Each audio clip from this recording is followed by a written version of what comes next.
An ordinary afternoon was suddenly shattered by a flying ball, and it had our boy here kissing the pavement. But to the school bullies, this was just another boring moment in PE, a casual excuse to find a plaything and demand free drinks from their victims. But this time, Chen stepped forward, refusing the demand and firmly ordering them to apologize to his friend. It was a massive shift from reality. Ash had once been their regular target, a helpless victim, until the day he awakened his powers and eventually faced the Demon King. Though he lost his life in that apocalyptic battle, his final, desperate wish was granted, throwing his soul back into the past with a resolve to do things differently. Now, standing in the exact same predicament he once failed to escape, Ash refused to let history repeat itself. The crowd of students gathered, whispering and laughing in anticipation. They all expected the lead bully, Gong Cheng, to completely obliterate Ash, especially since Gong Cheng had already awakened his own powers in this timeline. Walking right up to Ash, the bully sneered, demanding he repeat his words. Ash didn't flinch, calmly telling him to leave them alone from now on. The bully lunged with a sudden attack, but the expected beatdown never happened. Instead, the bully was instantly humiliated, left screaming in pain while Ash remained completely unfazed. The bully demanded to know how a measly unawakened could possibly stop his strike. That was when Ash revealed his skill class change, activating the level 1 ability, Lightning Assassin. As his astonished friend watched in disbelief, the enraged bully roared and charged forward for one final, desperate strike. Ash moved effortlessly, knocking him out cold and sending him tumbling across the space. The lingering, terrified stares of the onlookers made it absolutely certain that Ash was no longer someone anyone could dare to mess with. Ash dashed up to the bully and grabbed him firmly by the shirt to continue the beatdown. But suddenly, right from behind him, someone walked up and asked him if he knew that this was a school. She mentioned that even though the bully had started this mess, she thought this was already enough punishment. This lady was Arya, the student council vice president. She smiled and guaranteed that the bully would not mess with Ash again. Upon hearing this, Ash threw the bully away onto the ground. Turning his head toward her, Ash began to question why a top-dog student council member was so eager to defend the guy. He knew that he was not actually going to do anything severe to him, but he concluded that if he did not seriously intimidate people like this, they would simply keep bothering them in the future. Ash walked off, leaving the people by the corner looking incredibly shriveled. They whispered among themselves that the guy looked scary as normal terms could describe, noting that they had better not mess with him in the future. They wondered if that guy was seriously Ash, asking each other if those two were not supposed to be the weakest individuals in the entire school. Arya watched him walk off and began to wonder about the rumors that were circulating about him, knowing fully well that what she had just witnessed was completely opposite to those stories. The scene then shifted back to the men's dormitory, where Ash's friend, Ma Long, began spreading the news to his roommates instantly. Ma Long asked them why they would not believe him, explaining that Ash really did awaken. He explained to them that Ash had pinned Cheng onto the ground and beat him up thoroughly, to the point that no one would even look them in the eyes now because people were so intimidated by them. His roommate Weston responded by asking where Ash was at that moment, turning to ask Ma Long for his exact location. Ma Long replied that he thought Ash mentioned he was going out for a run. He began to berate the guy, asking why an awakened person would even need to work out if he was already that strong. In the corner, Yu then muttered that it looked like Ma Long had really taken a bad hit to the head to be spouting such nonsense. Weston complained to Ma Long, stating that there was a clear reason the four of them were assigned to the same dorm room, which was because their test scores were the lowest in the entire grade, adding that he himself had fought up from the very last position, which made him the top dog of the dorm. He reminded them that each person could only awaken one class in their lifetime, meaning Ma Long and Ash were just support characters, while Weston was the only combat class in the room. Ma Long glared at him in annoyance while Weston kept talking highly of himself. In the corner, Yu remarked that tomorrow was the final rank evaluation before their graduation exams, and when that happened, everything would become clear. The scene then cut to the E-rank training den. Suddenly, two people walked out of the tunnel, one of them being Cole, the student council president. The moment Cole walked out, he told the men behind him that they had done enough training for today. He looked toward the corner and noticed someone wrapped up heavily in bandages. Cole expressed surprise and asked Cheng why he was still waiting there. Cheng told his brother that if Cole did not do something about this situation, he would not be able to sleep that night. He explained that Ash had humiliated him, Cole's own brother, right in front of everyone, showing absolutely no respect for him. Cole replied that he understood, smiling as he said he would take care of it before walking off. Much later, Cole was having a meal with Arya. Arya asked him how he was planning to take care of this matter. Cole stated that Chen was simply outmatched, and that was all there was to it. However, he questioned Arya whether that guy was really as strong as his brother claimed. Arya smiled and replied that Cole was well aware of the ranks and abilities of everyone in the school. She mentioned that there were fewer than 10 D-rank students in the entire academy, and Cole had already recruited every single one of them into his club. She added that ordinary students did not have the same opportunities to enter demon dens as Cole did, meaning those mediocre awakeners had no way of getting stronger, so no one could truly keep up with him. Outside on the field, heavy rain poured down on the track. Ash was running with a 100-kilogram load strapped to his back, maintaining a steady speed of 20 kilometers per hour.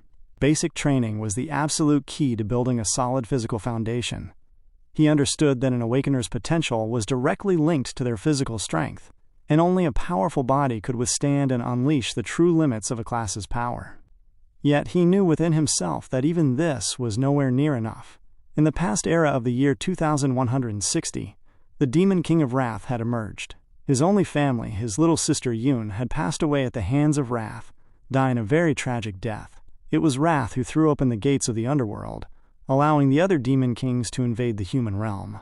Ash resolved himself right then that his first objective was to slay Wrath. Wrath was the catalyst for the end of the world, and Ash knew he had only 3 years before the Demon King's descent. So Ash recognized that he had to grow even faster. Just then, Ash's phone buzzed in his pocket. He picked it up and saw that his sister Yoon was calling him. He answered the call, and Yoon began to shout through the line, asking why he had called her so many times that day. She explained that she had been at a competition, her phone had died, and she had only just returned to the dorm to plug it in. She laughed and told Ash that if she won the competition, they could finally pay off all their back rent. In that ruined future of his past, Ash had prayed to the heavens 1,000 times that everything could just start over. Listening to his sister's voice, he thought to himself that even if it cost him everything, and even if he had to descend into an endless abyss, he would do his very best to keep her alive and well. Yoon asked him if it was raining over there, and wondered why he was staying so silent. Ash replied that it was nothing, and everything was okay, smiling as he mentioned that it had simply been so long since he last heard her voice. Yoon shouted back, asking what he was talking about since they had just spoken the day before yesterday. She added that they would see each other soon as her competition ended, telling him to wait for the good news before hanging up. After ending the call, Ash paused for a second in the wet stillness. He had only 3 more laps to go, and his objective had to be achieved as he strove to strengthen his body, understanding that he had to grow stronger as fast as humanly possible to protect everything he held dear. Much later, back at the men's dorm, Ash walked into his room while everyone else was already sleeping soundly.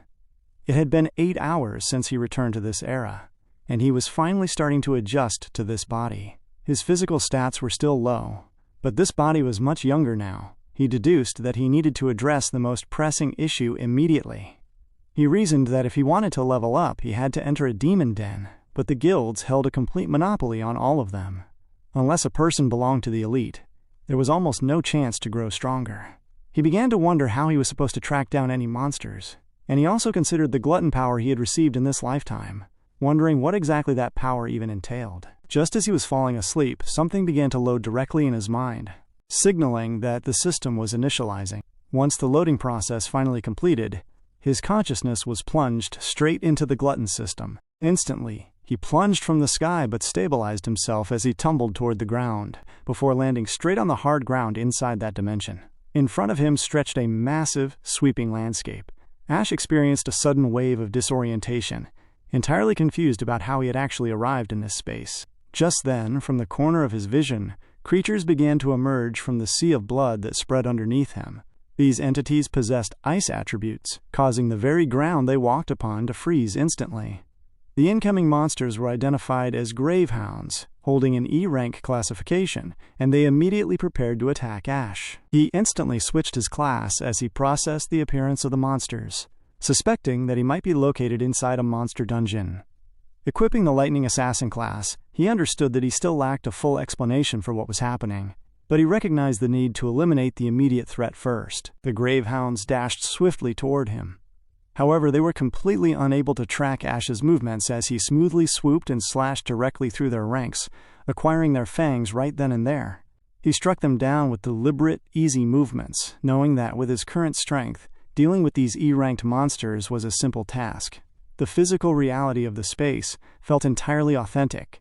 He concluded that there was no way this experience could be a dream as he finally finished off the pack, gaining a massive amount of experience points in the process. And luckily enough, he leveled up instantly. The discovery was highly encouraging to him, as it meant he could actually gain experience and progress through this method. He watched his status rise to level 2, with every single attribute increasing by 5 points. He understood that he had successfully found a private dungeon where he could train entirely alone, giving him a heavy advantage in this new world. Suddenly, a larger gravehound emerged from directly behind him. This entity was the boss of the pack, and it let out a loud growl as it lunged forward to bite down on Ash. Moving with steady precision, Ash struck it down just as easily as the previous minions. He defeated the boss instantly, leveling up once more to level 3, and collected the items dropped by the creature. He recognized that bosses granted significantly more experience than regular mobs of the same level. Though he had already gained 2 levels in a remarkably short time, the regression skill known as Gluttony provided him with a new prompt to devour the corpses of the creatures lying right in front of him. This option surprised him greatly. Looking closely at the fallen boss monster, he observed a distinct devour option appearing directly over their heads. He began to wonder about the exact mechanics of the devouring process. Seeking to understand the power, he extended his hand forward, as he literally absorbed the entire essence of the creature into his own being. He grabbed the essence tightly in his fist and checked his inventory, confirming that the devouring process was completely successful. The absorbed monster transformed into a physical card right in front of him. He concluded that he could actually devour defeated enemies and convert them into his own accessible classes. This reality felt incredibly strange. He also recognized that this devourer skill was remarkably similar to the power of the Demon King, who had killed him in his previous life. He recognized that he had actually gained the exact skill of the Demon King Lan Yue, who had ended his life before. He reasoned that the standard classes people awakened into possessed specific strengths and weaknesses across the 5 known archetypes. But the unchangeable rule of the world was that everyone remained restricted to a single class.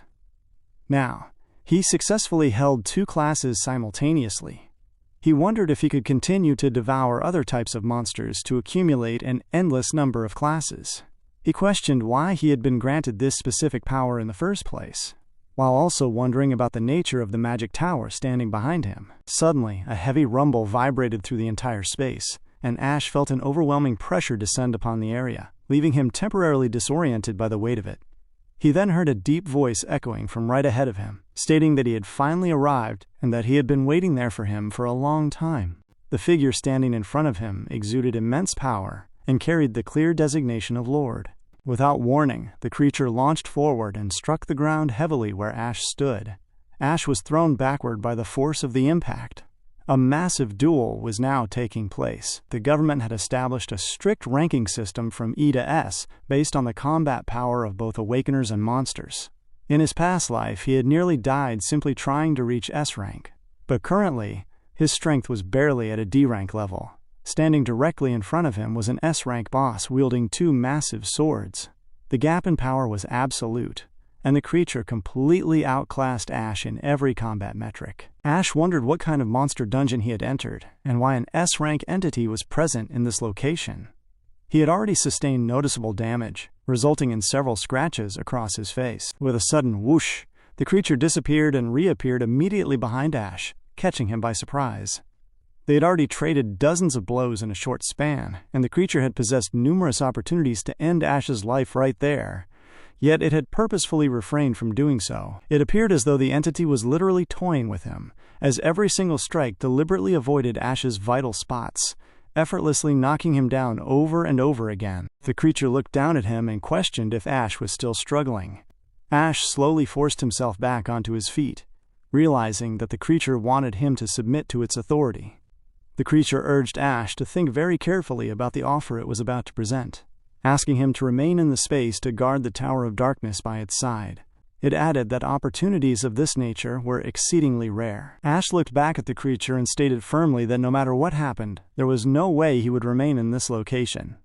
Upon hearing this refusal, the creature swung its sword in a swift trajectory, slashing Ash directly in the shoulder and nearly severing his arm. Ash gazed at the heavy wound in shock. The creature questioned if Ash truly believed it would not kill him, explaining that its patience was solely due to the fact that Ash was the only individual who had ever managed to reach this destination. As the creature spoke, the essence of the surrounding fallen monsters began to seep out from the corners of the room, flowing directly into the boss's body and visibly restoring its strength and stamina. The creature stated that it would ask one final time, causing the entire space to rumble violently as it gave Ash the choice to stay or be crushed into absolute oblivion. Ash glared back intensely as the creature began to levitate into the air. Refusing to yield, Ash declared that he chose to kill the creature instead. He dashed forward with high speed, channeling his lightning spell directly into his hand. The creature laughed at his declaration and thrust a barrage of massive rocks directly toward him to crush him. Ash smoothly swooped and dodged through the incoming boulders, maintaining his forward momentum toward his opponent. The creature swung its massive sword upward to launch an attack, but Ash remained relentless. Following the recent exchange, he had successfully calculated the creature's attack pattern. He deduced that before every single swing, there was a precise 0.4-second wind-up window. He understood that he could utilize this brief interval to bypass the angles of the creature's wrists and escape its direct line of sight. Acting on this calculation, he successfully evaded the blade's trajectory and landed directly behind the entity. He swung his lightning blade down toward the creature. He reasoned that after the creature delivered a strike, a 0.2-second recovery window occurred. If he could time his movement perfectly to strike that defenseless opening, he could deliver a fatal blow. He executed the movement exactly as planned, driving his electroblade directly into the creature's chest. The impact caused a massive ripple effect that visibly shook the entity's entire frame. The attack left the creature temporarily paralyzed. Ash knew that a D-rank individual could not normally kill an S-rank monster, but if he concentrated his entire power into this single strike, the paralysis would hold the boss still for at least a few seconds. Because the creature was normally too fast to outrun, Ash had been unable to create any distance between them until now. This brief window was exactly what Ash needed to execute his true plan, which was to escape the area entirely. He had been carefully scouting the environment while they traded blows, and the only light source he had managed to locate was situated in the far corner. He ran as fast as possible toward that light source to exit the terrain. However, just as he believed he was about to clear the hurdle, the light he assumed to be an exit suddenly blinked completely out of existence, and almost on cue, the creature appeared directly behind him once again, laughing at his attempt and stating that the light was merely an afterimage it had left behind. It informed him that the exit he sought did not exist, and that this location was not a monster dungeon. The creature looked down at Ash with an enraged expression, noting how intriguing it was that Ash had managed to find a flaw in its combat technique so quickly. It observed that even under the crushing weight of despair, Ash could calmly analyze the situation and risk his life for a slight chance of survival. The entity stated that Ash truly was the only one who would bring hope, before officially revealing its true form as the Abyssal Fiend, an S-rank stellar warrior. Ash looked upon its true essence in deep shock, as he recognized that specific form from his past encounters with the Demon King, Lan Yu. In that moment, he began to connect the pieces of the puzzle together. Staging his last moments, during that intense clash, the Demon King was constantly switching between multiple powerful classes whilst fighting Ash, who could barely keep up during the fight. He clearly remembered that one of those devastating forms was the exact creature standing right in front of him at this very moment, the Abyssal Fiend. This meant that the creature must have been devoured by Lan Yu at some point, and now the power of gluttony had successfully merged with Ash's own body. Connecting the pieces, Ash asked out loud if this entire dimension was actually located inside of himself. The Abyssal Fiend observed his reaction and noted that not only could Ash withstand immense physical pressure, but he also possessed a remarkably sharp mind, proving himself worthy of inheriting everything hidden within the space. When Ash questioned what he meant by everything, the Abyssal Fiend revealed a glowing SSS rank Time Rift key, the unique artifact required to unlock the gates of the Tower of Darkness. The creature explained that this object was the key to the tower, revealing that Lan Yu had devoured countless vicious demons over time, and the most powerful entities among them had been securely sealed inside the massive tower behind them. It urged Ash to devour those sealed entities to grow stronger, allowing their collective power to become his own. Ash accepted the key. Completely shocked by the turn of events, he asked the creature why it was taking such lengths to assist him. The Abyssal Fiend answered that even among demons, distinctions in morality existed, explaining that the Demon King had slaughtered its entire clan out of pure greed. It had been waiting all this time for a genuine opportunity to take revenge, and it felt fortunate that this chance had finally arrived. The creature added that a certain individual had been correct in stating that Ash was the single hope and the only one with a real chance of succeeding. As it spoke, the Abyssal Fiend's body slowly began to wither right before his eyes. Ash was left entirely confused by the statement, demanding to know who that other individual was and what the creature meant. The Abyssal Fiend replied that all the answers remained hidden inside the Tower of Darkness, instructing him to seek them out for himself. In its final moments, the Abyssal Fiend commanded Ash to take its powers and use them to exact vengeance against their shared enemies. Ash asked for clarification on how to take its strength, to which the crumbling warrior replied that from this moment forward, Ash needed to become entirely unstoppable. It commanded him to open the gates of the Tower of Darkness and devour everything within, warning him that the demons trapped inside would never show him the same mercy he had just experienced. It described them as the most cunning and ferocious monsters to ever exist, but emphasized that Ash must endure the trials, conquer them all, and stand completely alone at the pinnacle of the world. The Abyssal Fiend urged him forward one last time, commanding him to go forth and systematically devour every single Demon King. With those final words, the creature withered away completely, noting that only someone of Ash's caliber was worthy of wielding its strength. The moment the Abyssal Fiend vanished, its remaining essence began to float into the air, moving directly toward the boy. Ash absorbed the entirety of the glowing essence, causing his status to instantly jump to level 10. Despite the massive increase in level, deep confusion was written all over his face. Along with the level boost, he successfully acquired the 2 massive swords that the Abyssal Fiend had been wielding, which served as a substantial upgrade. He stilled his thoughts, accepted his new reality, and resolved to carry out the mission. Looking at his status screen, he saw that he now possessed the Abyssal Fiend's character card, which granted him the ability to freely switch his class to the Abyssal Fiend. The discovery was highly encouraging. He knew with absolute certainty that he would make the Demon Kings pay heavily with their blood. The scene shifted to the next morning, back in the regular reality. Ash was suddenly jolted awake by a loud, booming voice urging everyone to get up and move immediately.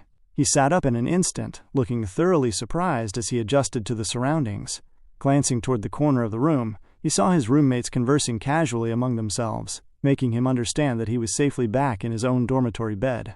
He quickly inspected his body and discovered that all the severe wounds he had sustained the previous night were completely healed. He began to question if the entire ordeal was simply a vivid dream. However, looking closely at his interface, he recognized that everything he had acquired in that dark dimension was fully present in his inventory. He felt a surge of excitement realizing he had reached level 10 in a single night. He began to analyze what his true combat rank would be now. Before he could finish his thought, Weston called out to him. Weston noted condescendingly that someone had been bragging the previous night about how powerful Ash had suddenly become, asking if Ash was seriously planning to challenge his position as the top dog of the dormitory. Ma Long looked away toward the corner, visibly embarrassed by Weston's arrogant behavior. Unbothered, Weston told Ash to hurry up since the formal rank assessments were about to begin, expressing his eagerness to see what Ash could actually do. Sometime later, the roommates were outside the dormitory building, eating a quick meal as they walked together toward the assessment grounds. Weston continued to brag, pointing out that while it might seem like everyone in their specific dorm was an E rank, they had to remember that each rank was strictly divided into 3 distinct tiers. He categorized Ma Long and Ash as low-tier E ranks while declaring himself a mid-tier E rank. Weston emphasized that a massive power gap existed between each tier, claiming he could easily take out 10 of them simultaneously. His roommate simply kept quiet, watching him silently as he walked ahead of the group. Ma Long walked closer to Ash and quietly suggested that he should go all out during his turn in the testing arena. He encouraged Ash to aim for a D-rank status, noting that it would completely terrify Weston. Ash listened to the advice but found the concept entirely irrelevant, as he now viewed a mere D rank as something completely beneath his actual capabilities. When they finally arrived at the testing facility, They found the entire area heavily crowded with male and female students who had gathered for the graduation rank assessments. The roommates expressed surprise at how many people had arrived early. Over in the corner, a group of notorious school bullies was busy intimidating some of the younger students. However, the exact moment the bullies spotted Ash walking past, their confident expressions vanished. Filled with sudden terror, they quickly bowed their heads in deep respect to Ash. Weston witnessed the interaction and felt entirely bewildered, wondering why those aggressive individuals were being so uniquely polite to Ash. He began to question if Ma Long's grand stories from the previous night might actually be true. Ash, however, paid the bullies absolutely no attention and simply walked past them. Suddenly, a sharp voice called out to Ash from above. Looking up, Ash recognized Holloway, a prominent officer from the student council. Holloway looked down at him viciously, stating he had heard that someone had engaged in a physical altercation with Cheng the previous day. He pointedly asked Ash if he was aware that Cheng was the younger brother of their esteemed student council president, Cole. Standing nearby, Ma Long and the other boys began to look extremely uncomfortable. They recognized Holloway as the president's primary enforcer and knew he was a formidable D-rank awakened individual. They wondered what someone of his status could possibly want with Ash, sensing that the atmosphere between the two had turned incredibly hostile. Holloway stepped closer to Ash and casually mentioned that he possessed an excellent sense of smell, claiming he could always easily detect the scent of a true powerhouse. He looked down at Ash with complete condescension, stating that the only thing radiating from Ash was the unmistakable stench of a low-life outcast who would never amount to anything. Ash remained perfectly still. Ash simply responded to Holloway by asking if he was a dog or something. Upon hearing this question, Holloway was extremely surprised and yelled, demanding to know what Ash had just said. He began to berate Ash until someone from the corner called out to him and instructed him to back off. This person was Cole, who stood there looking very elegant as he stated that he had already looked into the matter. Cole noted that Cheng was the one at fault, adding that if someone screws up, they must face the music, simple as that. Upon hearing this instruction, Holloway backed off instantly. Cole simply glared at Ash, while Ash returned a steady glare back at Cole, and they left it at that. The formal rank assessment then began. The instructor called out to all the gathered students, instructing them to listen up because the assessment was starting immediately. He explained that they would be going in strict student ID order, directing them to step up to the stage when their names were called out. Following the announcement, Cole told his peers that it was time to prepare for the evaluation, and Holloway followed suit right behind him. While the students began to gather for the rank assessment to commence, Arya was giving a report to an unknown man standing directly beside her in the corner. The man noted that she rarely cared about standard rank assessments, asking if she had spotted someone interesting. Arya smiled and mentioned that this particular assessment might actually be fun to watch. 1 hour later, the assessments had officially commenced, and students were continuously walking in to get their ranks evaluated. The next person was Weston, and, as one of Ash's roommates, Weston placed his hand firmly on the portal gate and walked directly into the custom dungeon space. Inside the dungeon, the system utilized a specialized demon heart to evaluate the student. The device ranked them based on the maximum capacity of their attack, and it released that information to determine their official rank. The demon heart piped the gathered energy through heavy cables to the outside equipment, which finally spit out the exact results as numerical data on the screen. For Weston, the test determined that his status remained exactly what it was before, revealing him as a mid-tier E rank. Ma Long cheered loudly for Weston, shouting that the real show was about to begin. He explained to the others that besides a person's current rank, the machine measured everything else, including their peak potential, which represented the absolute highest rank their specific class could ever reach. Right then and there, the monitor revealed that Weston's peak potential could actually go up to C rank, which was quite impressive. Weston walked out of the portal looking quite exhausted because he had used a significant amount of his active ability to evaluate himself.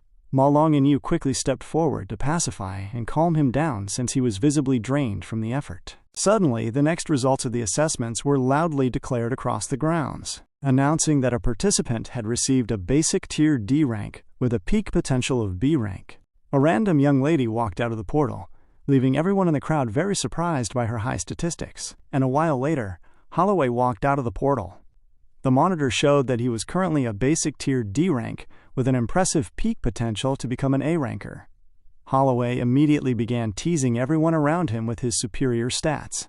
At that point in the day, the instructors had already reviewed 8 separate D-rank students. The man in charge of the assessment observed that this year's class was heavily stacked with D-rank talent. He noted that while they were all basic-tier candidates with 0 real combat experience, the results were still exceptionally impressive. He mentioned that a graduating class normally yields only 2 or maybe 3 D ranks at most, concluding that at this rate, the year's final combat exam would be absolutely exciting to watch. The next candidate called up for the assessment was Cole. The student council president walked confidently up to the stage, while the crowd watched in high anticipation. Meanwhile, Ash calmly stood by the corner and watched him walk toward the portal. Once Cole arrived inside the portal dungeon, the eyes of the demon heart opened up to look at him. He extended his hand slowly toward the device. He calculated within himself that it was best to save his full power review for the formal graduation combat exam, as that specific event would make the biggest public splash. He decided he needed to dial his power back a few notches for this test, choosing to release only a small fraction of his energy. Yet, even while holding back, he was sure that he would still easily smash the existing school record. After he infused his ability into the heart, the results registered on the outside monitor. The instructor outside looked at the screen and was struck with visible surprise by what he saw. Cole's current rank was displayed as a high-tier D rank, while his peak potential was explicitly revealed as an S rank. This was a massive accomplishment that sent the entire crowd into a frenzy, with everyone going completely crazy over his S-rank potential. His immediate subordinates stood in complete astonishment. Ash, however, looked on with an entirely calm expression, as though none of it could even faze him. As Cole walked out of the portal, the crowd continued praising Cole, who simply smiled to himself, thinking that this grand reception was entirely to be expected because he was just that good. Over by the corner of the room, the man speaking to Arya turned to her and stated that this year's assessment was an absolute goldmine. The man was revealed to be Stephen Yuan, president of the National Awakeners University. He praised the quality of the students, offering a very big thank you to the awesome teachers and everyone else involved in the process, recognizing that the host had done an excellent job. He looked at her and mentioned that she clearly already knew Cole possessed S-rank potential, suggesting that was the sole reason she had bothered showing up to watch. Arya simply smiled back and stated that she was actually not there to see Cole at all. Stephen expressed great surprise at her response. Arya then clarified that, honestly, more than Cole, she was way more curious about Ash's own performance. Right at that moment, the coordinators finally called out the name of the next person. Ash's name echoed across the facility, and he steadily walked forward to the project portal to begin his evaluation. When his name was officially called out, Holloway walked past him and mockingly urged him to bring some glory to his dormitory.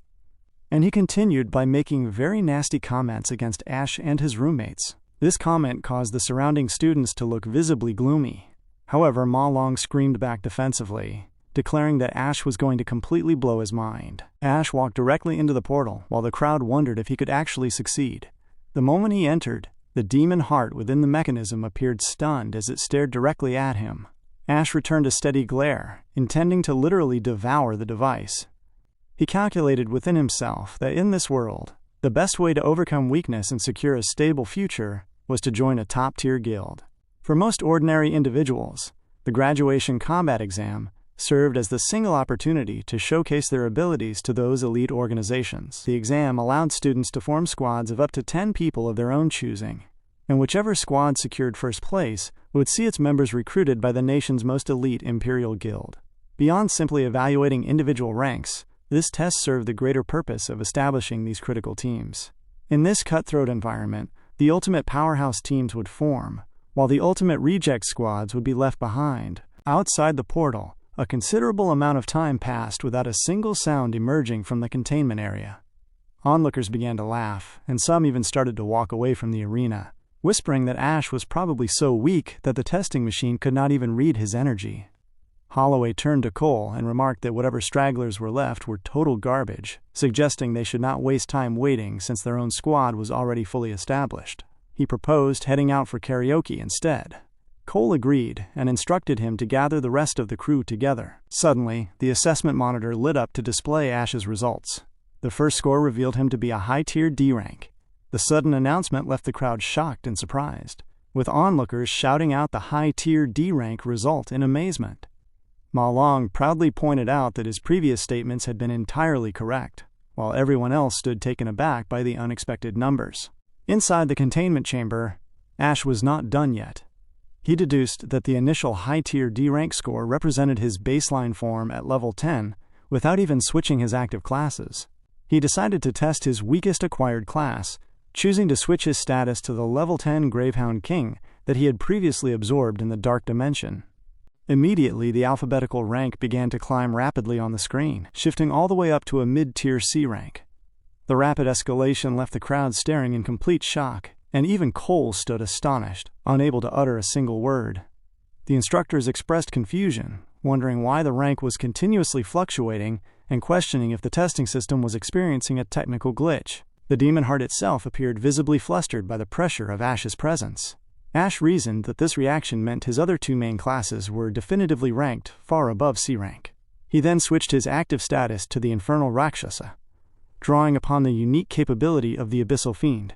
The moment he made the transition, the demon heart began to palpate and thump heavily, staring back at Ash in sheer terror. As Ash infused his raw energy directly into the device, the atmospheric weight outside transformed completely. The crowd looked upward in shock as thick thunderclouds began to form over the facility, causing some onlookers to fear for their safety. On the main monitor, Ash's potential value initially registered as an S rank, leaving both the instructors and Cole taken aback by the massive value. Suddenly, warning signs flashed across the screen as the rating escalated from S rank to SS rank, and then rapidly doubled again to an SSS rank. The system output a final automated notice stating that the candidate's potential value was entirely immeasurable and exceeded the maximum capacity of the mechanism. The instructors screamed out in surprise just as the testing machine exploded heavily right in front of them. They ran toward the portal entrance, shouting that the demon heart was overloading and urging everyone to ensure the student inside was safe. Upon entering the containment chamber, they anxiously asked Ash what had happened. Ash had completely destroyed the demon heart, yet he remained perfectly composed, turning slowly to walk away from the ruined equipment. The instructors examined the device and confirmed it was completely broken, wondering if it had simply been overused throughout the day. Ash paid them no attention as he departed. He recognized within himself that he had gone a bit overboard by destroying the core, but he had managed to secure an unexpected benefit. Using his gluttony power, he had successfully devoured the raw essence of the A-rank demon heart itself. The moment he stepped outside the portal, he utilized the newly acquired capability of the devoured demon heart. With a simple glance around the crowded room, he was able to see the exact potential of every single individual present. He looked directly at Cole and discovered that Cole's true current status was a mid-tier C rank rather than a basic B rank, revealing that the president was actively concealing his true strength. However, a mid-tier C rank failed to impress Ash given his own vast capabilities. Shortly after, the official announcers addressed the gathered students, explaining that the testing equipment had been overworked and was officially out of commission for the day, forcing them to suspend the remaining assessments. They stated that Ash's unusual testing data was likely a system error that would be escalated to higher authorities for review. They instructed the remaining students who had not yet tested to return the following day, promising that fresh replacement equipment would be fully prepared by then. Ma Long and his other roommates quickly gathered around Ash to loudly celebrate his massive performance. Just then, Holloway called out to Ash from the corner, aggressively berating him. He claimed that a broke loser could never naturally achieve a C-rank status or hold an S-rank potential, insisting that the testing equipment had obviously malfunctioned. He yelled that Ash was being incredibly irresponsible by breaking the demon heart and walking away, pointing out that the student council members now had to wait until the next day. Holloway demanded to know if Ash could even afford to waste their valuable time. Ash felt a surge of irritation, tempted by an inner desire to physically strike Holloway's face to silence his shouting. He reasoned that since the man refused to stop talking, he should simply break his bones. Before he could act on the thought, Cole stepped into the space and ordered Holloway to stand down. Cole firmly instructed him not to show disrespect toward their peers in that manner. Walking past Holloway, Cole fixed his gaze on Ash, offering a confident smile as he invited Ash to join his graduation combat exam squad, promising that together they would break every existing record. Ash returned the look with complete disinterest, making his refusal perfectly visible. Everyone was naturally shocked that Cole personally invited Ash to join his squad, Holloway, standing by the corner, felt a sudden wave of anxiety as he realized that if this guy joined, they would have to boot someone else from the team. He struggled to figure out how he would explain that to the crew. Getting onto Cole's team was a guaranteed first-place ticket in the graduation exam, and tons of guys had tried bribing their way in only to get rejected. Holloway wondered what was so special about this guy, but since Cole had personally extended the invite, he knew he could not exactly tell him to screw off. Trying his best to force down his rising anger, Holloway patted Ash on the shoulder and welcomed him aboard. But suddenly, Ash struck Holloway's hands away from his shoulder. Ash looked at Cole and said loud and clear that he was not interested. The blunt rejection was extremely shocking to both Cole and Holloway. Holloway lost his temper and screamed loudly, asking Ash if he had any idea what he had just said, reminding him that their squad was the strongest in the entire school. But Ash simply walked off, muttering that it was not his problem. He told Holloway that he was annoying and to leave him alone as he continued moving away. Ma Long walked right beside him, and the two left the area together. Everyone present was left completely stunned that Ash had actually turned down Cole. They wondered how anyone could do something like that to the student council president. The onlookers reasoned that Ash was probably gunning for first place himself, which meant his recent test showing a C rank was no joke. The surrounding crowd began to whisper amongst themselves as they watched them walk off, noting that things had just gotten way more interesting. By the corner, Cole turned to Holloway and told him not to worry, observing that Ash clearly had his own game plan. With that, Cole walked away, and the school slowly settled back into its regular routine. Watching from the side, Stephen exhaled and mentioned that it was a real shame they could not squad up, as he had been hoping to see some new school records this year. Arya smiled at his comment, remarking that this outcome was honestly way more fun. She noted that Cole had had everything handed to him since birth, so getting rejected like that was a straight-up declaration of war. She added that their dear president was not the type to forget slights like this. Meanwhile, Holloway was still furious, screaming loudly that it was just a testing glitch that made Ash look good, berating Ash for actually thinking he was a real C rank. Cole, listening from the corner, simply asked what would happen if it was not a glitch. He stated that even if there was a 1 in a million chance, he was not letting anyone steal his top spot. Holloway quickly tried to dismiss it, arguing that Ash was just some student with zero combat experience, whereas they were tested elites who had run actual dungeons with Cole multiple times. Holloway then suggested that he go give Ash a little attitude adjustment. Cole looked at him and asked if Holloway really thought he was that small-minded. Realizing he had overstepped, Holloway became disoriented and quickly responded that he had totally misspoke. Cole then walked off, mentioning that he was not feeling karaoke tonight, and told Holloway to just do whatever he and the squad wanted. Cole stated that he knew nothing about it, making it clear to Holloway that he could go ahead and do as he pleased. Holloway smiled, having understood Cole loud and clear. Minutes later, Holloway sat down by the staircase and asked one of his crew members if Ash had already left campus.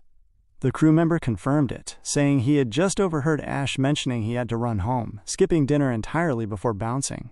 This news was highly perfect for Holloway. He muttered to himself that since Ash was off campus, nobody was going to stop him from wrecking his face. Much later, Ash was walking on his own, deeply immersed in his thoughts. He remembered that in his past life, his first-ranking guild had run into severe trouble while clearing a dungeon. Deep inside, they had encountered an unprecedented monster known as Wrath. The entire Peak Guild was wiped out in an instant by that single creature, which then walked out of the dungeon and entered the human world. Ash calculated that this was everything he knew so far. To nail down the enemy this time around, he knew he had to find the exact location of Wrath's dungeon as soon as possible. He had put together a careful plan, but kicking it off required a fat stack of cash. With that goal in mind, he arrived at the Mithril Monster Exchange spot. Walking inside, Ash recognized that the exchange was operated by the Mithril Guild, which would eventually become the country's biggest gear marketplace. Looking around, there was not much to see yet, but he knew that for Awakeners, weapons and equipment completely made or broke a power level. He approached the counter and dropped a set of monster teeth onto the table. The appraiser looked through the teeth and asked out loud where a student like him could get something like this. Ash simply expressed that it was monster loot. The man examined them further, muttering that he had never seen this type before. The female appraiser standing by the corner intervened, mentioning that if memory served her right, these teeth were from the E-rank cloud beast, Doomhowl. She identified the item as a Doomfang, explaining that records showed Doomfangs could either be forged into E-rank cloud staffs or ground down into powder. Hearing this, the male appraiser threw the tooth back onto the table in annoyance. He told her to save the Wikipedia entry, noting that it was just an E-rank item, and asking what an E-rank item was going to do anyway. He humphed, stating that they ran a strict VIP house here, where only high-rank awakeners with real clout got through the door. He asserted that he only dealt in premium items from D-rank and up, which was why he did not know these dinky E-rank scraps, openly talking down on Ash's items. Inwardly, however, the appraiser was feeling stressed because premium clients had been scarce lately, making him wonder when he would ever be promoted to supervisor. He looked at Ash, grumbling to himself about his constant bad luck of getting stuck with broke nobodies. Deciding to dump the tedious work on the newcomer, he walked off after telling the woman to finish processing the guy's stuff, adding a brief remark that she was doing great. She then dropped a payment slip on the table, slid it toward Ash, and told him here was his payment, asking him to count it and inquiring if there was anything else she could help with. Ash looked at the book and verified the amount. It was $18,000. He deduced that 18 grand would cover his rent for now. He then reached into his inventory and pulled out a massive greatsword that he had acquired from his earlier dungeon hunt. He placed the weapon down and asked her to check this one out. The sword was extremely massive. The woman stared at it, thinking to herself, what a beautiful greatsword it was. As she began to appraise it, she admitted that she had never laid eyes on one like it, but concluded it had to be at least B rank, before pausing to wonder if it could even be A rank. Just then, the male appraiser walked back in and scoffed, telling her to dream on. He stated that A rank weapons ran close to $1 million, adding that he had been working there for years and had never even touched one. Suddenly, a voice from the corner cut through their conversation, stating that the appraiser was absolutely right and that this definitely was not some B or A rank piece. The male appraiser turned around and smiled, remarking that the newcomer's eyes were as razor-sharp as usual, before repeating his claim that a broke student wouldn't have anything actually worth real value. The man who had just entered walked up to the counter, looked at the massive weapon, and told them that this piece was straight from the Purgatory Zone, revealing that it was essentially an S-rank gear. Upon hearing this, both appraisers were completely taken aback, screaming in absolute shock at the sudden realization. The man, who was actually the boss, immediately grabbed onto Ash's hands gently and welcomed him as an esteemed guest. He carefully escorted Ash toward the side, stating right this way to the VIP suites, assuring him that he would help him with whatever he needed. Ash smiled calmly at the sudden shift in attitude. Looking at the man beside him, he thought to himself that it was about time the guy showed up. Recognizing him as Theo, the man he had known in his previous life as the powerful leader of the Mithril Guild. Leah poured some coffee into a cup for Ash and placed it right in front of him. Theo began to converse, asking him how he would like to handle this piece. Ash glared at him and said 1 million, simply. Theo questioned him, asking if he meant just 1 million. Theo explained that even an A-rank item could fetch $1 million on the market, meaning an S-rank weapon could easily pull in tens of millions and trigger an all-out bidding war where the sky was the limit. Ash remained entirely calm, replying that he simply wanted to use the S-rank piece as collateral for a 1 million won loan, which he promised to pay back in full after 1 month. Hearing this left Theo completely shocked. Theo reasoned that using an S-rank weapon as loan collateral was a highly unusual move, wondering what kind of college student came up with a plan like that. He recognized that this kind of maturity was way beyond Ash's age. He further suspected that since Ash had gotten his hands on a treasure like this, he might be some rich kid who ran away from home, or a secret prodigy hiding his real power. Ash then told him that he only needed it for just 1 month. He added that when the time was up, he would immediately repay the principal, plus an extra 10% interest the following month, asking if that sounded good. Theo turned to the corner and told Leah to give them the room. Leah bowed her head and walked off. When she finally left, Theo questioned Ash based on his analysis if Ash was a student at Qingshui High School, in his final year and about to graduate. He mentioned that the academy runs a graduation combat exam every year, and this year's exam was scheduled exactly 1 month from now. He added that the first place prize money happened to be $1 million, which lined up perfectly with Ash's repayment timeline and amount. Theo concluded that he was guessing Ash was already confident he would ace that exam and take first place. Upon hearing these words, Ash simply sat down and glared at him intently. Theo stood up and observed that Ash could just wait for the prize money in a month, but since he was rushing to pawn something this valuable for a loan now, It told him that Ash was absolutely desperate for this cash right this second, and must be completely out of options to go this route. Theo then told Ash that he could hand him $1.5 million in cash immediately with 0 interest. Extending his hand to Ash, he suggested they call it making a new friend. Ash was taken aback as he glared at Theo. Theo simply winked at him, telling him to relax and reassuring him that everything happening today would stay between them. He added that if Ash ever needed to make deals in the future, he should hit them up first, promising to give him the absolute best rates possible before asking if they had a deal. Ash began to reflect on the situation. He recognized that Theo was very sharp for figuring out his whole situation from scraps of information. He understood that while Theo realized he was desperate, the man did not actually exploit him. Instead, Theo offered better terms to lock in long-term business. With that realization, he shook Theo's hand and accepted the deal. Much later, they sealed the contract. Theo confirmed that the pact was signed and the money had already been transferred into his account. He then smiled and mentioned that Ash had just pawned one hell of a weapon, asking what he was going to use at the graduation exam and offering to lend him some gear. He noted that while they might not have S-rank stuff on hand, they had tons of advanced B-rank and even A-rank pieces available. Ash simply replied that he was good. He then began to summon the twin of that particular sword, revealing to Theo that he had another one. There was absolutely no problem. Upon seeing this second S-rank blade, Theo and Leah were extremely shocked by the sudden realization. Ash simply walked off while they waved him away in happiness. The moment Ash left, Theo stated out loud to Leah that keeping that VIP here had just earned her a supervisor spot. Hearing this, the other male appraiser from earlier began to cry at the realization of his missed opportunity. Before fully walking out, Ash turned back to them, stating that he needed to buy something. Much later, Ash arrived at the bus terminal. Standing in the physical space of the terminal, he remembered that in his past life, money problems haunted them constantly fresh out of school. He had not awakened yet at that time, and no guild would even touch him. He had busted his butt doing random gigs just to scrape together the bare minimum for rent, leaving him very poor back then. Yoon would always try to console him through the entire situation. He remembered when his sister got her acceptance letter and tore it up right in front of him, telling him that even though she got in, the place was so far away and she just wanted to stay with Ash forever. Ash had been deeply unhappy because she was too worried about being a burden, causing his sister to throw away her education dreams in that previous timeline. But he knew within himself that this time, things would be entirely different. He arrived at the designated spot to wait for his sister, noting that it was getting late and calculating that Yoon should have gotten off by now. Just then, she called out to him from the corner, asking how many times she had to tell him that people are supposed to pick up at arrival, not at departure. She asked if he had fried his brain working again as she slowly pulled her box, wheeling it toward him. Ash turned and saw his sister. He realized that it had been 7 years since he last saw her. She looked very elegant. She asked Ash if he was going to help with her bags or what, questioning why he was just standing there like a zombie spacing out.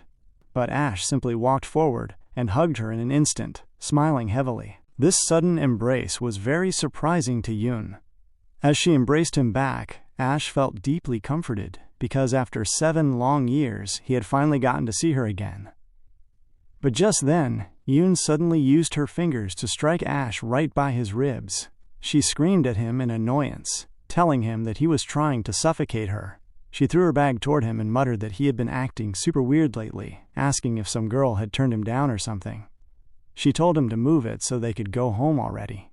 They began to walk back to their house, conversing along the way. Ash looked at her and smiled, resolving within himself that this time he was never letting her suffer again, not even a little bit. Much later, at a completely different location, a group of people were conversing in the shadows. Holloway was amongst them. He turned to his men and stated that this was the only way little Ash could get home. He ordered them to set up the ambush, instructing that the second Ash showed his face, they were to swarm him. Holloway stated that he wanted Ash to really experience what it cost to mess with him, while his men stood there in wait, full of anticipation for Ash's return to his house.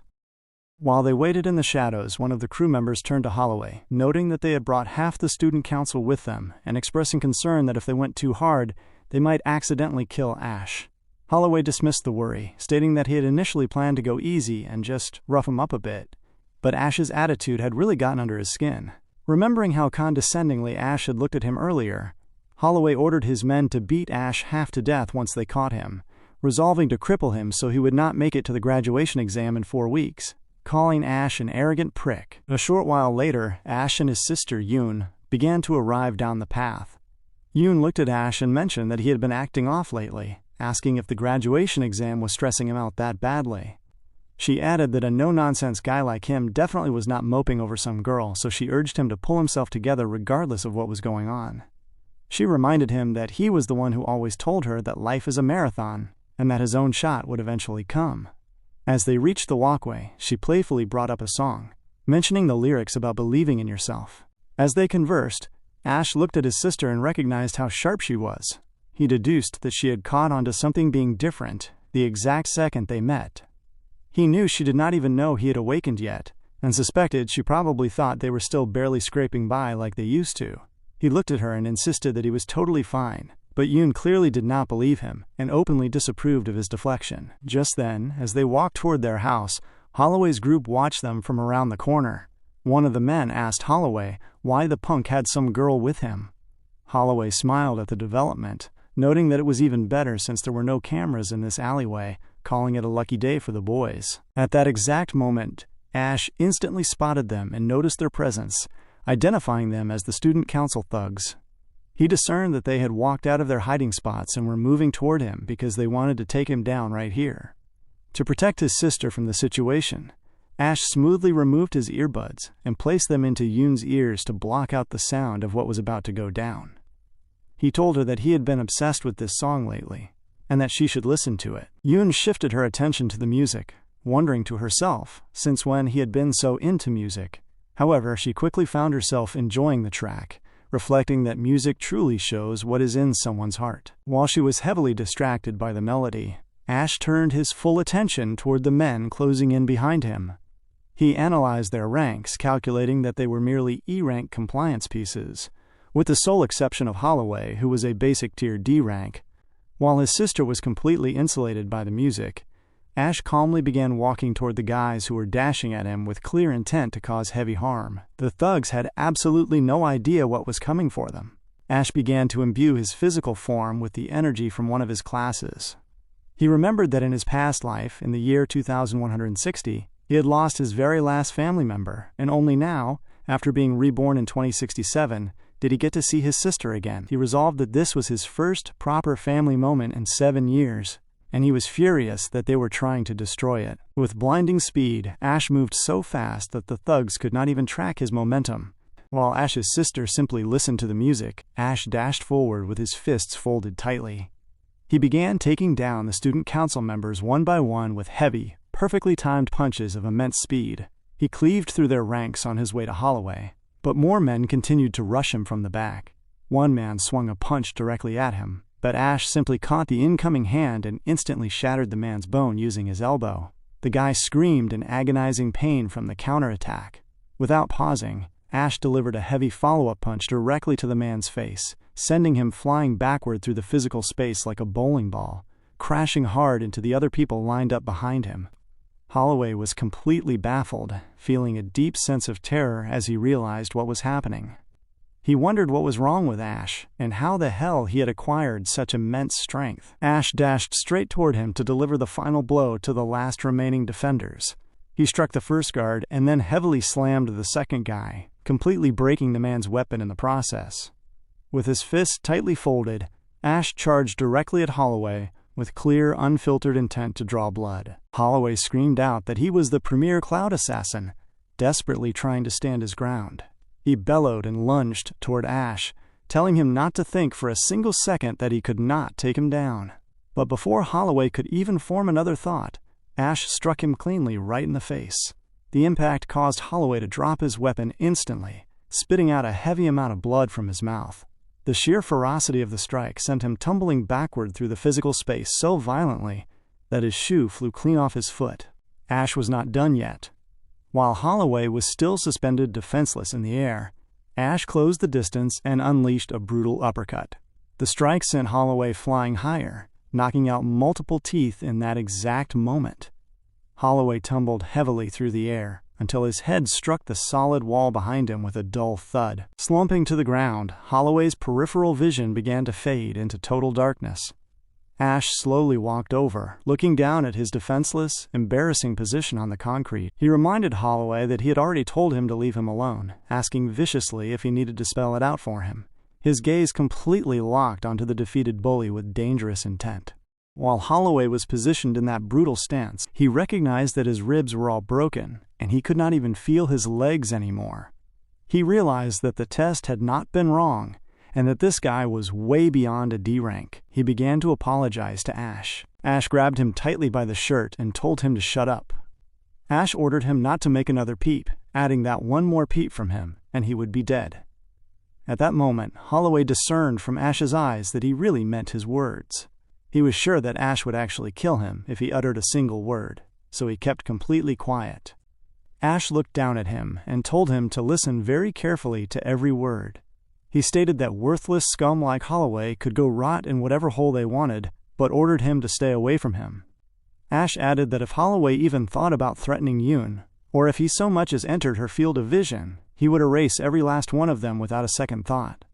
As he spoke, Ash used a dagger to slightly slice through Holloway's lips, glaring at him intensely as he repeated that he would erase him without a single thought, asking if that was clear. Holloway nodded quickly as he cried heavily from the pain and terror. Leaving Holloway right there on the ground, Ash dropped the dagger and walked off. A bit further down the road, Yoon was walking alone and felt a wave of loneliness. As she listened to the lyrics of the song playing in her ears, she began to cry, wondering why the melody made her feel so emotional. Just then, she turned her head, spotted Ash, and playfully screamed at him that leaving her like that was plain dirty. But by that moment, Ash had already arrived right behind her. Holding a box in his hands, he told her that he had gotten her a present. Inside the box was a small pen. Yoon was completely taken aback by the item, recognizing that it was a Mana Hollow pen, the brand new model from Drag Group. Disoriented by the luxury gift, she noted that the device cost around 10 grand, and she demanded to know where he had gotten that kind of money. Ash looked at Yoon and remembered that in his last life, he had failed to protect her and could not even protect her dreams. He knew that this time around, things would be very different. He felt a warm resolve that he would be able to protect everything she held dear in this new opportunity at life. Meanwhile, those hoodlums remained hiding, ensuring that Yoon would not see them in their embarrassing state. Much later, when they arrived at their house, Yoon immediately began to use the pen to draw creatures in the physical space of the room. The drawings seemed completely alive, floating in mid-air. She was highly excited, shouting that it was incredible, because she could literally draw holograms in mid-air. Ash smiled at her excitement, and mentioned that, as long as she was happy, all was good. Yoon turned to him and pointed out that they still owed rent, telling him that he could not just spend money like this. Ash responded that he had already paid off the rent for the entire year. Yoon was stunned by these words. Ash explained that he had done a little side hustle with a buddy recently and made some cash, stating that was how he was able to afford it. Yoon glared at him, concluding to herself that he was the worst liar ever and that his words sounded incredibly sketchy. She recognized that they were now keeping secrets from each other, but as she looked at him, she realized she had not seen him smile like that in ages. Placing her hand gently on his shoulder, she told him that, whatever was going on, he should not bottle everything up. Ash looked back at her, smiled softly, and agreed. Much later, Cole was at his own residence, looking intently at the aquarium in front of him. He noted to himself that Holloway was in terrible shape, having suffered 60 compound fractures all over his body, meaning even top-tier healers would not be able to patch him up in under a month. He expressed disbelief that Holloway had actually gone after Ash, only to get beaten up like that. He was speaking to Arya, who remarked that she guessed Holloway would be sitting out the graduation combat exam at this rate. Cole simply shrugged it off, stating that his squad had just shed some incompetent deadweight, so it was no problem for him. Just then, Logan, the career coordinator for National Awakener University, walked up beside Cole. Logan brought up Ash's name, mentioning that he had double-checked the rank assessment results. He revealed that Ash was legitimately a C rank, making him the only student in the entire school ranked higher than Cole. Cole was taken aback by this revelation. Logan continued, noting that Cole's old man had invited the Alliance vice chairman himself to watch the graduation showcase. He warned that they could not have anyone upstaging Cole, suggesting that in a worst-case scenario, he might need to call in a favor from his niece, Arya, to patch the hole left in Cole's squad. Arya glared at Logan in response. Cole looked down and stated that his uncle was worrying far too much, asking if they actually believed he had gone full power during that initial assessment. He told them to chill, asserting that when the combat exams rolled around, he would make damn sure everyone knew who really ran the place. The next morning, after his intense training session was over, Ash took a long shower. Reflecting on his overall situation, Ash recognized that money was no longer a problem and everything was moving perfectly on track. He calculated that his real plan would kick off right after graduation. Next up on his list was to snag the $1 million championship scholarship from the graduation exam, which would allow him to clear his debt with Theo. He knew he had to honor that deal because he would need Theo for a lot of things down the road. Lying in his bed later that night, he reasoned that the exams were less than a month away, meaning it was time to farm some serious levels. He closed his eyes to sleep, and the system began to initialize just as before. Once the initialization finished, the Gluttony System activated, and his consciousness went deeply into that familiar vast space. Upon arriving in that dimension, he began to walk upward toward a sealed room situated right in front of him. He calculated that according to his last test, his weakest class, the Doomhowl class, sat at a C rank, while his strongest class, the Infernal Rakshasa class, had actually broken the ranking scale with SSS rank, although he could not tap into its full potential just yet. He wondered how much power he could actually squeeze out of it in reality, noting that the ranks of his other two classes were still complete question marks. He pulled out the unique key he had received from the Abyssal Fiend. He decided that he needed to perform a few tests with it today. Inserting the key, the massive door in front of him opened widely. Ash stepped inside, wondering what was waiting for him within that dread sphere. As he slowly pulled his way through the threshold and arrived completely inside, he was extremely shocked by the sight that met his eyes right there in front of him. Ash arrived within a completely new space, a desolate and heavy dimension known as the Falling Star Wasteland. Standing on the cracked surface, he was immediately taken aback by the incredible density of the environment. The gravity here was completely ridiculous, exerting a crushing downforce calculated to be approximately 10 kilograms per square unit on the surface. Turning around, he discerned that the entrance had entirely vanished behind him, leading him to conclude that he would have to find and kill the floor boss before the portal would open again. Operating in this hellish environment, Ash was running at only about 30% of his usual capacity. While he was still deep in thought, a creature slowly emerged from a nearby corner. It bore the fierce shape of a lioness, moving with aggressive, stealthy strides toward him. It was a phantom mane, a B-rank stellar warrior. Ash looked at the approaching beast. He shifted his stance and instantly switched his class to the lightning assassin. In an instant, the phantom mane launched itself directly at him. Despite the heavy gravity dragging at his limbs, Ash moved with calculated precision and swiftly dodged the lunging attack. He immediately attempted to counter, activating his electric blade skill to dash forward and strike the creature. He knew he needed to finish this fight quickly because of the extra weight pressing down on his body. His blade swung heavily through the physical space, but unfortunately, the crushing gravity threw off his precision, causing him to miss the creature's vital points. Hence, he was unable to paralyze the beast. Ash was stunned by the unfortunate miss, realizing that the insane gravity was completely screwing with his speed and precision. At that moment, the phantom mane struck back instantly, slamming Ash straight down into the ground. The creature stood over him and roared, preparing to launch a final, devastating attack. It was clear that the beast was not affected by the crushing gravity at all. As the phantom mane lunged down to bite him, Ash quickly switched his strategy. The creature's massive jaws clamped down onto his hand, but the bite was unable to deal any damage at all. Ash had already switched his class to the Infernal Rakshasa, the powerful form he had previously acquired from the Abyssal Fiend. He understood that if he intended to survive this encounter, he absolutely had to rely on the raw durability of this class. With his new form active, he instantly began to overwhelm the phantom mane, using his enhanced strength to strike the beast and slam it straight to the ground. Ash focused his energy, deciding to use the environment to his advantage. He calculated that by cranking the localized gravity to the max and boosting his falling momentum to the absolute limit, his striking hand would become immensely heavier. He screamed out loud as he unleashed his power, knowing that in this already crushing environment, his punch would hit with 60 times its normal force. The phantom mane looked on in sheer shock at his overwhelming strength, but it was too late to escape. Ash delivered a triple cataclysm crushing attack. pummeling the phantom main to a pulp in an instant and completely destroying it. The sheer weight of the impact shattered the solid ground all around them. With the phantom main defeated, the system notified him that he had successfully obtained the creature's data and leveled up to level 11. Ash laid flat on the ground, completely exhausted as the heavy pressure of the room settled over him. He reflected on his system, realizing that each star on a class card represented an additional power multiplier, meaning more stars granted a much higher overall boost after class switching.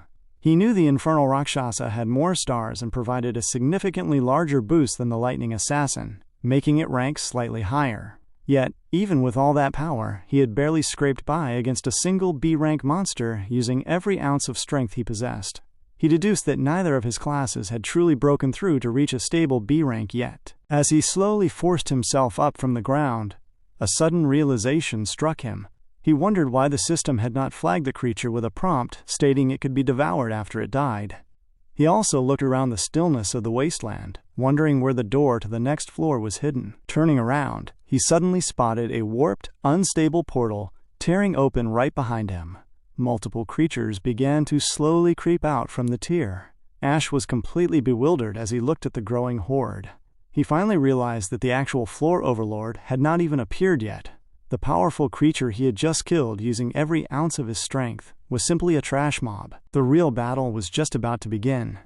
Multiple phantom mains dashed out of the portal simultaneously, launching a synchronized assault on Ash. They swarmed him from every corner, striking him heavily and pummeling his body with their sharp claws. In that moment of intense pain, Ash finally understood the true, brutal nature of the Infernal Rakshasa class. He recognized that once that door opened, nothing but endless agony awaited him. The monsters tore into him relentlessly, and a final, deafening roar from one of the dominant beasts put the fear of God into him. Suddenly, Ash woke up with a violent gasp, back in reality.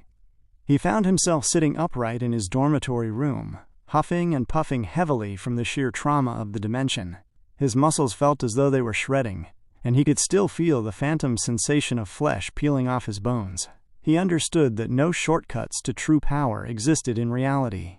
This brutal, lonely road through hell had just started for him, and he would have to endure it completely on his own. However, he knew the heavy rewards would be worth the suffering, so he firmly resolved to push through it. On Friday, May 20th, 2157, the students gathered inside the National Awakener University Auditorium. A major assembly was underway to conduct the mandatory team selection for the upcoming graduation combat examination. Logan, Cole's uncle and the university's career coordinator, sat prominently in the midst of the academy instructors. Throughout the spacious hall, groups of students were conversing loudly among themselves, while Ash sat completely alone by a quiet corner. Ash watched the crowd as they discussed the new rules. The students mentioned that while past years had 0 requirements for team size or rank, the academy had changed the criteria so that every squad now required a minimum of 5 people, with at least one member hitting the E-rank high tier to make the exam more spectator-friendly. The murmuring crowd wondered how the selections would pan out this time under the new regulations. While they were talking, Logan called for the room's attention. He announced that the complete rank data for all students this year had just been pre-released and pushed directly to their wristbands, instructing everyone to check the files and lock in their teams as soon as possible. The auditorium fell into a brief silence as everyone instantly checked their wristbands. The lists showed a large number of impressive D-rank high-tier students. However, Ma was scrolling through the data when he suddenly recognized a name at the absolute bottom of the list. He looked toward the corner, spotted Ash, and was completely shocked. He was baffled as he began to question how Ash could be reduced to only a mere E-rank basic tier awakened on the list. Ash was taken aback by the data on his wristband as well.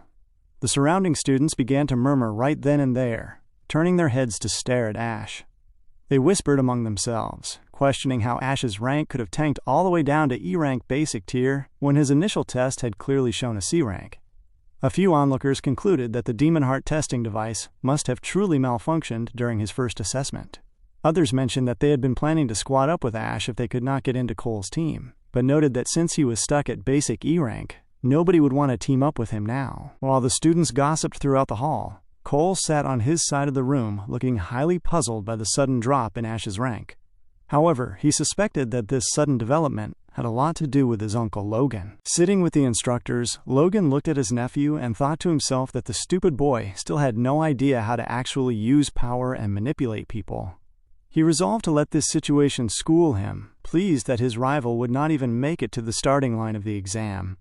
It was a highly tricky and disgusting manipulation, but Logan was fully prepared to enforce it to ensure that Ash would not even be able to sign in to the upcoming tournament. The instructor ordered everyone to hurry up and secure their teams. The crowded hall erupted into a flurry of movement as students immediately rushed toward Cole, calling out his name and pleading with him to let them join his squad.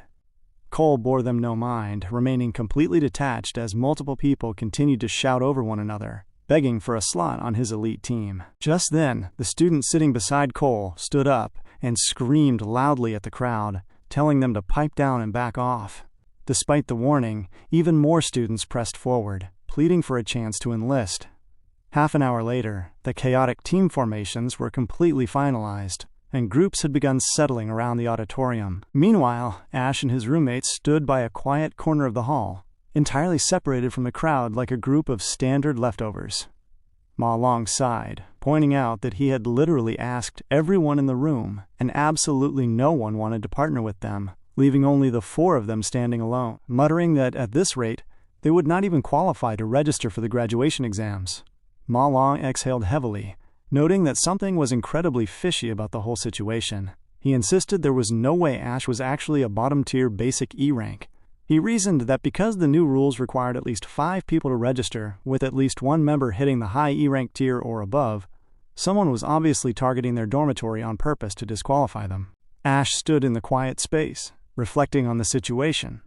He recognized that the graduation combat exam was everyone's single shot at making it big, since only the highest team scores would secure good job offers from top corporations. He analyzed the exam mechanics, calculating that the monster spawns inside the dungeon would scale directly with the squad's size. He understood that a larger number of people did not automatically guarantee a better score, which was exactly why nobody wanted any dead weight dragging them down, even if they could not get into an elite squad like Cole's. It was a brutal bottleneck, and the 3 lowest-ranked students in the entire institution happened to be his exact roommates. Just then, a student from another group called out across the space to Weston, telling him that their team needed exactly 1 more person and asking him to join them. The student urged Weston not to team up with the 3 basic E-rank losers from his room, warning him that if he stayed with them, he might not even make it to graduation. Ash watched the interaction closely, knowing that under these strict constraints, basic E-rank students were pretty much guaranteed to be abandoned by the rest of the class. It was an unfortunate reality that would cause his friends to lose their shot at the graduation exam entirely. Weston, however, did not hesitate. He looked back at the recruiter and stated firmly that his dormitory had already packed a team together, adding that he was absolutely not abandoning his brothers. The other students sighed in disappointment and turned away, calling Weston an idiot and muttering that he was just a filler choice anyway. Weston barked back at them, telling them to stop looking down on his friends. By this point, the vast majority of the students had already been accepted into squads. With only a few empty slots remaining in the entire hall, Ma Long began to show visible signs of fear. He noted out loud that almost everyone was finished forming teams, and there were barely any unaligned high E-rank students left, leaving them 1 member short with nobody willing to take them in. Ash shifted his gaze toward the instructor's table, locking his eyes on the career coordinator, Logan. He analyzed Logan's profile, noting he was a mid-tier C rank who shared the exact same last name as Cole.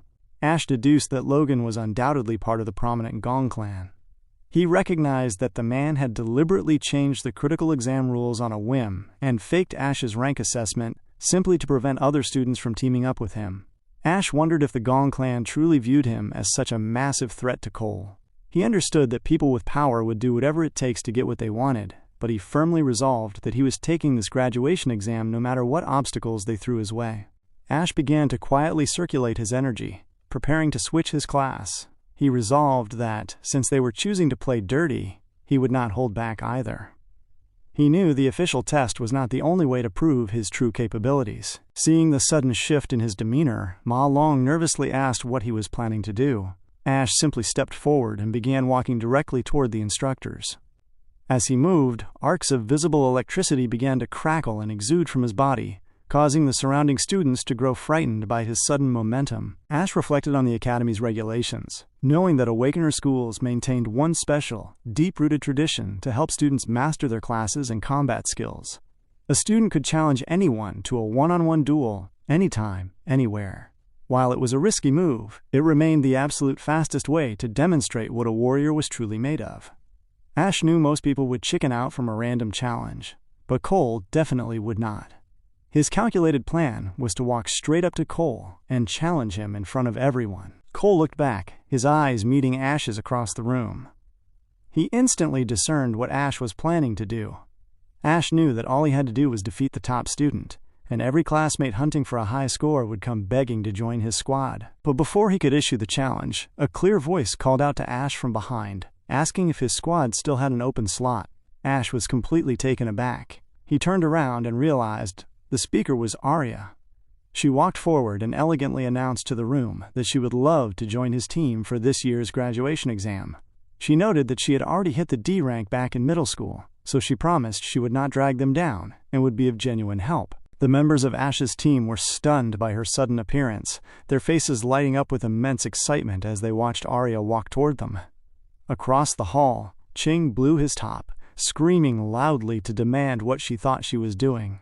Her sudden intervention caught both Cole and Logan completely off guard, leaving them thoroughly surprised. The onlookers whispered in disbelief that the vice president, Arya, was actually teaming up with Ash's leftover squad. They noted that she was an elite exchange student who wanted to take their graduation exam, watching in shock as she walked straight up to Ash. Logan's mind raced as he struggled to understand why the girl was suddenly helping outsiders.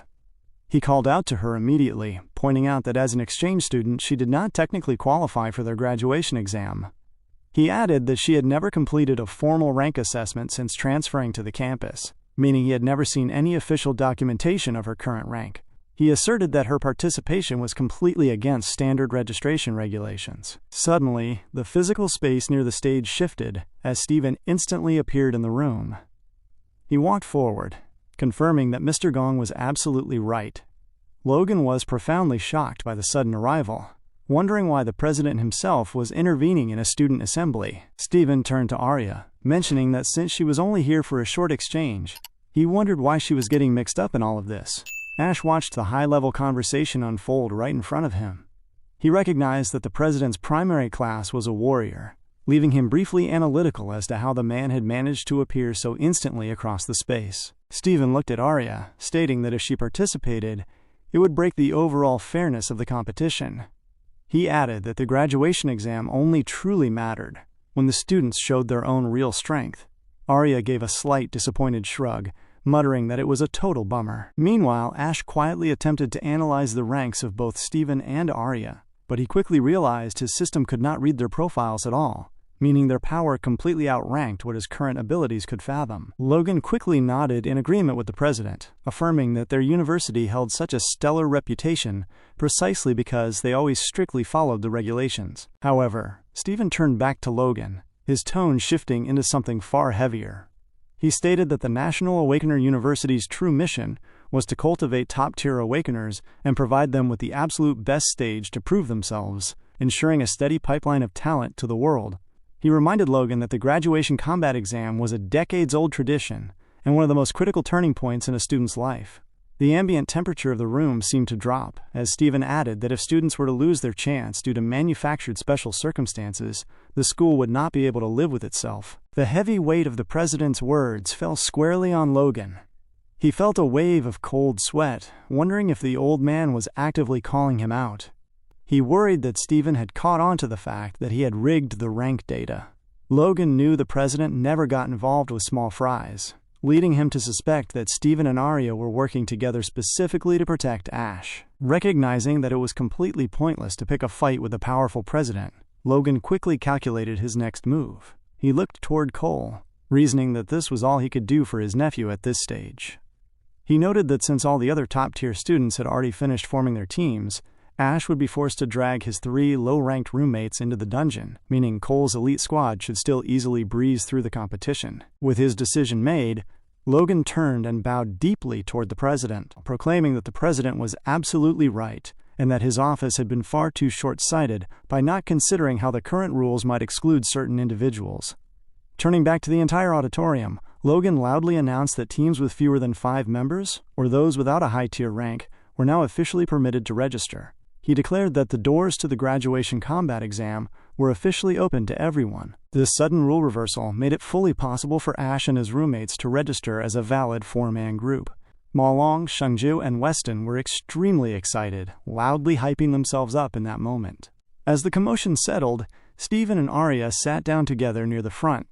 Steven looked at her, noting that her interest in the local students ran much deeper than he had originally anticipated. He observed the playing field, pointing out that on one side stood Cole, leading the strongest squad in the university's history, while on the other side stood Ash, partnered with the 3 lowest-ranked roommates in the entire school. The president admitted he could not help but wonder which dungeon the groups would select, and what kind of scores they would ultimately pull off. Just then, the coordinator's voice echoed through the auditorium, informing the assembly that now that the teams were fully locked in, the captains could immediately submit their dungeon selections on their wristbands. Almost the exact second the announcement finished, a notification flashed on the main command terminal. Someone had already submitted their selection. The announcer was completely taken aback by the incredible speed of the submission. Some of the other kids recognized who it was instantly. It was Ash. He had locked in their destination instantly. Looking at their screens, Ash's roommates gasped in absolute horror at the specific dungeon he had chosen.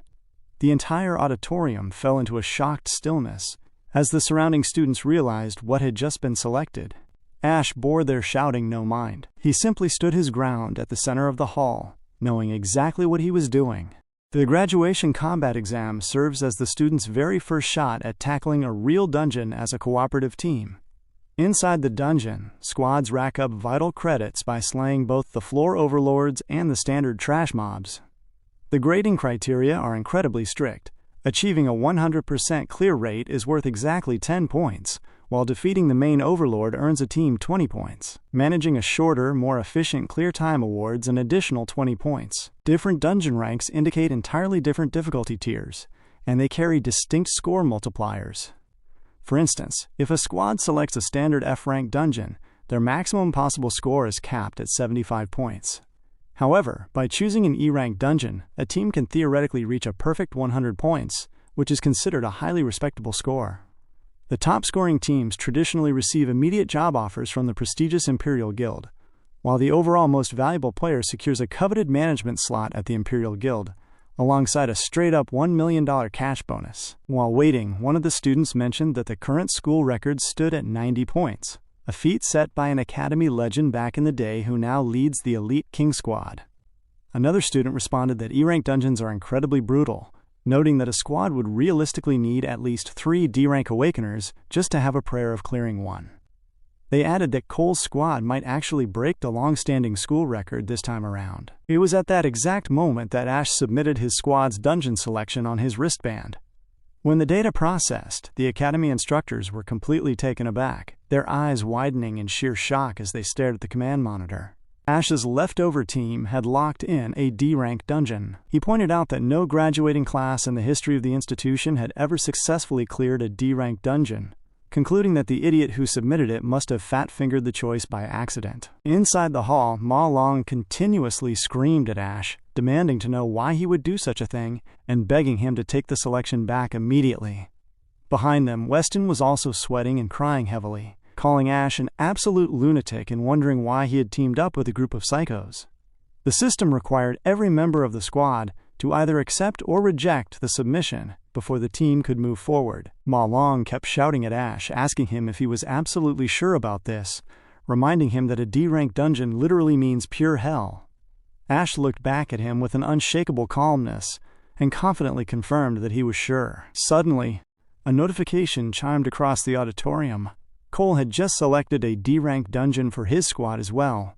With all members of Cole's elite team quickly confirming the choice, they officially locked in their destination. The surrounding students were completely bewildered by the realization that 2 different teams were actively stepping into D-rank territory. However, unlike the chaos surrounding Ash, Cole's team looked entirely calm, radiating massive confidence in their ability to conquer the zone. The lady in Cole's squad scoffed loudly, looking over at Ash's group and calling them a bunch of losers who were simply trying to act tough.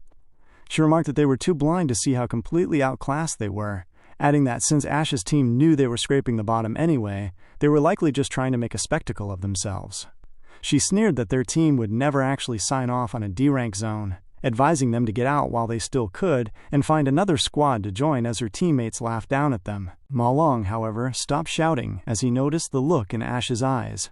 He recognized a powerful presence radiating from him, wondering to himself when Ash had even changed like this.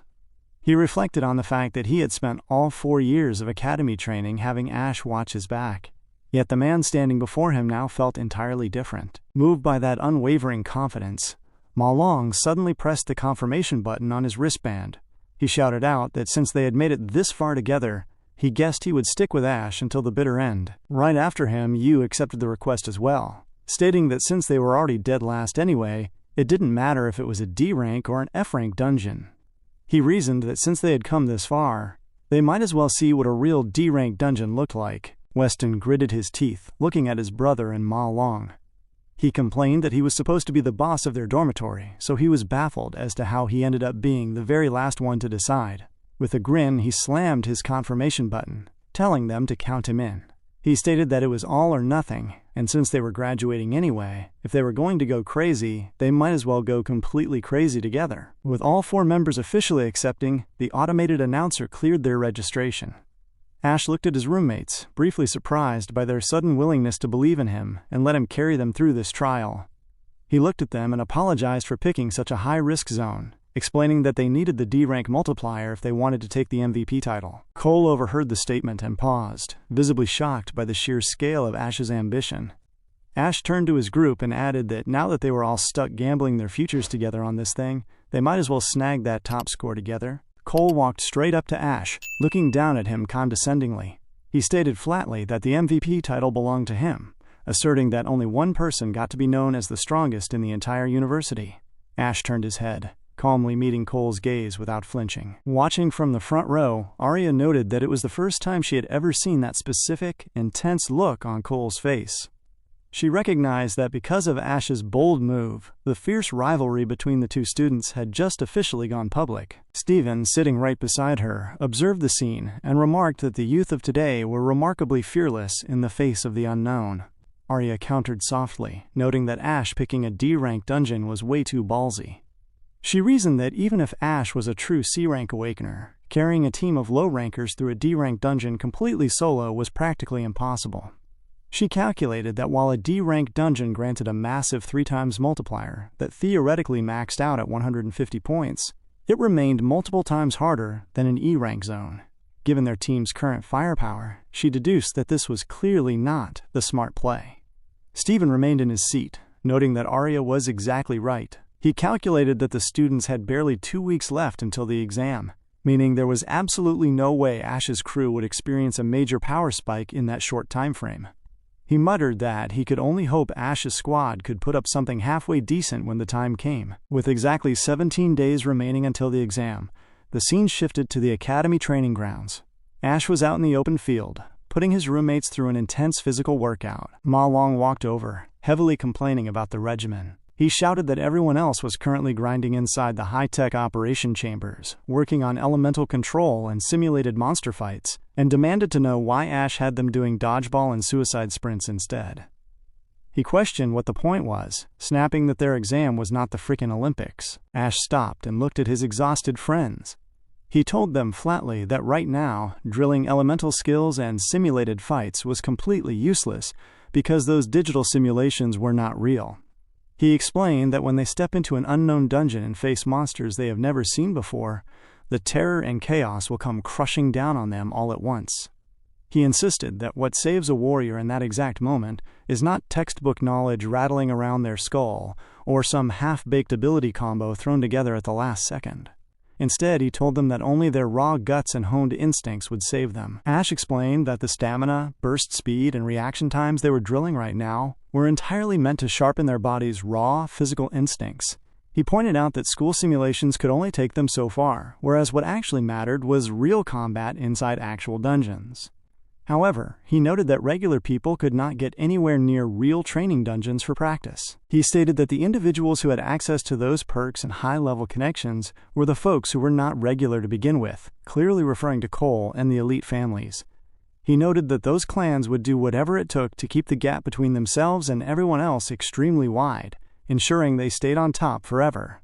He added that from the day those elites were born, they possessed resources that regular people could chase for their entire lives and never obtain. Weston looked up from the grass, asking what people like them who had absolutely nothing were supposed to do then. Ash's response was clear. He told them that they were going to get admitted into the Imperial Guild by smashing through the class ceiling with the highest score the school had ever seen. He reminded them that the graduation exam was everyone's single shot to leapfrog ahead in life, and he admitted that it was his own best shot as well. He promised them that he was going to give absolutely everything he had to pull it off, resolving right there in their presence that they were winning this exam regardless of the odds. Ash routinely closed his eyes to enter the dream sphere with exactly 15 days remaining until the exam, returning to the crushing gravity of the falling star wasteland. He trained heavily against the B-rank phantom mains. The monsters swarmed him relentlessly, their heavy claws striking his shoulders as he struggled to maintain his footing under the intense downward pressure. As the countdown reached 10 days, Ash maintained a dual routine. By day, he put his roommates through rigorous physical drills out on the field, and by night, he returned to the dream sphere to push himself against the endless waves of phantom mains. Meanwhile, across the campus, Cole was also training heavily with his own elite group. With 5 days left, the grueling routine began to yield visible results. The roommates of Ash were moving with noticeably better speed and precision during their drills, while Ash continued to push his physical limits to the absolute maximum. By the time only 3 days remained, Cole had completed his own rigorous preparation, successfully unlocking additional abilities for his class. With 2 days left, the persistent efforts of Ash in the high-gravity wasteland paid off as his system updated, showing he had leveled up to level 16. With his enhanced stats, taking down multiple phantom mains in the other dimension became significantly easier, his movements carrying a grounded, heavy efficiency. Noting that the real battle was finally beginning, the calendar officially turned to June 17, 2157, the day of the graduation combat exam. A small, floating drone companion hovered before the squad of Ash, introducing itself as their automated companion for the test. Ash and his roommates donned their standard combat suits. Their bodies looked noticeably bulkier and more conditioned from the weeks of non-stop physical conditioning, their stances anchored and ready. The drone instructed them to ensure their wristbands and gear were properly equipped, announcing that the graduation exam was officially starting. With their equipment locked in, Ash and his team stepped forward, crossing the threshold of the portal gate into the D-rank dungeon. Elsewhere on campus, inside the National Awakener University Administration Building, Stephen was walking through the main corridor when he encountered a prominent visitor. He greeted the man, noting it had been a long time since they last met. The visitor was Soren, the co-founder of the prestigious Imperial Guild and the father of Cole. Soren thanked the president for waiting as they walked together. Near the windows, a few instructors peeked outside and murmured in admiration, recognizing Soren as one of the legendary founders of the Imperial Guild. They noticed a luxury car parked right behind him and wondered who could possibly be inside, noting that it must be someone of immense importance to warrant an official reception from both the guild founder and the university president. The car door opened slowly, and a distinguished man stepped out into the morning air. The observing instructors gasped in total shock as they recognized Carl Cavendish, the vice chairman of the Global Guild Alliance. The teachers whispered loudly among themselves, amazed that the vice chairman of the entire alliance had actually arrived at their school. They remarked that a regular person could go their whole life without ever seeing someone of his stature, noting that the administration wing had been completely cleared out for his arrival. Since the Guild Alliance effectively ran the global infrastructure, the onlookers knew that simply getting on their radar could permanently elevate a student's career. Shortly after, inside a wide briefing room equipped with a massive, segmented monitoring screen, Logan stood before the guests to present the exam data. He explained that a total of 184 students were participating in the graduation combat exam, divided across 28 separate squads. He pointed out that 23 squads had selected standard F-rank dungeons, while 3 squads had opted for E-rank dungeons. The large screens displayed live footage of the various teams entering their respective zones. Logan then noted that 2 squads had chosen to enter D-rank dungeons. This revelation caught the attention of Sigrid, the Secretary General of the Guild Alliance. She noted that D-rank dungeons were considered dangerous areas even for professional guild teams, questioning Logan as to whether the faculty had properly warned the students about the extreme risks involved. Logan quickly reassured the Secretary General, stating that they had briefed the examinees thoroughly. He explained that because most students lacked real combat experience, they remained stuck at the basic E-rank tier, meaning they could barely handle the standard trash mobs found inside F-rank dungeons. On the monitoring screens, footage from an F-rank dungeon showed students screaming loudly as they threw everything they had against an F-rank overlord monster. Logan pointed out that overlords were entirely different beasts compared to regular mobs, but he emphasized that E-rank dungeons were a completely different ballgame. He explained that a single trash mob inside an E-rank zone hit just as hard as an F-rank overlord. The screen showed an unprepared student shrieking in a corner, entirely terrified for his life. Logan concluded that for the vast majority of their students, clearing even an E-rank dungeon was basically mission impossible. Sigrid then questioned him regarding the safety protocols in place, should the students run into critical danger.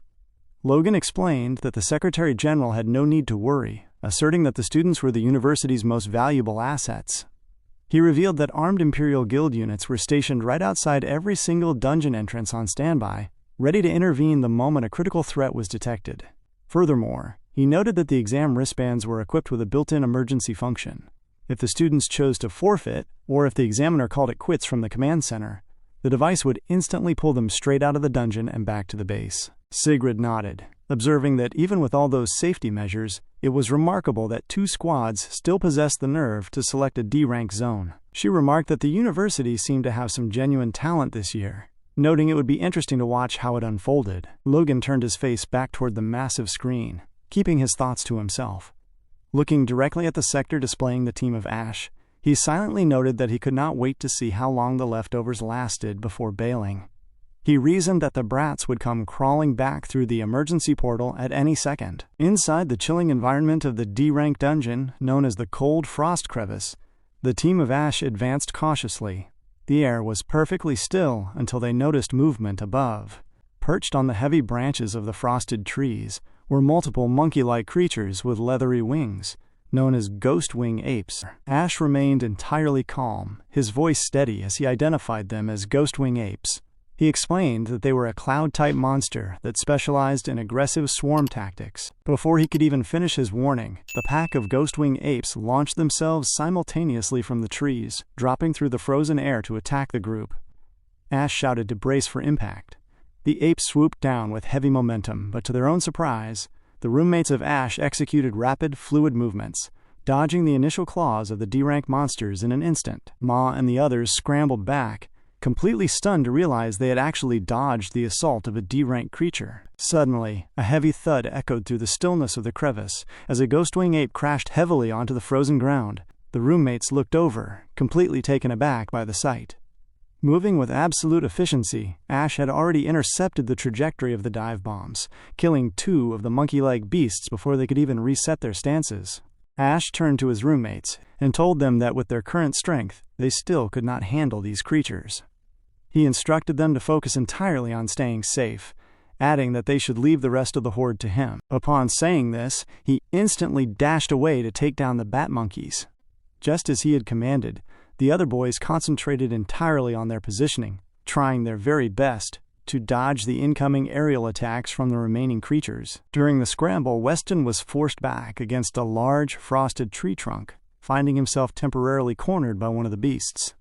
He reflected on their weeks of preparation, realizing that all the time they had spent drilling their reflexes and burst power under Ash's supervision, Ash had never actually expected them to contribute to the core combat. He understood that the training was designed solely so they could protect themselves from being instantly overwhelmed. Weston felt a surge of frustration at this realization. He recognized that he had always been the established boss of their dormitory for the longest time, yet now he was forced to rely completely on Ash just to get through his graduation exam. He watched with a mixture of annoyance and deep admiration as Ash moved fluidly through the shadows, taking his time to systematically slice through multiple ghostwing apes in a matter of moments. The remaining monsters grew highly agitated by the rapid loss of their pack members. They veered in mid-air, dashing aggressively toward Ash in retaliation. But Ash did not relent for a single second, maintaining a steady pacing as his blade sliced through several more creatures in an instant. Weston stared at the display, acknowledging that when Ma Long had previously claimed Ash was strong, he had not believed it at all. Seeing it now with his own eyes, he discerned that Ash's capabilities were not like those of a standard graduating student. He was clearly operating like a battle-hardened warrior. He felt left in the dust as his roommate demonstrated such immense reliability. Just then, one of the detached Ghostwing apes launched a sudden dive bomb to attack Yu and Ma Long. Yu screamed out loud, warning Ma Long that another creature was coming from directly behind them. In that split second, Weston twirled toward the descending beast, throwing his weight forward to grab the creature firmly by its leg. He shouted over to his brother and Ma Long, telling them to move to the right and asserting that they could not continue to act as dead weight while relying on Ash for everything. He reminded them heavily that this was not just Ash's graduation exam. The others were visibly moved by his sudden resolve. Weston screamed at them again, emphasizing that it was their graduation exam as well. Yu recognized the truth in his brother's words and resolved himself instantly. He circulated his energy and conjured thick, binding plants directly from the frozen ground, thrusting the vines upward to wrap around the creature. The plants bound the Ghostwing ape in an instant, restricting its movements, but the binding attack was slightly weak.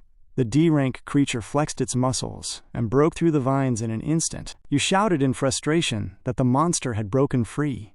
Before the creature could fully recover its balance, Ma Long activated his ice skill, unleashing a frost technique toward the target. Ma Long screamed out that he had successfully slowed it down, urging you to strike together with him. You immediately used his skill to bind the monster with plants once more. Working simultaneously, they managed to freeze and bind the creature in place, locking it down completely. You then screamed for Weston, telling him that now was his chance to use his fireball attack. Weston quickly conjured a concentrated sphere of fire within his palm, thrusting the skill directly toward the restricted monster. The fireball struck the creature squarely, but the fire did not deal massive damage. The Ghostwing ape simply screamed loudly in heavy annoyance at them. Refusing to let the opening slip, Weston rushed forward, thrusting multiple follow-up attacks at the beast to steadily chip away at its durability. The creature roared loudly under the pressure. You strained every nerve to hold the vines tight, while Ma Long simultaneously did his absolute best to maintain the freezing pressure to keep the monster anchored to the floor. Weston gritted his teeth, deciding to go all out. He infused the entirety of his remaining energy into a single, massive attack. With a loud roar, he jumped high into the frozen air, using his downward momentum to thrust the explosive skill right at the locked-down Ghostwing ape. The strike landed heavily, causing a massive explosion to ripple through the immediate space, blasting the monster to a pulp in an instant. The drone companion hovering nearby immediately chimed, announcing to the group that the Ghostwing ape had been officially defeated. Upon hearing the confirmation, the three roommates collapsed to the ground in absolute exhaustion. Despite their fatigue, they were extremely excited, applauding themselves for successfully taking down a genuine D-rank monster through their own cooperative efforts. By the corner of the clearing, Ash watched them, feeling genuinely surprised and impressed by their ability to coordinate and defeat the beast. Weston looked up at him from the ground, offering a tired grin and remarking that the fight was easy.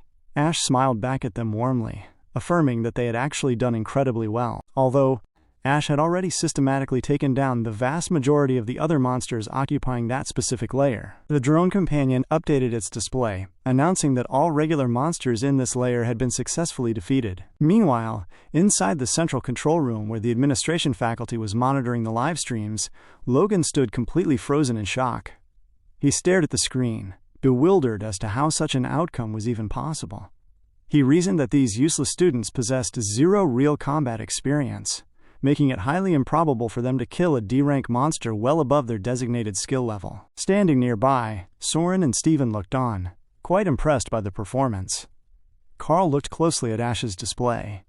He observed that the young man was performing quite well, pointing out Ash as he stood smiling on the monitor. And he expressed that he looks exactly like a certain acquaintance that he once had. Upon hearing this, everyone around the room felt quite surprised that he could recognize a regular student.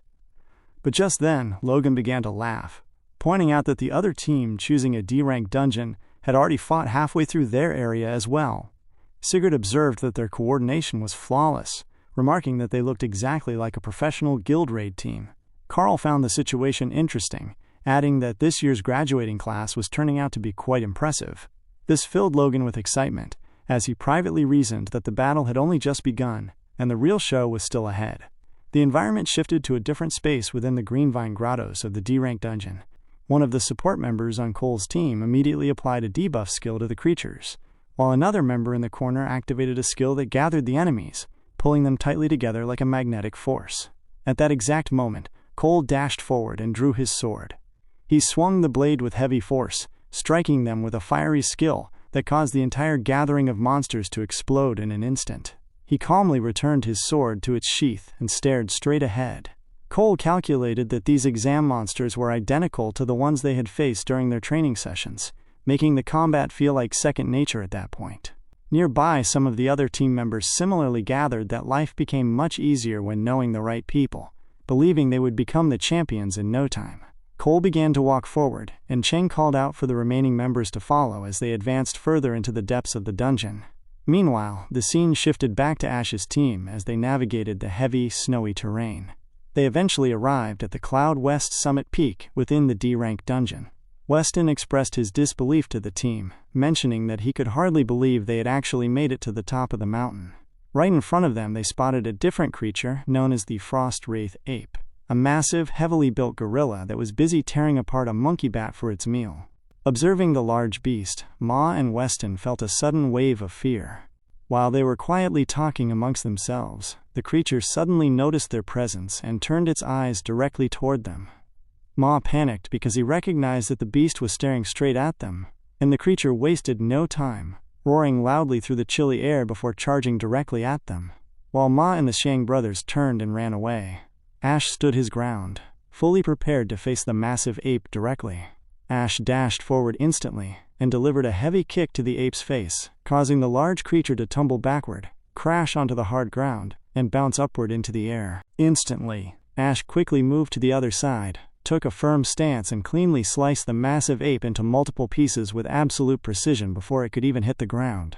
Seeing this outcome, one of the Shang brothers called out to the group, pointing toward a specific spot and noting the large amount of mana crystals gathered there.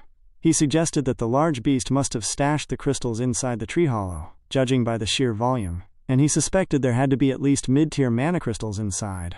They all stood completely mesmerized by the shining objects, and Weston did not waste any time before extending his hand to grab one. Ash tried his absolute best to yell at them to hold on, as he had deduced that this setup was most likely a trap, considering it a classic rookie mistake. It was already too late, as Weston had already placed his hand on the crystal. The moment he did, a blinding light flashed directly in front of them, serving as the catalyst for their sudden misfortune as the entire area froze over in an instant due to the touched crystal. The sudden freeze caught everyone off guard, and even the monitoring robot coordinating their activities froze solid and tumbled to the ground. The entire space quickly lost its signal, leaving the control room completely blank. Meanwhile, Logan seemed to possess all the details and knew exactly that this outcome would happen. He privately concluded that the group had fallen straight into a trap, reasoning that high-level monsters were actually quite intelligent. Thinking that this moment marked the absolute end of their graduation exam. Seeing this, Carl mentioned to Logan that under such circumstances, the students' lives were clearly endangered. Logan agreed completely, stating that saving the students was their top priority, and that the guild rescue team needed to step in immediately, even if it meant ending the exam. However, Steven intervened and suggested that they should give the students a little more time, a statement that left Soren and Logan completely shocked. Steven doubled down on his stance, explaining that the wristbands continuously monitored their physical condition, and all vital signs remained concurrently stable. He added that there was no indication in their neural data of a desire to quit the game yet, concluding that the choice to withdraw should be left entirely in the hands of the examinees themselves. Soren looked visibly annoyed by Steven's sudden interruption, but he resolved to stay quiet. Back at the exam site, Ma discovered that he was surprisingly not frozen solid, though he began to sneeze heavily from the bitter cold while his teammates stood frozen stiff behind him. He understood that this survival made sense because he utilized an ice attribute skill, giving him a natural resistance to the freezing temperatures that kept him from becoming solid ice. However, his relief was short-lived as he suddenly heard heavy laughter coming from a nearby corner. Looking up, he shrieked loudly as he discovered the actual boss of the terrain, a massive creature floating directly above him. Ma was completely bewildered and gripped by intense fear, recognizing that this entity was the true lord of the dungeon. He calculated that he had seen this specific creature inside the monster manual before. It was a cloud elemental mage that specialized entirely in ice manipulation, relying on wide area of effect spells and heavy knockback abilities to control the battlefield. These entities were known to be insidious and cunning, deriving a sick pleasure from tormenting their prey before delivering the final blow. He glared directly at the monster, identifying it as a frostbound Lich King. He stood up and immediately ran toward Ash to free him from the thick ice. As he ran, Ma Long recognized that this was a rare C-rank monster lord, and there was absolutely no way he could fight it by himself. He knew he had to hurry to release Ash before it was too late. Before he could reach his destination, the frostbound Lich King fired a fast ice projectile straight at Ma Long's lower leg, causing him to crash hard onto the frozen ground. The creature began to laugh mockingly, watching Ma Long's weakened body struggle on the floor. Ma Long's exam wristband began to beep loudly, flashing a warning that a critical injury was detected in his lower left leg and asking if he wished to withdraw from the examination. Ma Long gritted his teeth and refused to forfeit, muttering that he needed to dissolve the ice around Ash immediately. He activated his Perfect Origin skill, a specialized technique that purifies energy into a single target to gradually cleanse status debuffs. He reasoned that if he could just defrost Ash, they would still have a fighting chance against the monster lord. However, the frostbound Lich King launched a second projectile, striking Ma Long straight in the hand. The force of the blow broke his concentration, causing the purification process to fail, as Ma Long fell heavily onto the ground. Ma Long found himself in an incredibly dangerous situation, his physical state completely compromised. The leech continued to laugh, completely overpowering him as the wristband beeped relentlessly with safety alerts, asking again if he wanted to withdraw due to the mounting injuries across his body. Ma Long remained completely resolved to pass this test. He reflected on his past, realizing that running away from every challenge and struggle he had ever faced was the exact reason he was constantly left behind. In the past, he had been overlooked, ridiculed, and constantly humiliated, treated as though he did not matter at all. He had put everything on the line just to get to this exam, enduring grueling training against all odds for a single chance to permanently change his life. He resolved that there was absolutely no way he would give up now. Gathering every ounce of his remaining energy, Ma Long activated his Perfect Origin skill once more, pushing his power to the absolute limit to purify the ice-holding Ash. Sensing the threat, the frostbound Lich King countered from behind, propelling multiple sharp ice spears flying directly toward Ma Long's back. Ma Long ignored the incoming danger, screaming loudly as he channeled all his energy into a final push to crush the ice structure in front of him. His gamble paid off. Inside the freezing block, Ash woke up instantly as his body began to surge with powerful electrical energy. Before the ice projectiles could pierce Ma Long's back, Ash shattered the remaining frost, grabbed Ma Long in a swift motion, and used his extreme speed to dash completely away from the danger zone. The frostbound Lich King's laughter stopped, thoroughly stunned by the rapid retreat. Ash placed Ma Long down gently in a safer corner of the cavern. Looking completely depleted, Ma Long looked up and sighed, noting that in the end, Ash still had to break free on his own regardless of his efforts. Ash looked down at his roommate and told him firmly that he was wrong, assuring him that his purification had been a huge help. Our boy then asked if he was going to be okay given the state of his legs. Ma Long nodded slightly, mentioning that it was nothing serious and that he had already managed to stop the bleeding. He warned Ash that the C-rank Cloud Elemental Monster Lord was an incredibly powerful frostbound Lich King, insisting that they could not allow it to freeze them again no matter what. Just then, Ash turned his head as he sensed a massive gathering of energy above them. The frostbound Lich King had conjured a colossal ball of ice that rumbled heavily as it hovered in the sky. Ash stood up straight, turning his body to face the Monster Lord directly. Ma Long cried out in utter shock at the sheer scale of the active skill. Ma Long screamed, asking how the creature could summon a frost nova of that colossal size, concluding that there was absolutely no way for them to dodge an attack that wide. The frostbound Lich King dropped the colossal ice mass straight down, crushing the entire floor of the cavern in an instant. A heavy cloud of frost and debris blanketed the area. The leech hovered safely in the air, laughing loudly as it expected that the massive skill had completely destroyed everything beneath it. However, as the seconds ticked by, the creature's laughter faded.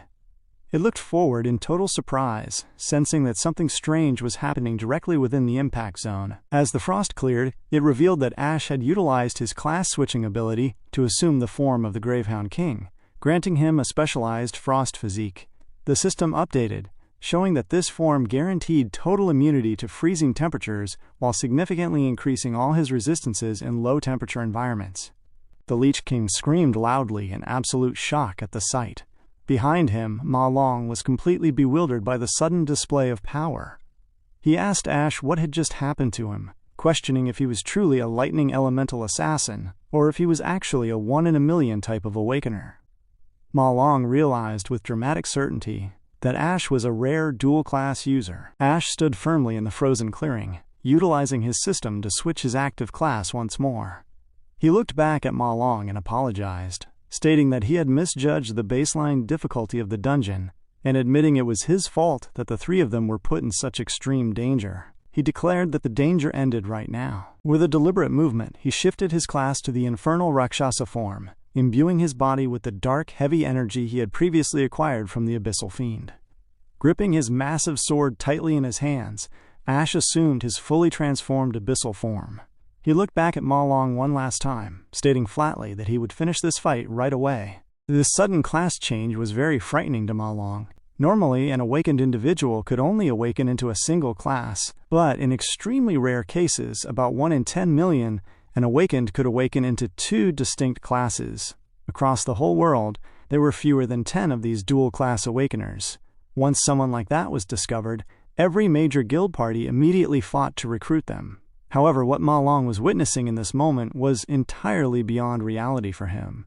He recognized that Ash actually possessed more than just 1 or even 2 classes, but 3 distinct classes. Ash stood there elegantly as he held onto his sword, his stamina and strength rising steadily in the stillness of the cavern. Ma Long was still taken aback, feeling a deep sense of awe as he deduced that every single one of Ash's new classes was terrifyingly strong. Without a moment of hesitation, Ash dashed upward in an instant and flew above the enemy, raising his sword high as he prepared to strike the leech down to the ground. Ash was relentless, and Ma Long could only watch in astonishment. Ma Long realized that the oppressive pressure he had felt from the monster before under Ash's blade had now shriveled into nothing. The creature was extremely scared by the attack that was about to strike it. Instantly, Ash swung his sword and cut through the leech, slicing it into 2 pieces in an instant, while the creature remained completely defenseless. The leech shattered and fell limp to the ground, as our boy landed slowly on the frozen floor. Ash received 5,000 experience points, leveling up to level 17 in that exact moment, and he also obtained some rare materials from the ice creature. Ma Long walked toward the leech's skull and mentioned to Ash that he still had to hand it to him, since it was a C-rank monster lord and Ash had managed to defeat it in a single shot. Ash simply looked away and asked if those 2 were still frozen, questioning if Ma Long had enough strength left to break the control holding them. This question made Ma Long feel extremely uncomfortable as he realized that he had actually completely forgotten about them. He immediately ran toward the Shang brothers to release them from the tight ice grip. Meanwhile, Ash looked down at the leech's skull and realized it was actually devourable. He extended his hand and absorbed the skull into his frame, devouring it in an instant. Upon devouring the skull, he saw that he had acquired the card from the entity he had just absorbed, noting that this was the first time he had devoured a class outside of a dream. Because the camera drone had been frozen solid by the ice burst this entire time, this sequence was hidden from the public, meaning Ash had nothing to worry about regarding his secrets. Just then, a system window appeared right in front of Ash, showing that his class mastery had actually increased. The class mastery of his electricity ability gained an extra star, which was a very pleasant surprise to Ash as he looked at the interface. Meanwhile, over on Cole's team, the environment was entirely different inside the toxic vine grotto interior. They were facing a glutinous bloom, a massive creature with thick vines that was beating the team members backward. They tried their very best to restrain the large creature, but the task proved to be incredibly difficult. The member responsible for restraining the beast screamed loudly, noting how strong a D-rank boss truly was, and urged the others to hit it harder because he was about to lose his grip entirely. Another member tried his best to fire electrical arrows at the creature, shouting that its defense was insanely high and that they could not break through it at all. The massive beast easily struck down the frontline members, leaving them looking entirely defenseless. One of them screamed, mentioning that they had never seen a monster this strong during their training sessions, and frantically asked what they should do. The other turned back and stated that their only hope now rested with Cole, asking if he had finished charging up his powers yet.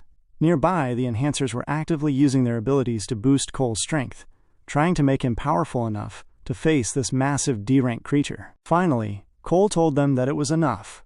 He dashed forward, imbuing heavy energy into his blade to slice through the massive creature in front of him. He struck the beast with his sword in an instant, piercing through the creature's high defense before calling out the word to incinerate it.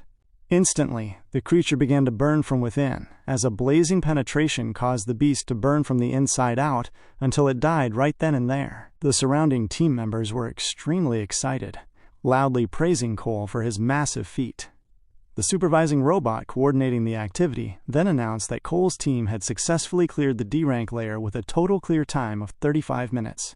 The team members began to laugh, stating that because they cleared a D-rank layer in just over half an hour, no one would ever beat this achievement. Everyone was happy, while Cole simply stood there looking very calm and collected, holding a composed aura as though their victory had been completely effortless. The moment Cole's team was done, they walked out of the dungeon. Chen turned to Cole and mentioned with a laugh that it would take at least an hour for the others to clear even the lowest level F-rank dungeons. He reasoned that anyone out of the dungeon at this time besides themselves had to be losers who would drop out. Once they fully stepped outside, his assessment proved accurate, as the people gathered in front of them were all heavily injured. One student was even weeping, begging an imaginary demon not to take his life, while his companion beside him tried to pacify him, asking him to calm down. People were actively tearing up around the entire area because of how terrifying the dungeon environment had been for them. Suddenly, Chen was extremely shocked when he noticed something directly in front of him. Looking ahead, he laughed and pointed out that it looked like Ash and his group had also gotten out early as well. He walked up and mockingly noted to Ash that it was surprising to see him, asking if he simply could not finish the assessment despite acting all tough before. Before the interaction could escalate, Cole called out to his brother, telling him to come over immediately because the vice chairman was present and they needed to greet him. At that moment, Carl suddenly started to clap, stating out loud to the crowd that he had witnessed an outstanding performance today. He walked deliberately towards the two groups. As he arrived, Chen began to whisper frantically to his brother in pure excitement, noting that the man who stands at the very pinnacle of global power was actually walking straight towards them. Cole extended his hand to shake Carl, but, much to Cole's surprise, Carl walked right past them, completely bypassing the gesture. Instead, Carl walked directly towards Ash, telling him that his performance was truly remarkable. Carl patted Ash on the shoulder, explaining that clearing a D-rank dungeon in just 21 minutes was something even an experienced professional guild team could hardly achieve. He told Ash that the feat was absolutely brilliant. Chen was completely shocked by this sudden revelation, as he finally understood that those 4 individuals had not only cleared a D-rank dungeon, but had done so in a mere 21 minutes. This realization caused the team members around Ash to celebrate with intense excitement, though Ash maintained his usual bland expression as he stared back at Carl. Ash analyzed the situation, wondering why Carl Cavendish, the vice chairman of the Global Guild Federation and the second most powerful person in the world, would suddenly come to a place like this at this specific time. Carl looked at him with clear excitement, mentioning that since he was indeed Ash, the trip had certainly not been in vain. Carl then turned his head towards Cole, adding that the young master of the Gong family had also done quite well to clear a D-rank dungeon at such a young age. He noted that President Soren had clearly taught his son well, remarking that it was a case of like father, like son. Soren bowed his head respectfully, stating that Carl flattered them, though Soren looked noticeably unhappy as he gave his son a very dirty side-eye. Carl then mentioned that it was getting late and he should head back. He turned and walked off while the crowd waved him away out of respect for his high status. Carl continued chatting with Steven as they slowly exited the space together. Once they left, Logan called out to the remaining crowd, announcing that he would now state the assessment results for both teams. He declared that since both sides had achieved full marks this time, both teams were the winners, and all members were permitted to join the Imperial Guild. Upon hearing this, Ash's team members were extremely excited, shouting loudly that they had finally made it into the Imperial Guild, while Cole's team members celebrated with equal fervor. Logan continued, explaining that both team leader Cole and team leader Ash would receive core management positions within the Imperial Guild, and the 1 million MVP prize money would be split equally between them. He emphasized that this would be the most important step for the Imperial Guild moving forward. Hearing this split was incredibly shocking to Ash. He calculated that receiving only 500,000 each presented a massive problem, as he had previously promised Theo that he would repay a full 1 million within a single month. He reasoned that he might have to delay the payment unless he could find a way to earn another 500,000 quickly. Just then, Cole stepped forward, stating firmly that first place belonged to only one person alone. He looked forward in deep annoyance, glaring straight at Ash, and declared that he wanted a one-on-one rematch right then and there. Everyone in the space was completely shocked by the sudden demand, and even Carl's attention was drawn back toward Cole's declaration. Logan quickly walked up to Cole, whispering aggressively to ask what nonsense he was spouting, reminding him that the assessment was already over and a tie was the best possible outcome. He added that Ash would never agree to such a match anyway. However, Logan was completely stunned when Ash spoke up, asking if he would receive the full 1 million prize if he won the fight. Logan almost coughed in pure shock at the question. Cole paid Logan no mind, telling Ash that he could absolutely have the full amount if he was capable of beating him. Carl smiled warmly at the sudden turn of events, remarking to Steven that the situation had become very interesting and that the performance was clearly not over yet. They were all about to witness a heavy display of physical strength. Ash walked directly up to Cole, asking him to explain exactly how he wished to conduct the rematch, as the final fate of their prize money hung in the balance. The scene shifted to Theo's office. He looked at Ash and mentioned that he had originally thought Ash was only capable of securing first place, but he certainly did not expect him to set a new record and achieve a perfect score. Theo added that Ash was currently all over the news, which proved he had made the correct decision in backing him. He explained that Ash no longer needed to pay back the 1.5 million, asking him to consider him an angel investor from now on. Ash sat there in front of him, looking completely calm. He raised his head and told Theo firmly that he had to pay back what he owed, explaining that he had come today to tell him two things. Theo was caught completely off guard by his stance. Ash stated that his first point concerned the deadline, requesting 1 more week to repay the money. He explained that due to a tie for first place during the graduation exam, he had received 500,000 less than expected. Because of this, he would be having a one-on-one rematch with the other champion, which was scheduled to take place in a week inside the Demon's Lair dungeon outside of school. Theo was extremely shocked by the revelation, pointing out that entering the Demon's Lair without any guild training was far too dangerous for students. Ash calmly reassured him that there was no need to worry, as he would secure the remaining 500,000 after winning the match next week. He added that he would also grant Theo all the materials he obtained inside that dungeon, offering them as interest for the 1-week delay. Theo managed to calm himself, privately realizing that Ash felt absolutely no fear about entering the Demon's Lair dungeon, concluding that this guy was truly something else. Ash then set his cup down on the table, stating that the second thing he came for was by far more important. He glared directly at Theo and muttered some quiet, low words. Though the words were inaudible to anyone else, the immense weight of the statement was clearly felt by Theo. Our boy certainly knew how to command a room. Theo could only sit there sweating heavily from his brow as he paid close attention to Ash's heavy words. Suddenly, Theo stood up from his chair in pure shock, completely bewildered by the sudden revelation of information he had just received from Ash. The environment then shifted to the afternoon of June 17th at Qingshui High School in Kangchang Country. Yun walked out of the school building looking very excited, noting to herself that she was finally done with her last exam papers for the day. As she began to anticipate the upcoming summer vacation, she checked her phone and suddenly realized that today was also the day of her brother's graduation exam. She clearly remembered 4 years ago when her brother had told her that he had received an admission notice into the National Awakening University because his testing showed he had great potential. She had been extremely excited at the time, asking if that meant he would become an awakener, just like their mom and dad. He had confirmed it, explaining that it would allow him to join a powerful guild, earn a lot of money, and provide her with a better life. He had added that he might even be able to uncover the truth behind their parents' disappearance. Yoon had happily told him that he was the coolest and would definitely become an incredible awakener. However, the 4 years that followed brought difficult times because Ash had failed to awaken even after entering the university. Even back then, he had looked at her with a hopeful smile, reassuring her that it was fine and that he simply needed to keep working harder. In the present moment, Yoon stared down at her phone, intuitively sensing that ever since entering the university, her brother had been the hardest working among his peers. She reflected on how he was the only one who failed to awaken while watching everyone else around him succeed, which she knew must make him feel incredibly lonely inside. She noticed that despite this heavy burden, he never let it show on his face. Just then, her friend Anna bumped into her gently, calling out to her and asking if she had heard the big news. Anna explained that the university had produced 2 prodigy students this year, who had both secured perfect scores for their teams.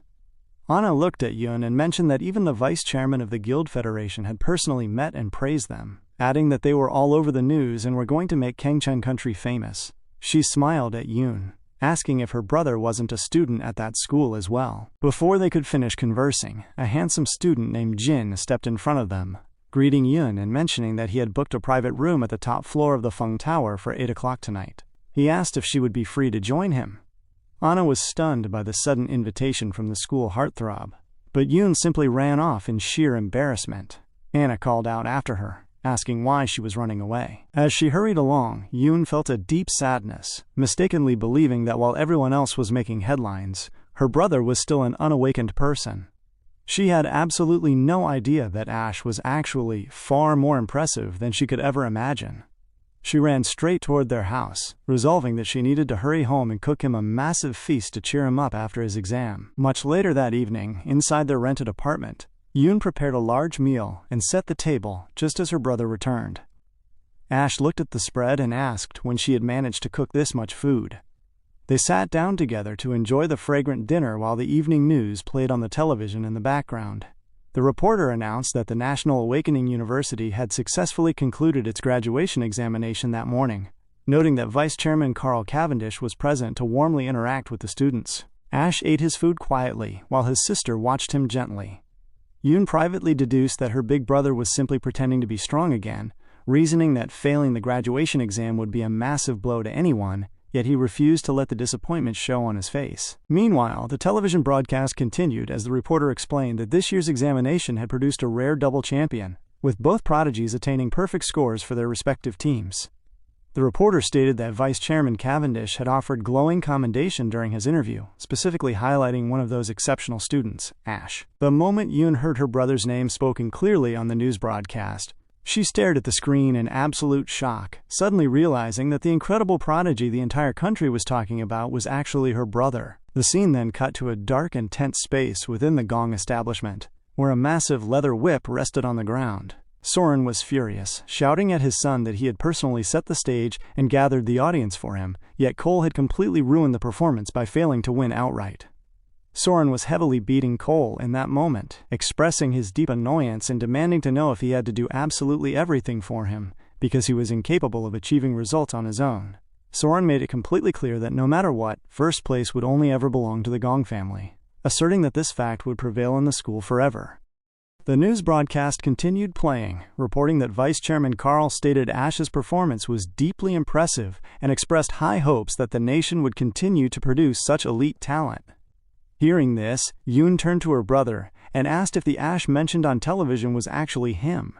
Ash looked at her calmly and confirmed that it was, asking what was wrong. Upon hearing his confirmation, she accidentally dropped her spoon, which struck the floor instantly.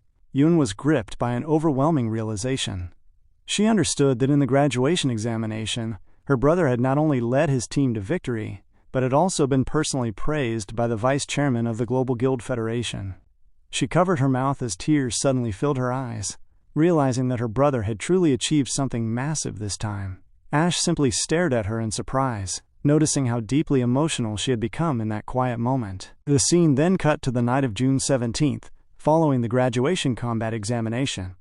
Carl was enjoying a meal, noting that the premium Wagyu of the country was as excellent as expected. He turned to the person sitting across from him, who was Arya, and asked for the status of their ongoing investigation. Arya placed a confidential file on the table, explaining that this was everything they had compiled so far. She mentioned that the target had not left behind a single trace over the past year, leading her to believe that their efforts might have already been noticed. Carl looked over the intelligence, telling her she had done good work and offering her some meat. Arya paid the food no mind, explaining that there was one more critical matter. Lately, she had noticed a suspicious individual who had recently made contact with Carl. Carl was caught completely off guard by this revelation.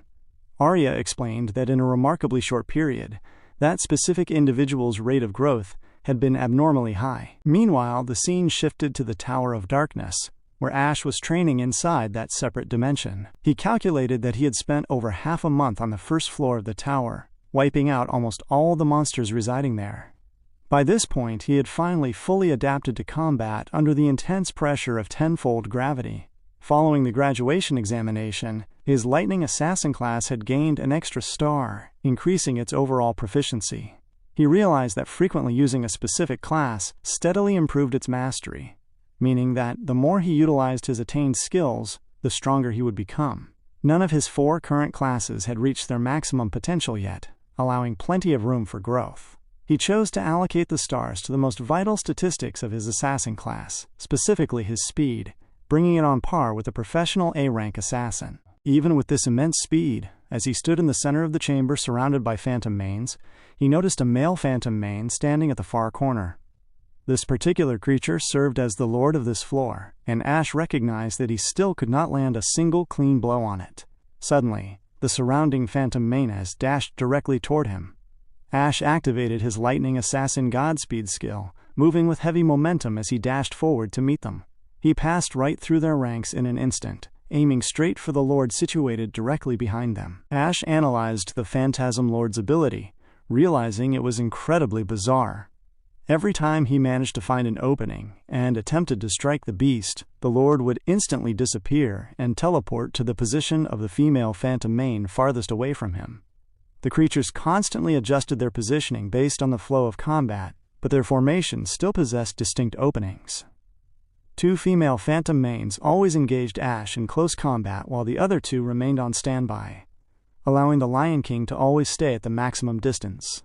Ash deduced that a lord refusing direct combat behaved much like a necromancer or a tamer, causing him to wonder exactly what class this phantom main belonged to. One of the creatures dashed toward him, prompting Ash to draw his lightning dagger.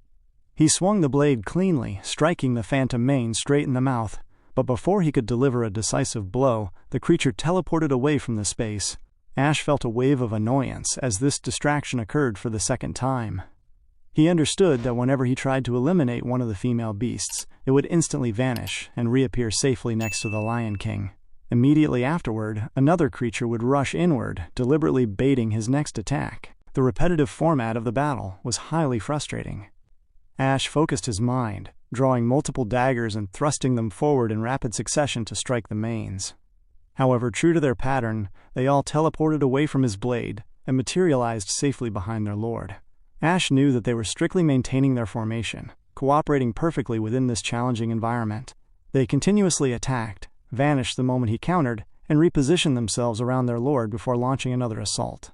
This endless loop was steadily turning the engagement into a relentless battle of attrition. Another main charged at him from behind. Huffing from the continuous exertion under the heavy gravity, Ash turned his eyes toward the beast, expressing his irritation at the creature. He felt that the Lord was completely toying with him. However, as the beasts closed in to attack, Ash suddenly jumped high into the air, a new realization hitting him with absolute certainty. He questioned why he was constantly trying to outmatch them in speed, when speed was precisely what they excelled at. Ash utilized his system to switch his active class, reasoning that since the creatures refused to face him in direct close combat, he would simply use a magic class to handle them.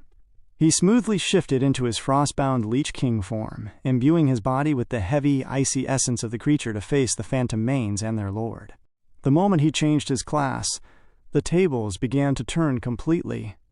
Ash instantly thrust his hand forward, causing multiple sharp ice daggers to propel downward in a steady stream. The surrounding phantom manas did their absolute best to dash away from the oncoming projectiles, retreating toward their lord as more icy blades flew across the chamber upon Ash's command.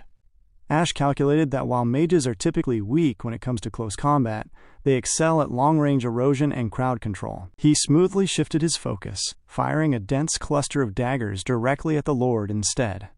The Lord immediately utilized its spatial ability to teleport away from the trajectory, attempting to swap positions with another phantom main. But the effort was entirely in vain because Ash had planned his positioning perfectly.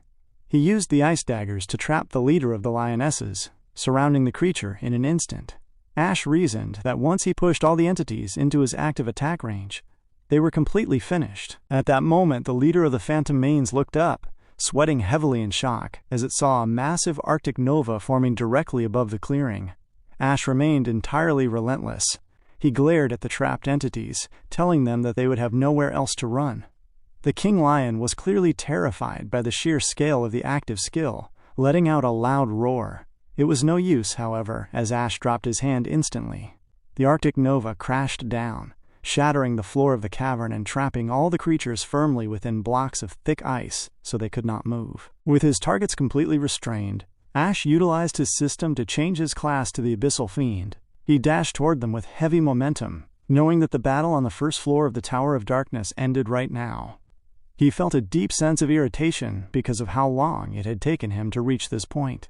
He struck the Lord with a single weighted movement. His massive sword sliced cleanly through the beast. The Lord's lifeless body fell limp to the floor, and the other lionesses took significant damage from the residual impact. Their forms began to fade away, their entire essence dissolving into the stillness of the chamber. Once the frost cleared, Ash stood alone in the quiet space, looking entirely calm. The system updated, showing he had leveled up to level 24. While also granting him various crafting materials from the defeated entities. Ash looked down at the head of the defeated Lion King as the system provided the option to devour the creature. He extended his hand, wondering what class the entity actually possessed in reality. He absorbed the skull into his frame, taking all of its lingering essence into his body. Folding his hands calmly, he analyzed the newly acquired ability. It belonged to the Phantasm Lion King, and the system revealed that its specific class was a tamer. Ash discerned that this was the first time he had ever encountered such a class. It made perfect sense why the Lord never confronted him head-on. The creature was simply utilizing its tamed beasts for combat because its own baseline attributes were entirely unsuited for direct battle, forcing it to rely exclusively on contracted beasts to deal damage. He recognized that the creature's ability to travel through space was highly useful, but the skill to forcibly sign a contract with a beast required an immense amount of personal strength. On top of that, he understood that contracting a beast through this method required incredibly harsh measures. With the floor officially cleared, Ash noticed the environment shifting its form. The strange dimension dissolved, transforming into a massive, desolate desert land. Ash stared at the empty surroundings, wondering if this was what the first floor of the Tower of Darkness originally looked like before it was corrupted. He wondered what historical event had occurred here to cause it to become such a strange space, but he quickly moved his attention forward. Directly behind him, a massive flame door materialized. Ash recognized that the entrance to the second floor had finally appeared. Suddenly, he sensed a faint energy signature from behind, accompanied by a light, muffled roar. He turned his head and noticed a small creature hidden in the midst of a pile of old bones. Looking closer, he saw a very tiny lion cub bound tightly to the ground with small star chains. The cub looked incredibly angry, keeping its guard up defensively. Ash realized that it was a lone lion cub, deducing that he must have missed one of the smaller entities during his initial assault on the Phantom Mains. He walked slowly toward the creature. He knew he had killed the Lion King, yet this small cub did not disappear along with the others, leading him to believe that the Lord did not possess an official contract with this specific cub to begin with. Seeing it tightly bound by star chains, Ash suspected it had been locked away in this prison by the Lion King itself. He stepped forward, utilizing his sword to cleanly slice through the encaging bones and the heavy chains that held the creature bound. The small cub fell playfully onto the sand, completely freed from its restraints. Ash looked down at the little lion, telling it that he was granting it its freedom, and asked if this desolate place was its original home. Ash noted that it seemed to be a lonely, destroyed home, mentioning to the cub that he knew that exact feeling all too well. Ash turned away and began walking toward the portal leading to the next floor, telling the creature that while it might be a little lonely, it would be able to manage just fine on its own. He added that he needed to head to the next floor immediately. Suddenly, a system window flashed right in front of his face. The notification indicated that he had received a Beastbind Star Spirit Pact request from the cub behind him. Ash turned his head back and saw the small lion cub sitting there quietly, looking incredibly pitiful as it waited for him to accept the contract and formally tie their paths together. At that moment, Ash looked down at the small lion cub and asked if it truly wanted to come along with him. The creature made a soft, cute sound in response, clearly signaling its agreement. Ash looked at the tiny beast and explained that he would be conquering the tower floors one by one, warning it that with each ascending level, the monsters would become far more ferocious. He noted that it could easily be heavily injured or even killed, asking if it had truly thought this decision through. The cub looked up at him once more, its expression looking more determined than ever. Seeing its resolve, Ash decided to proceed. He activated the taming skill and accepted the contract request. Instantly, the pact was finalized, establishing a formal connection between Ash and the young beast. Ash looked at the cub and told it that it was time to move, and the creature immediately began to follow close behind his heels. As they walked toward the massive stone door, Ash advised the small beast to make sure to protect itself well whenever he was engaged in battle, to which the creature affirmed with a solid, cute sound. The moment they stepped through the portal, the entire environment changed into a strange terrain filled with molten lava. Ash looked around, instantly feeling the intense heat radiating through the space, and noted to himself that it felt as though he was about to melt. Meanwhile, the curious cub accidentally dipped its paws into the lava, quickly jumping away as it realized exactly how hot the liquid was. Ash began to wonder what kind of monsters he would encounter on this challenging second floor. Just then, he intuitively sensed a sudden movement from behind. Before he could even turn his head to investigate, a massive force pierced straight through his chest, creating a clean hole. Before he could react to the unseen attacker, he died on the spot. Ash woke up instantly back in the safety of reality, sitting up in his bed. He calculated that he had been completely eliminated before he could even see what had struck him, noting that the entity possessed truly terrifying combat power. He remained completely bewildered, wondering what kind of monster could possibly dwell on that second floor to catch him so effortlessly. Just then, his sister called out to him from the hallway, telling him to come out of his room and have his breakfast. He walked out into the dining area and saw that his food was already nicely plated on the table. Ash looked at the spread and mentioned to Yoon that the meal was quite extravagant. Yoon simply smiled and reminded him not to forget to wash the dirty dishes once he was finished eating, adding that he also needed to hang the clothes out to dry in about half an hour. She began walking toward the front door, prompting Ash to ask where she was heading off to in such a hurry, questioning if it wasn't already summer vacation for her. Yoon explained that she was heading out to her summer job. Ash was taken aback by the statement, reminding her that he had already told her he would take care of all their money issues from now on. Yoon looked back at him, smiling warmly as she explained that, since her brother had finally made something of himself, she simply could not afford to fall behind. She added that it would be incredibly boring if she did absolutely nothing during her summer vacation anyway. She stepped out and closed the door firmly behind her, leaving a final reminder for him to handle the dishes and the laundry. Ash shook his head at her words, but he simply did exactly as she requested with the dishes, and then gathered the wet clothes to hang them neatly by the window where they could dry in the sun. He reflected on his sister's personality, knowing that Yoon had always been like this, living her life tenaciously and steadfastly at all times. He recognized that even though she was clearly just a child who was not even an adult yet, being around her often made him feel like he was the child instead. Ash understood that once the school term concluded, he would have to leave to fight against the forces of the Demon King, meaning he would be unable to remain by her side for a while. Looking closely at her photograph on the shelf, he resolved that she was the one person he could never stop worrying about. As he pondered how to ensure her safety, a sudden idea came to mind. The moment he realized he might be able to summon assistance, a small portal materialized directly above the floor. To his surprise, the small lion cub he had contracted with inside the tower tumbled out onto the floor. Ash was astonished that his theory actually worked, confirming that he could indeed summon his contracted beast from the Tower of Darkness into the real world. Almost immediately, the energetic cub began to rummage around the entire living room, tearing through tissue paper and scattering items across the floor the moment it arrived.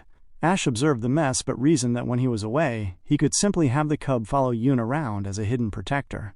That way, if she ever found herself in danger, he would be able to detect it and rush over immediately. He knew that ever since she was young, Yoon had always loved cats and dogs, so she would easily welcome a baby lion into their home. Just then, a loud crash echoed from the kitchen. Ash hurried over and discovered that the cub, driven by sheer curiosity, had already managed to shatter some plates on the floor, leaving him looking completely puzzled. Much later that evening, in a secluded part of the city, a public security camera was suddenly smashed and destroyed. Nearby, a man wielding 2 daggers was desperately trying to defend himself, but he was completely overwhelmed and taken down by a dark figure standing directly in front of him. The entity thrust its sharp claws forward, stabbing the man cleanly through the chest. Huffing heavily from his terminal injuries, the man stared up at the silhouette, frantically asking what kind of creature it was. The dark silhouette looming over him bore a striking resemblance to the monstrous fiends associated with the Demon King. Without offering an answer, the creature fully absorbed the fallen man, devouring his entire essence into its own being before vanishing into the shadows. A short while later, the scene shifted to the alleyways as Yoon was walking home from her summer job, looking thoroughly exhausted. She was excited that she was finally off work, reflecting on how exhausting it was to stand on her feet all day, just because so many customers wanted to buy bubble tea during the summer break. She was carrying 2 cups of drinks that she had purchased to share with Ash once she reached the apartment. As she walked along her usual route, she entered the exact dark alleyway where the violent incident had occurred just moments before, completely unaware that she was stepping directly into a dangerous situation. Suddenly, she sensed an unusual presence lingering behind her. She stopped and turned her head toward the shadows, just as a cold voice called out to her, stating that she was finally here. Funny enough, the person who stood behind her held a bouquet of flowers and was revealed to be Jin Duoksan. He mentioned to her that he had waited for her, presenting the flowers as he explained that since she had rushed home after school the other time, she had probably missed his initial invitation. He told her not to worry, however, because he had booked the entire top floor of the Zifeng Tower again for her tonight. Yoon looked at him coldly and asked how he even knew that she lived in this area. He laughed, stating that because his father was the president of a hospital, they had their ways of knowing such things. Upon hearing that, Yoon simply turned and walked off, telling him that they did not live in the same world, and demanding that he never come looking for her again. Jin Duoksan immediately grabbed her by her hand, expressing his frustration by asking if she even knew how much effort it took to book the entire floor of the Zifeng Tower. He added that he had already called so many of his friends, and her refusal would make him lose face. Yoon turned back to face him, asking if he was implying that she should go just so he wouldn't embarrass himself, and pointed out that waiting in someone else's neighborhood like this was actually very creepy. Hearing the word creepy made Jin Duoksan look at her angrily. He asked who she thought she was, questioning if his pursuit of her made her think so highly of herself. He glared at her, stating that she would believe him if he said he could make her comply, but before he could even complete his sentence, Yoon used her head to strike him straight in the face. The physical impact sent him crashing directly to the ground. Yoon screamed loudly, telling him that he should go to his father's hospital to get his brain checked. She then walked off angrily, shouting for him not to bother her anymore, since he had already completely spoiled her mood for the day. Much later in the evening, she arrived at her house and immediately saw the small lion cub. She was extremely excited by the sudden sight of the creature, scooping it up into her arms and asking her brother where he had gotten such a cute little thing. Ash looked at her and explained that his name was Leo, telling her that she could keep him. Yoon was thoroughly surprised by the gift. She noted that she remembered only adult lions having manes, wondering out loud how a baby like Leo already had such a long mane. Ash did not offer a detailed response, quietly watching as she continuously played with the cub. Ash deduced that his sister truly liked Leo, concluding with absolute certainty that with the beast around, there would be nothing left to worry about regarding her safety at home. Just then, his phone began to ring. He looked at the screen, and a calm smile spread across his face as he read a new message sent from the Guild Supervision and Management Bureau. The notice offered greetings and stated that, after a careful revision by their bureau, his application had been officially approved. It advised him to contact the bureau for any further questions and wished him a great day. Ash felt a quiet excitement that his application was approved. Knowing his plans could now proceed smoothly, he calculated that his next immediate focus had to be passing the upcoming rematch in 6 days. 6 days later, on the designated day of the rematch, the scene shifted directly to the suburbs of the Green Ray Forest, right outside the active dungeon entrance. Logan stood before the candidates, calling for their attention as he explained the rematch procedures. He stated that after a thorough discussion, the school administration had decided that this rematch would be conducted entirely within the dungeon lair itself, specifically inside the Demon's Lair dungeon of the Greenray Forest. He pointed out that based on their surveys, this particular Demon's Lair was officially classified as a D-rank zone. Logan reminded them that based on the previous agreement, both students would undergo testing within the exact same dungeon. He warned them that the interior of the zone was completely unknown, meaning the risks were far greater than those encountered during the standard graduation examination. Because of these dangers, he explained that 3 high-level guild members from the Eastern Kingdom had been dispatched for this rematch to serve as accompanying examiners. He introduced them as Ivan, Caillou, and Sato Yuta, explaining that they would enter the dungeon alongside both candidates to provide real-time protection as well as scoring based on their physical performance. Logan summarized that their final scores would be determined strictly by the data provided by these 3 examiners. While this explanation was being made, Soren was elsewhere watching the entire event unfold, silently noting to himself that the 3 examiners needed to do their best to make everything look entirely seamless. Meanwhile, Carl Cavendish sat elegantly in a chair nearby, while Stephen turned to him and noted that the vice-chairman's official trip to the Eastern Kingdom had ended 2 days ago. Stephen asked why he was still present here, to which Carl responded that there was absolutely nothing as interesting as what was about to happen right now. He looked at the observation monitor, mentioning that it had been many years since he had witnessed a direct duel between 2 genuine geniuses, adding that he was deeply looking forward to the match. Back at the entrance site, Logan raised his hand high and announced that the year 2157 National Awakening University examination rematch would now officially begin. With the declaration made, Ash walked deliberately into the dungeon. The interior revealed itself to be a massive, expansive wild forest that stretched out heavily in all directions. Our boy began to inspect the rugged terrain slowly, sizing up the environment with practiced ease. Behind him, Caillou stepped into the space alongside the other 2 examiners. Caillou observed the dense surroundings, remarking out loud that it looked exactly like a dead forest. Right at that moment, a system notification flashed directly in front of Ash's face. The interface displayed an alarming warning, expressing that a high-risk monster had been actively detected within the vicinity. Ash was taken aback, realizing that this was the first time his magical core had ever issued a direct warning of this nature, indicating with absolute certainty that something highly pivotal was nearby, and that he needed to proceed with extreme caution. Almost immediately after the warning showed in front of Ash, it instantly disappeared right in front of his face. Ash reasoned to himself whether there could actually be high-level monsters residing inside a standard D-rank dungeon. He continued to venture inward as they looked around the space, walking slowly and calmly further into the dense thicket. By the corner, Caillou mentioned that the fog was getting quite thick. Sato responded to her, stating that they should stay alert and ensure they did not take their eyes off the candidates for even a second. Suddenly, the ground began to bulge upward as an insect-like creature, a venomous trapper ant, burst through the soil. The moment the ants emerged, Cole pulled out his sword and instantly dashed straight toward the creature. Observing this rapid movement, Sato smiled and noted that it was quite impressive. Cole's reactions were undeniably fast, but the monsters in this dungeon were entirely different compared to the ones he had encountered back at school, being significantly stronger and far more lethal. In that exact moment, the ants suddenly fired multiple long-range floral projectiles directly at Cole. Cole smoothly tilted his frame, utilizing his blade to deflect the incoming projectiles before they could strike his body. He immediately transitioned into a heavy counterstrike, slicing the creature completely in half. As the beast fell heavily to the dirt, Cole turned with his sword to deliver the final blow, stabbing the ant straight in the chest and channeling his fire attributes to explode the creature from within. The examiners watched the entire sequence unfold from the corner, noting that Cole was already taking a decisive lead. Caillou observed that it was an instant counterattack upon the monster's spawn, followed by a perfect neutralization of long-range projectiles, giving his reaction a score of 10 out of 10. The other instructors went the same route, glazing Cole and giving him 10 marks for his display.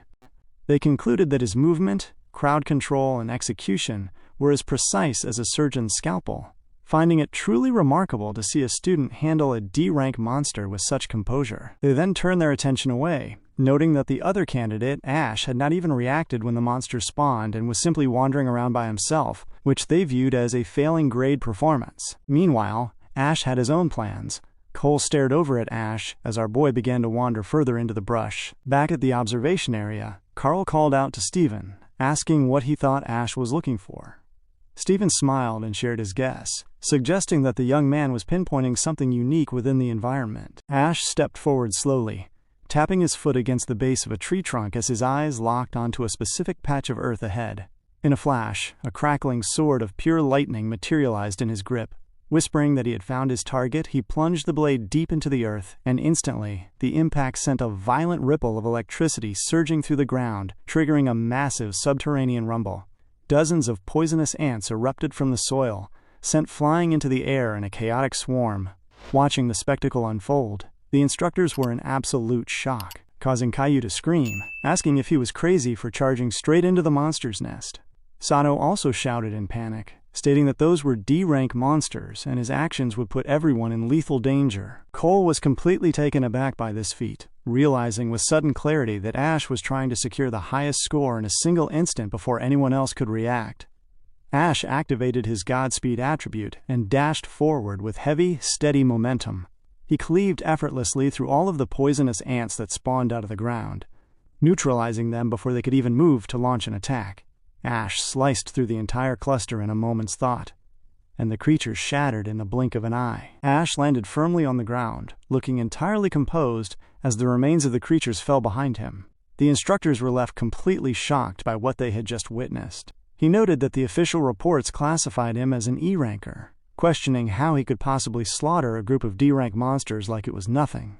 Ivan turned to the others and asked how they were supposed to grade a performance like that, noting that they could not possibly give him a low score after what he had just done. Sato wondered if they should simply write off his actions as reckless, or describe his skills as bare basic. Just then, Cole called out to Ash, but before any words could be exchanged, the view shifted back to Carl.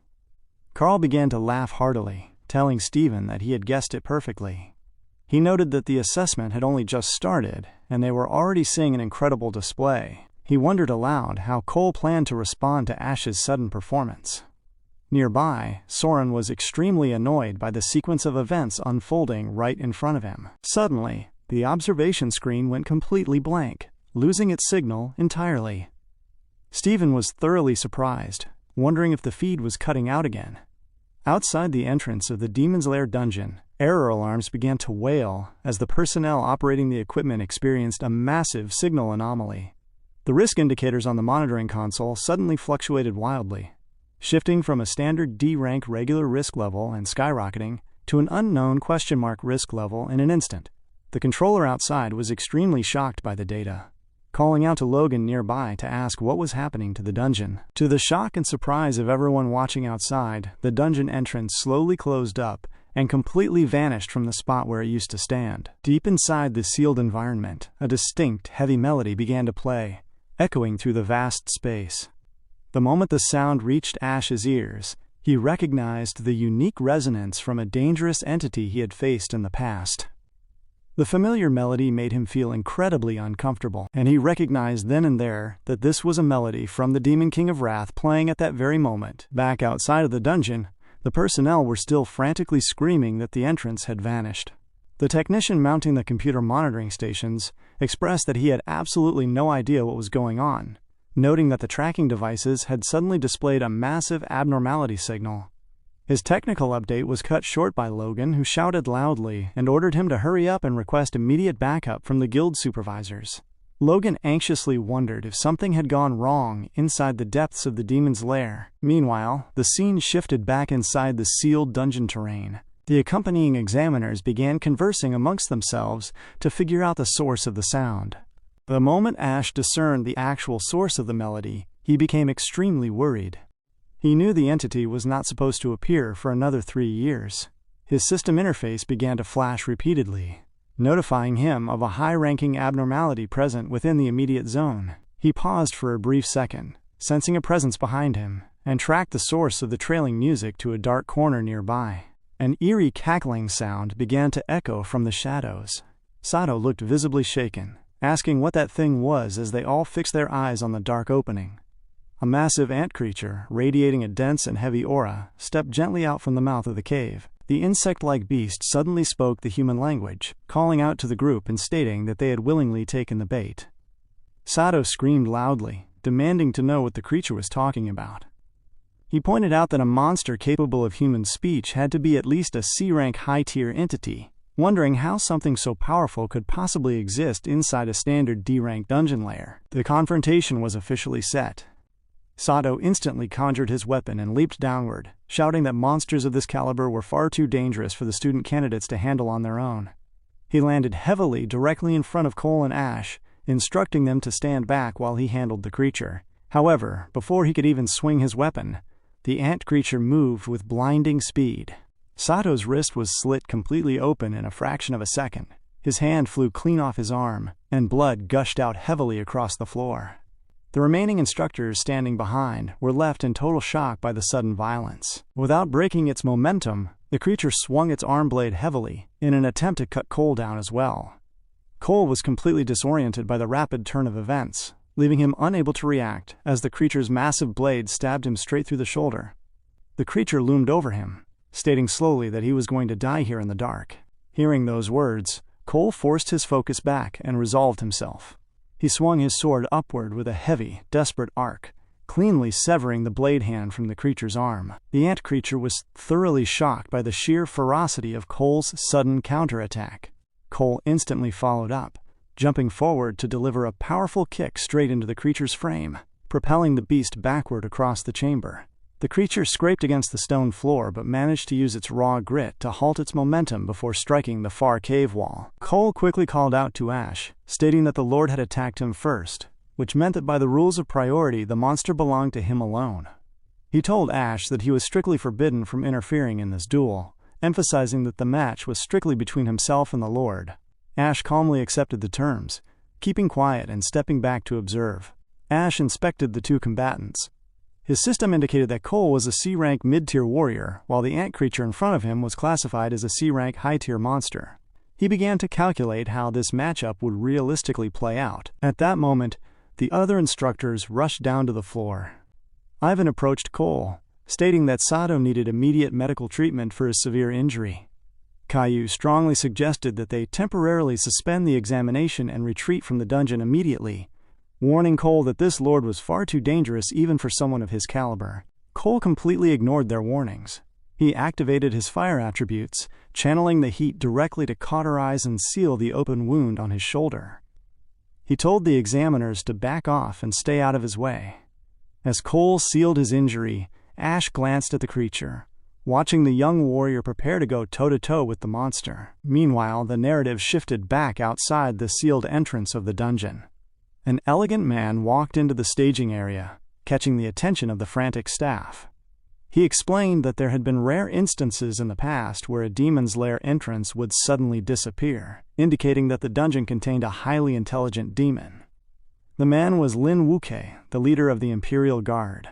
He explained to the staff that these intelligent entities deliberately open the entrance to trap humans inside before sealing it completely. Logan turned to him anxiously, asking what they should do now and whether there was any alternative way to force the entrance open, pointing out that Cole was still trapped inside. Lin Wuke looked at him calmly and revealed that there was only one way to open the sealed entrance from the outside. They had to kill the demon lair's lord within the dungeon. Logan was taken aback by the statement, reasoning that a standard D-tier demon lair could only house a single C-tier lord at most, meaning their average strength would be C-rank.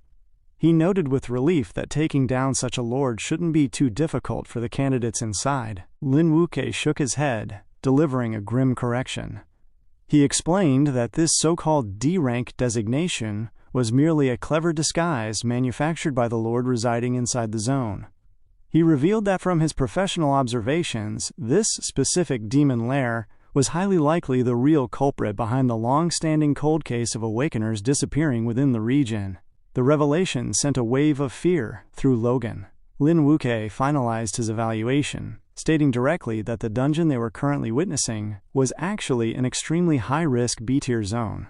Back at the dungeon, the creature clashed heavily with Cole, their blades meeting in a sequence of heavy, weighted strikes.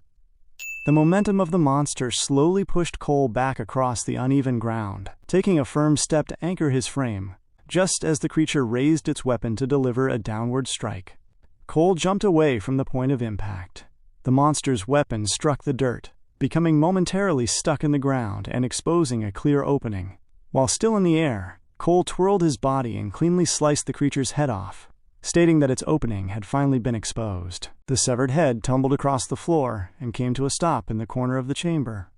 Caillou looked on in absolute shock, surprised that Cole had managed to deal with the supposed lord all by himself. She called out to him, noting that his raw strength was truly not to be underestimated. Nearby, Ivan was doing his best to treat Sato's severe injury, asking him if he could feel his arm yet. Sato confirmed that he could, noting that luckily, Ivan had treated him in time. Suddenly, the data connection on Sato's wrist bracelet went completely dead. The exact same disruption occurred on the communication devices of the other instructors in the area. Not only that, but their accompanying scout robot fell limp to the ground, shutting down completely. Cole felt a growing sense of discomfort at the sudden failure of their gear. What was even more strange was the fact that the headless torso of the creature he had just decapitated began to rise slowly on its own. Before Cole could comprehend what was happening, the headless entity lunged forward, raising its weapon to slice down at his exposed frame. Ash moved swiftly. Our boy intercepted the strike with absolute precision, utilizing his blade to mutilate the rising creature into multiple pieces in a single instant. The system interface updated, awarding him the experience points for the kill. Cole looked back in total shock, questioning how the monster was still capable of movement when its head had clearly been chopped off.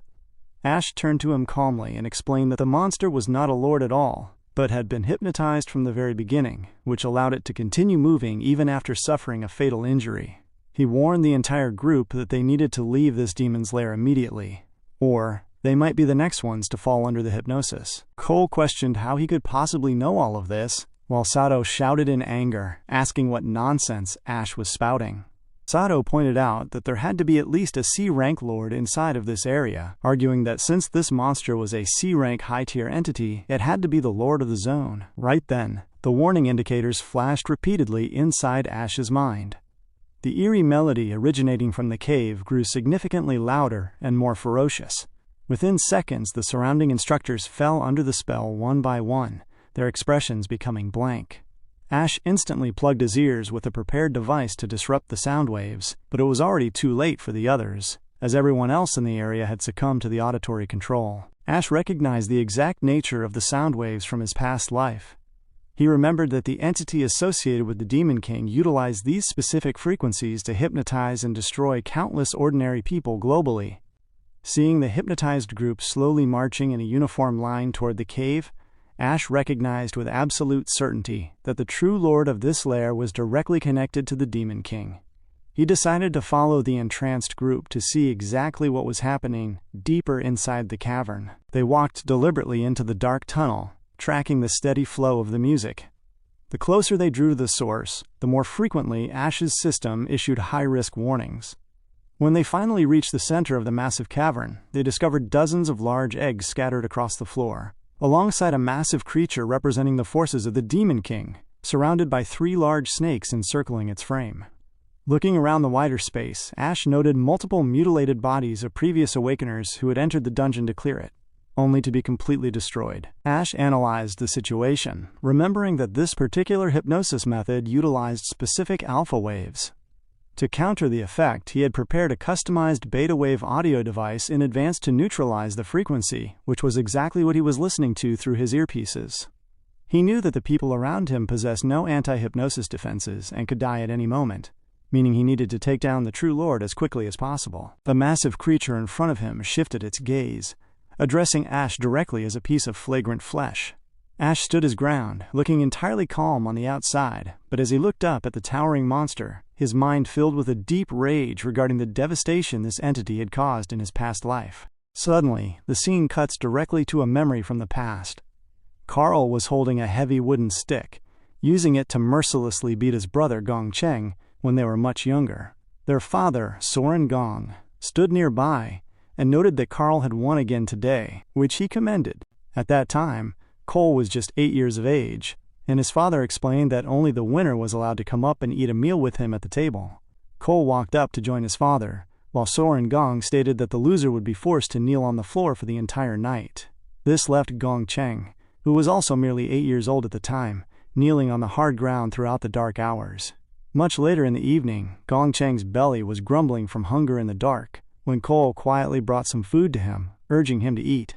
Gong Cheng was taken aback, warning his brother that if their father found out, Cole would be in severe trouble.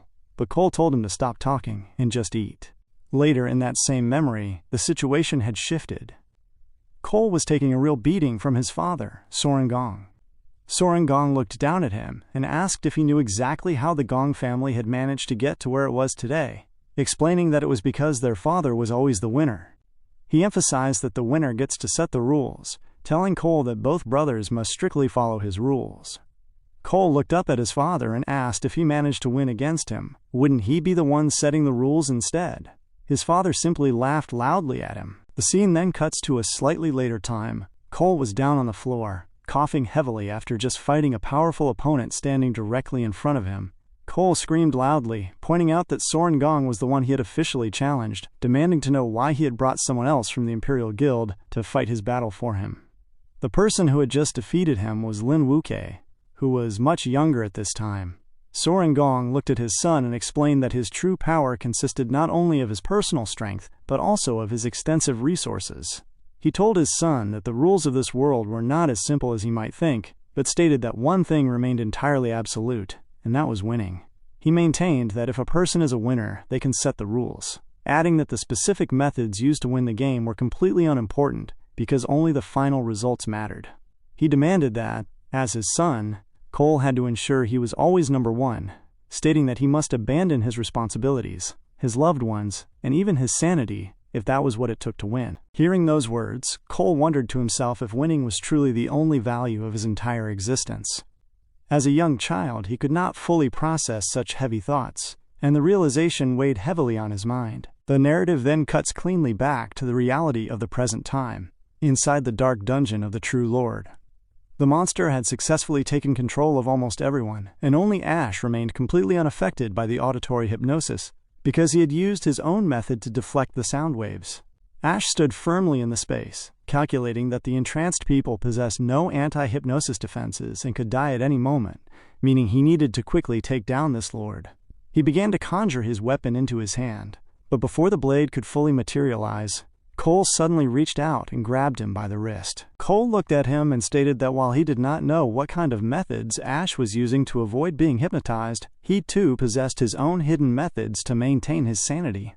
He told Ash to listen closely, warning him that if he made a sudden move and exposed their presence now, everyone in the chamber would be placed in immediate danger. He pointed toward the large eggs lining the floor, explaining that if they disturbed them, they would be forced to face dozens of C-rank monsters alongside the Lord, which would result in their certain death either way. Cole deduced that the Lord had deliberately disguised this place as a low-tier demon's lair to lure awakeners in and consume them, concluding that the monster would eventually come to them on its own. He suggested that they continue hiding in the shadows to kill the Lord once it drew near. Ash exhaled slowly, looking at Cole as he noted that he had not expected him to put so much thought into the situation. However, he clarified that the plan would not work because the Lord itself would never choose to make a direct physical move. He explained that the creature only needed a single thought to force a hypnotized person to kill themselves. Right at that moment, the three instructors pulled out their weapons and raised them, preparing to end their own lives on the spot. Ash moved forward with absolute godspeed, knocking all three of them unconscious before their blades could connect. This sudden intervention thoroughly shocked the true lord of the lair. The massive entity let out a loud scream, demanding to know what was wrong with its food. The furious monster roared at the eggs lining the floor, commanding the creatures inside to hatch and attack the humans, ordering them to kill Ash immediately. Multiple C-rank high-tier insect monsters, known as scythe mantises, began to burst from their shells. The mantises brandished their sharp limbs and moved forward toward Ash with heavy, skittering movements. Behind him, Cole reflected heavily on their options, realizing that he had absolutely no choice left but to execute his emergency protocol. He stepped forward, drawing his sword, and told Ash that he needed his help. He requested that Ash take the three unconscious instructors and get them out of this demon's lair immediately while he stayed behind to stall the oncoming monsters. Ash was taken aback by his sudden words. Cole added that although he knew he could not realistically win against the entire horde, he would still be able to buy them enough time to escape. Before another word could be said, one of the scythe mantises dashed straight toward Cole. Cole unleashed a full burst of energy, swinging his blade to strike the creature heavily. The physical impact was immense, but the monster survived the blow, forcing them into a heavy physical spar as their weapons locked. Cole screamed over the noise, telling Ash that it was his own arrogant suggestion of a rematch that had led everyone into this terrible mess. The force of their clashing weapons created a heavy recoil, causing both Cole and the mantis to jump backward to reset their stances. Cole dug his sword firmly into the ground to halt his backward momentum, stating to Ash that this entire situation had started because of him, and therefore it should all end with him. Ash simply walked past him, almost bearing his words no mind because he was naturally far stronger than the young warrior. Ash looked at him and noted that it seemed he had completely misunderstood his character before. Ash smoothly utilized his system interface, changing his class directly to the Lightning Assassin. He looked at Cole and noted that he wasn't the only one who had agreed to this rematch. Ash stood firmly at the front of the line. He stated that since he had also willingly signed up for this match, he had absolutely no intention of backing down now, just because things had gotten a little difficult, prompting Ash to state out loud that they should let him deal with the Lord. Behind him, Cole called back to Ash, telling him that he could not win against this entity. Cole explained that he could intuitively sense the Demon Lord's strength vastly surpassed both of theirs, estimating it to be at least a B rank, or perhaps even an A rank threat at this point. He urged Ash to take the 3 unconscious instructors away immediately, insisting it was their only viable option. Ash responded to him calmly, agreeing that this lord would indeed be difficult to deal with, but pointed out that the entrance to the dungeon had already completely closed. He reasoned that if it were still open, the Imperial Guild would have already sent reinforcement teams inside. Cole was completely taken aback by these words, questioning if the entrance to the dungeon had truly closed. Our boy simply looked forward, maintaining his absolute composure while trying to analyze the status of the Lord looming in front of him. However, his system interface displayed no rank for the creature. Ash calculated that if this Lord was indeed an A-rank entity, its total power output should be roughly the same as the Phantasm Lion King he had encountered on the first floor of the Tower of Darkness. While he was formulating his strategy, one of the Scythe Mantises suddenly dashed forward to launch an attack. Ash raised his weapon, executing a heavy block to halt the insect's striking limb. As he neutralized the frontal blow, another creature lurked out from the corner, lunging forward in an attempt to catch him completely off guard. Cole screamed a warning for Ash to be careful. In that exact instance, both Cole and Ash synchronized their movements, cutting through the 2 attacking insects with total ease. Despite their successful defense, it was not enough to deter the horde, as multiple mantis creatures rushed forward from the rear to launch a simultaneous assault. Cole shouted out in desperation, stating that faced with such an overwhelming number of monsters, they would be completely doomed sooner or later. Ash bore his panic no mind, focusing entirely on the physical mechanics of his next skill. He began to generate a massive, crackling twirl of lightning directly in his hand, forming a technique known as the Electro Blade. He rapidly created multiple copies of these lightning blades in an instant, hurling them precisely at the advancing creatures. The projectiles struck the monsters instantly on their exact vital points, but the incoming waves kept advancing. Ash immediately dashed forward, activating his Godspeed Lightning Assassin skill to glide effortlessly through the ranks, decapitating the monsters in clean, gruesome ways. Cole watched Ash in absolute shock, wondering how a feat like this was even possible. He reasoned that assassin classes typically possess low-strength stats, which normally puts them at a severe physical disadvantage when surrounded by multiple enemies. Yet he watched as Ash cleaved through the creatures effortlessly, landing every single strike on a vital point with incredible precision.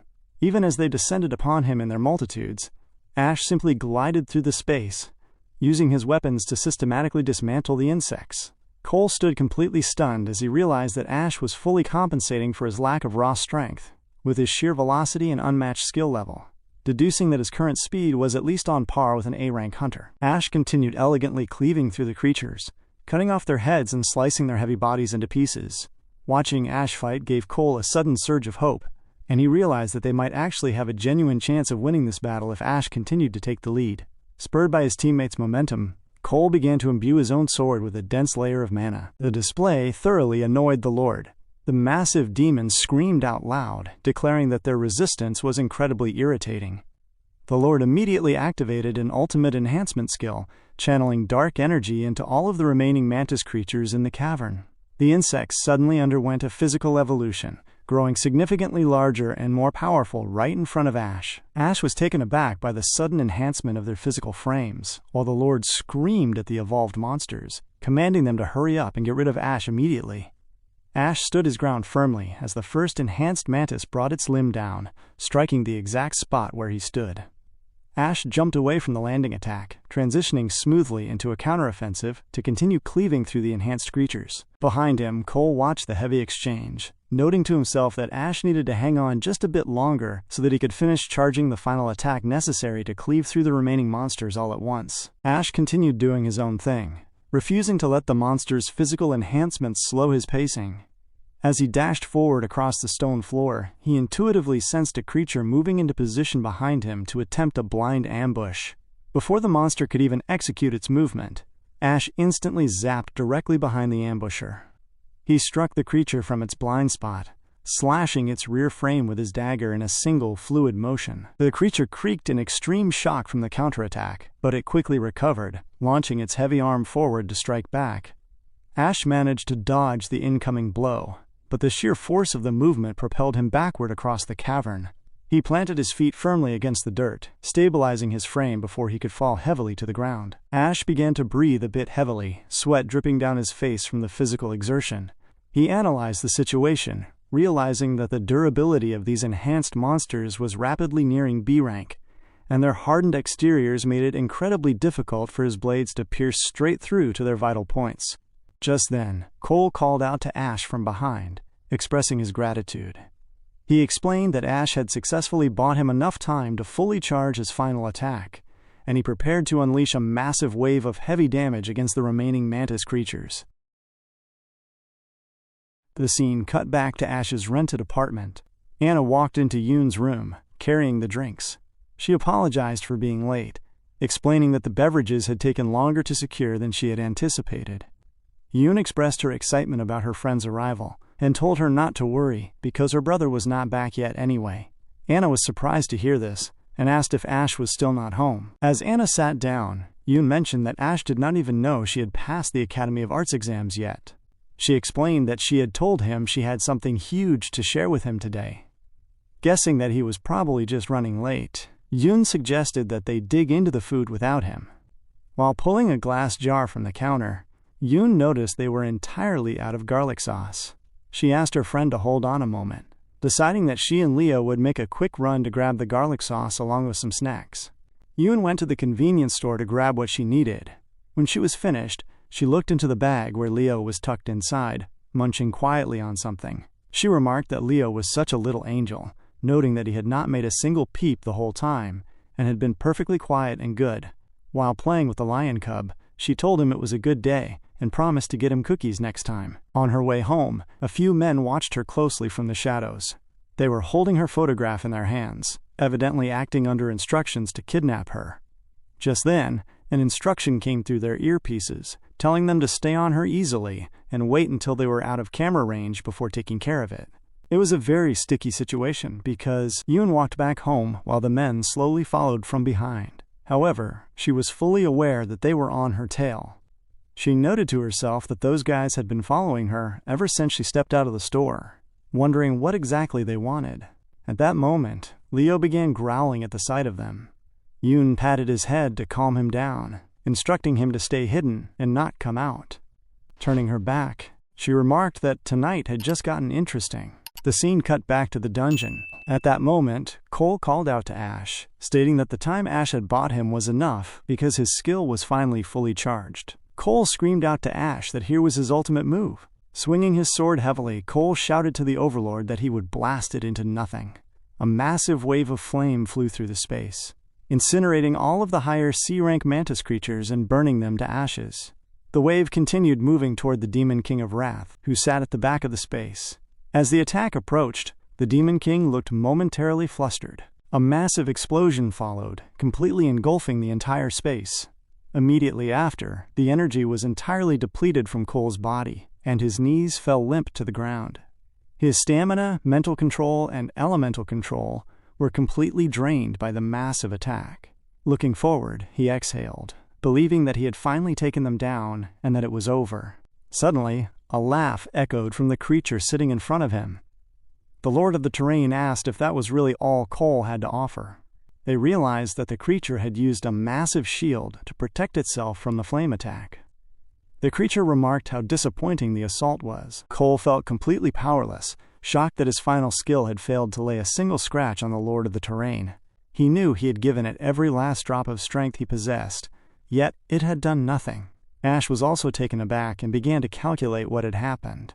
He concluded that right before getting hit, the creature had sucked every last bit of energy from the surrounding demon eggs to conjure that shield. Cole exhaled in deep disappointment, asking Ash if this was really how it all ended. Before he could finish his words, Ash called out to Cole, proposing a deal. He stated that the first place rank would be all Cole's, but the 1 million prize money had to come to him. He added one strict condition, telling Cole not to say a single word to anyone about what he was about to witness. Right then and there, Ash instantly changed his class to the Infernal Rakshasa, transforming right in front of Cole's eyes. Cole was extremely shocked by the sudden transformation, and asked Ash if he was a dual-class user. Ash paid him no attention. Instead, he began to devour the essence of the dead creature scattered across the ground. He absorbed every single bit of essence into his body. His stamina and strength increased rapidly, and he wallowed in the extreme energy boost right in front of Cole. Cole watched in absolute shock, and even the wrath creature began to look a bit terrified. When the absorption was complete, Ash exhaled, looking entirely rejuvenated. He looked directly at the creature and stated out loud that the Overlord belonged to him. The Overlord in front of them immediately activated a new skill that it referred to as the Requiem Riddle. Upon its deployment, a massive wave of sonic energy engulfed the entire chamber. This auditory frequency hit Cole's hearing with immense force, prompting him to shout that the monster was utilizing that troublesome hypnotic attack again. Ash was also slightly taken aback by the sudden activation of the ability. However, to the entity's complete surprise, neither Ash nor Cole fell under the spell's influence in any way whatsoever. The Overlord was thoroughly baffled, wondering exactly why its hypnotic control failed to affect Ash. Refusing to relent, the monster screamed loudly, amplifying its output to the absolute maximum to unleash the ultimate sonic hell. The augmented sonic wave whooshed through the entire space, just as it had done previously. Cole struggled significantly against the intense pressure, doing his absolute best to shield himself from the mental assault, while the Overlord put its entire being into trying to hypnotize them on the spot. Ash took a firm, heavy step forward, moving deliberately toward the Overlord. Our boy simply refused to let the sonic pressure alter his pace. This immense resilience was deeply shocking to the Overlord, as it watched Ash steadily push forward through the absolute limit of its ability. Desperate to halt his advance, the Boss Lord changed his attack pattern, sending the snakes to halt Ash. The first snake launched forward instantly, aiming straight for his torso. Ash anchored his frame with a heavy step. He swung his blade with massive force, cleanly slicing through the creature's body. The first snake fell completely limp to the ground as Ash whooshed past the corner to continue his forward dash. The remaining two snakes followed suit, launching a simultaneous frontal assault to intercept him. Ash assumed a solid stance and swung his blade in a sweeping arc, decapitating both snakes in a single instant. He moved forward continuously. The Lord was thoroughly shocked as Ash closed the distance. It screamed loudly at him, declaring that his efforts were entirely useless and futile because its personal defense shield was absolute. Ash leaped high into the air, asking the monster if it truly believed that to be the case, and told it to withstand his next strike. He unleashed a massive, weighted skill known as the 100 Skeletons Returns to Ruin. He yelled out as he maximized his energy output, swinging his blade downward with immense weight. The impact instantly shattered the Overlord's barrier. Cole watched from the rear in total shock, amazed that Ash could shatter the Lord's absolute shield with a single blow. But Ash was not finished. He instantly focused his remaining energy directly into his fist. He punched the creature straight in the guts, his arm passing completely through the monster's frame from the raw force of the heavy attack. A massive explosion immediately rocked the ground beneath them. When the dust finally settled, it was clear that Ash had made quick work of the creature. The fading Overlord looked at him in total disbelief. Ash walked up to the dying creature, demanding to know what its exact relationship was with the Demon King. The creature was taken aback, asking how a human could possibly know of the Wrath King. Ash tightened his grip, telling the monster to speak immediately or suffer the consequences. The monster countered by asking how it could not go, an attempt to break his seal if it knew of his existence. Hearing this, Ash was thoroughly surprised, wondering what the creature meant by breaking the seal. He deduced that the Demon King had already been sealed away by someone in the past. The Lord began to laugh right in front of him, warning Ash to just wait, because the Wrath King would surely return to lead the demon army and wipe the pathetic human race clean. Following those final words, the creature's body slowly withered away into nothing, leaving behind a small beam of light levitating in the air. Ash instantly absorbed the lingering energy. His system interface updated, confirming that he had successfully devoured the Abyssal Fiend Illusionist, which granted him the unique attribute skill of the Flower Mage. The massive influx of essence caused him to instantly level up to level 25. He also secured a rare material from the drop. Ash reflected on the encounter, realizing that the Demon King had not actually made his first appearance 3 years in the future, as he had previously believed. He understood that the entity had entered this world long ago, but had been sealed away for an unknown reason. This realization made Ash deeply worried, as he recognized that significant events had occurred in the past that he still knew absolutely nothing about. From behind the clearing dust, Cole emerged while coughing softly. He approached Ash, noting that he had genuinely not expected him to be a dual-class awakened. He openly admitted that Ash was far stronger than he was, conceding that Ash had completely won their match. He promised that he would keep everything that occurred inside the chamber an absolute secret. Ash leveled a quiet glare at him, remaining silent. Suddenly, Cole began to cough violently, his stamina completely failing as his body fell limp to the ground. Ash turned to him, explaining that with the Lord officially dead, the lair exit should have opened up by now. He told him to hang on, assuring him that the guild rescue party would arrive very soon. Right then, Ash sensed a strange shift in the energy of the surrounding space. He felt a sudden, sharp connection in his eyes, causing his vision to forcefully shift. He found himself looking through the sight of the lion cub, Leo. Through the connection, he noticed an unfamiliar person approaching Yoon. The individual looked incredibly vicious, and Yoon appeared deeply uncomfortable with the confrontation. Witnessing this scene, Ash became thoroughly enraged that someone would dare to target his family once again. But much earlier, after Yoon slowly tucked Leo back into her bag, she noted to herself that it looked like they were in for another little adventure. While she was walking through the streets, she reasoned that if strangers were tailing her, her best option was to head straight toward a crowded area immediately. Around dusk, the main shopping street was packed with people. She began to walk directly through the thick of the crowd, so that she could use the mass of people as cover. The men who were trying to follow her did their very best to continue trailing her through the movement of the shoppers. However, Yoon kept in mind that if she could use the crowd effectively as cover, she would be able to slip away from their sight quickly while they were not paying close attention. The moment she disappeared from their line of sight, the men were thoroughly shocked, wondering where she could have gone. Yoon quickly ran toward a particular corner and hid herself from view, noting to herself that she had successfully used the crowd to evade their watchful eyes. Just then, as she arrived at a secluded space, she suddenly saw someone standing directly in front of her. The man had a smoke in his mouth and told her that he had been waiting for her for a very long time right there.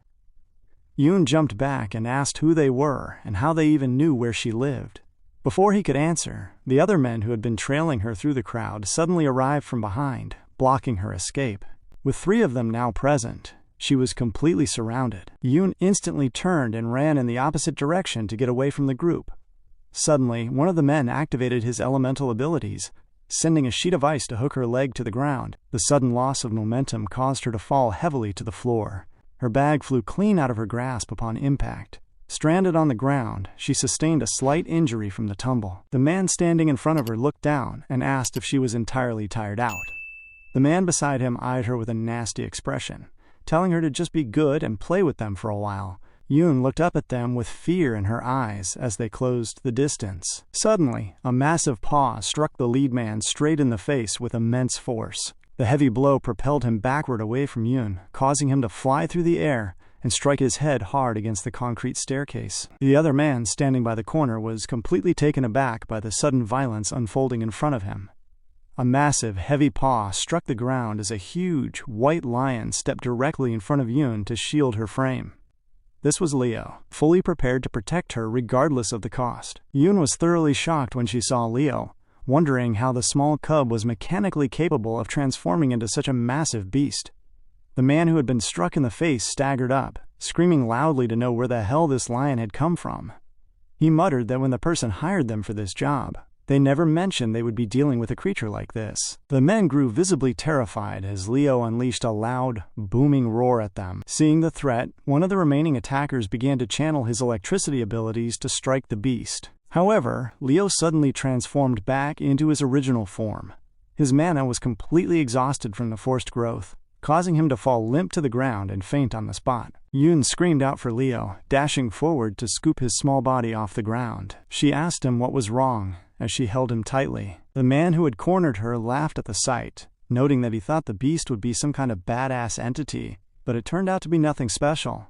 He began to channel his mana, pulling thick tree roots up from the sewage lines as he walked slowly toward Yoon. He manipulated the vines to encircle her frame, intending to bind her and take her away. As he drew closer, Yoon screamed loudly, telling him to stay away from her. The man looked her straight in the eyes and told her not to waste his time, demanding to know if she was going to cooperate or if he would have to force her. Right as the words left his mouth, a sudden spatial portal cracked open in the corner of the alley, courtesy of Leo's lingering connection. Our boy came flying out of the portal instantly. Ash struck the man directly in the face before the attacker could lay a hand on Yoon, causing the man to tumble through the space, flying horizontally until his back crashed straight into the far brick wall. Ash stepped out of the portal, calling out to Yoon and apologizing for being late. He explained that something urgent had come up on his way back, and immediately asked if she and Leo were unhurt. The second attacker staggered back from the wall, coughing and screaming to know where this kid had suddenly popped out from. Yoon called out to her brother, explaining that she had no idea how these men had found their location. She warned him that they were all awakeners, anxiously asking what they should do. Ash simply turned his head, looking at her with a calm smile as he assured her there was absolutely nothing to worry about, because he was here now. The leader of the thugs grabbed the edge of the wall, pulling himself out of the debris where his back had struck earlier. Furious, he muttered that he had simply let his guard down for a second. He channeled his mana heavily, manifesting multiple thick vines, but this time each vine was lined with sharp, jagged spikes. He screamed at Ash, calling him a little punk and declaring that he had truly pissed him off. He vowed to take Ash's head and charge his employer triple for the extra trouble. Ash turned back toward the threat, instructing Yoon to stay safely behind him. He walked forward into the open alley, stating calmly that he would clean up this entire mess in no time. The scene then cuts to a time before this current regression. Some kids were beating Ash back at the alleyway. One kid was screaming loudly, calling Ash a useless parasite and asking if he was still not behaving. He urged his other men to hit him harder as they struck Ash right in the head multiple times. Just then, someone came from the corner and screamed loudly, asking them to stop hitting Ash. It was Ash's sister, Yoon, and she told them to let go of her brother. Upon saying that, the boy turned to her and called her a little parasite who wanted to save her brother. He then began to walk towards Yoon. Ash screamed loudly, telling the boy not to dare go near his sister because he had promised he wouldn't touch her. The guy paid him no words as he simply walked up to Yoon and said he was breaking that promise right now regardless. He added that today he was going to teach his arrogant little cousin a lesson, since she was the one who jumped out asking for a beating. Upon saying this, suddenly Ash grabbed a brick that was close to his hand and struck the kid that was pinning him down to the ground instantly. The sound caused the other kids to turn back at what was going on, and Ash screamed as he dashed forward. He threw the brick at the other person that was in front of him, and the boy went night-night instantly. Then he dashed forward, screaming loudly and asking the other boy how he dared say such words against his sister. The boy could barely even say anything as he screamed loudly. Ash asked how he dared go back on his word as he struck the guy straight in the face with the brick. The boy fell limp to the ground as blood gushed every which way. Ash stood in front of his sister, protecting her as the boy laid on the ground, screaming loudly and calling Ash a total psycho. Ash then told his sister not to be scared. At that very moment, the scene cut back to the present time as Ash stayed close to his sister and told her to stay right behind him. Yoon remembered it clear as day as Ash looked forward at those men who were about to attack her, telling her that he would finish this quickly. Just then, the men began to dash toward Ash in an instant. Yoon felt that they were all awakened over there, and every one of them looked like a lunatic with nothing to lose. She began to wonder how her brother could beat people like that. One of them screamed loudly as he imbued electricity in his hand to attack Ash. He called Ash a little brat and asked what he was even trying to pull here as he dashed towards him to strike him. But in an instant, Ash swung his hand and struck the guy straight to the wall beside him, causing blood to spew around the space. Yoon was extremely shocked at the sight of this at that very moment. The second person who dashed forward to attack Ash came, and he leaped into the air. Holding his weapon in hand, as he was about to swing down at Ash, Ash instantly grabbed his hand before the point of impact, and he used his knee to strike the man straight in the face, causing his tooth to fly out of his mouth in an instant. He tumbled straight to the dustbin by the corner and struck his head on the wall with a loud thud. Just then, a vine came from nowhere, extended by the leader of the three-man group to attack Ash. Ash easily dodged the attack at that very moment as the vine struck the wall directly behind him. The man screamed loudly, calling Ash just some snot-nosed student punk. As he thrusted the vines once more to Ash in that very instant, he said that he would stab him full of holes with his vines. Ash simply glared at the man as he began to dodge the impending attack easily as he moved swiftly. The moment he landed on the ground, he dashed forward to attack this man. He raised his hand with his fist folded right in front of the man before the man even knew what was going on. The man could only scream loudly in shock, wondering what kind of movement Ash just displayed in front of him. Behind him, Yoon watched her brother move swiftly as she recognized that she almost forgot her brother was the one who took first place in the exams and that her brother was a completely different type of beast. And at that very moment, her brother swung his hand and struck the guy straight in the face. Blood gushed the entire space as the leader fell, thrusted backwards from the heavy momentum of the attack. He struck his head right at the wall behind, his head falling limp to the ground with the debris flying every which way. He had taken down the three men who were about to attack his sister, and then he called out to her and told her to take Leo and head home first. He said to her that he would drop these guys off at the security squad, then he would come back. Upon saying these words, she said okay as she accepted. Much later in the evening, the leader of these three men slowly woke up as he looked forward. At that point, Ash had already tied these three men to a pillar, and the man was extremely shocked at what was happening. He then screamed loudly, asking where they were and why he brought them here. Ash asked the man if they were all from the Black Mountain Society, noting that the Black Mountain Society never acted without getting paid first. Because of that, Ash questioned who was bankrolling their current operation. The man laughed at the question and told Ash that since Ash already knew he was in it for the money, he should understand exactly what would happen, stating that the moment he opened his mouth, he would be a dead man in the business, asking Ash if he understood that reality. Ash exhaled upon hearing the response and began to transform, stating that it looked like they were doing this the hard way. Our boy instantly switched his class to the illusionist phantom sorcerer, standing elegantly in the space as the melody of his illusion skill began to play in the room. The melody from the music suddenly took hold of the man in front of him, and he instantly began to look like a possessed zombie. Ash moved his hand deliberately, causing a vine to emerge from the ground and levitate steadily around his body. One of the men sitting behind them looked at the display, wondering what was going on. Without lingering, Ash instructed the vine to strike the leg first. And instantly, the vine twisted with heavy momentum and struck the man straight in his right leg. Ash looked at him calmly and commanded the vine to strike the hands next. The vine swung upward, striking the man straight in the hand. The possessed man remained entirely unaware of the physical impact due to his state.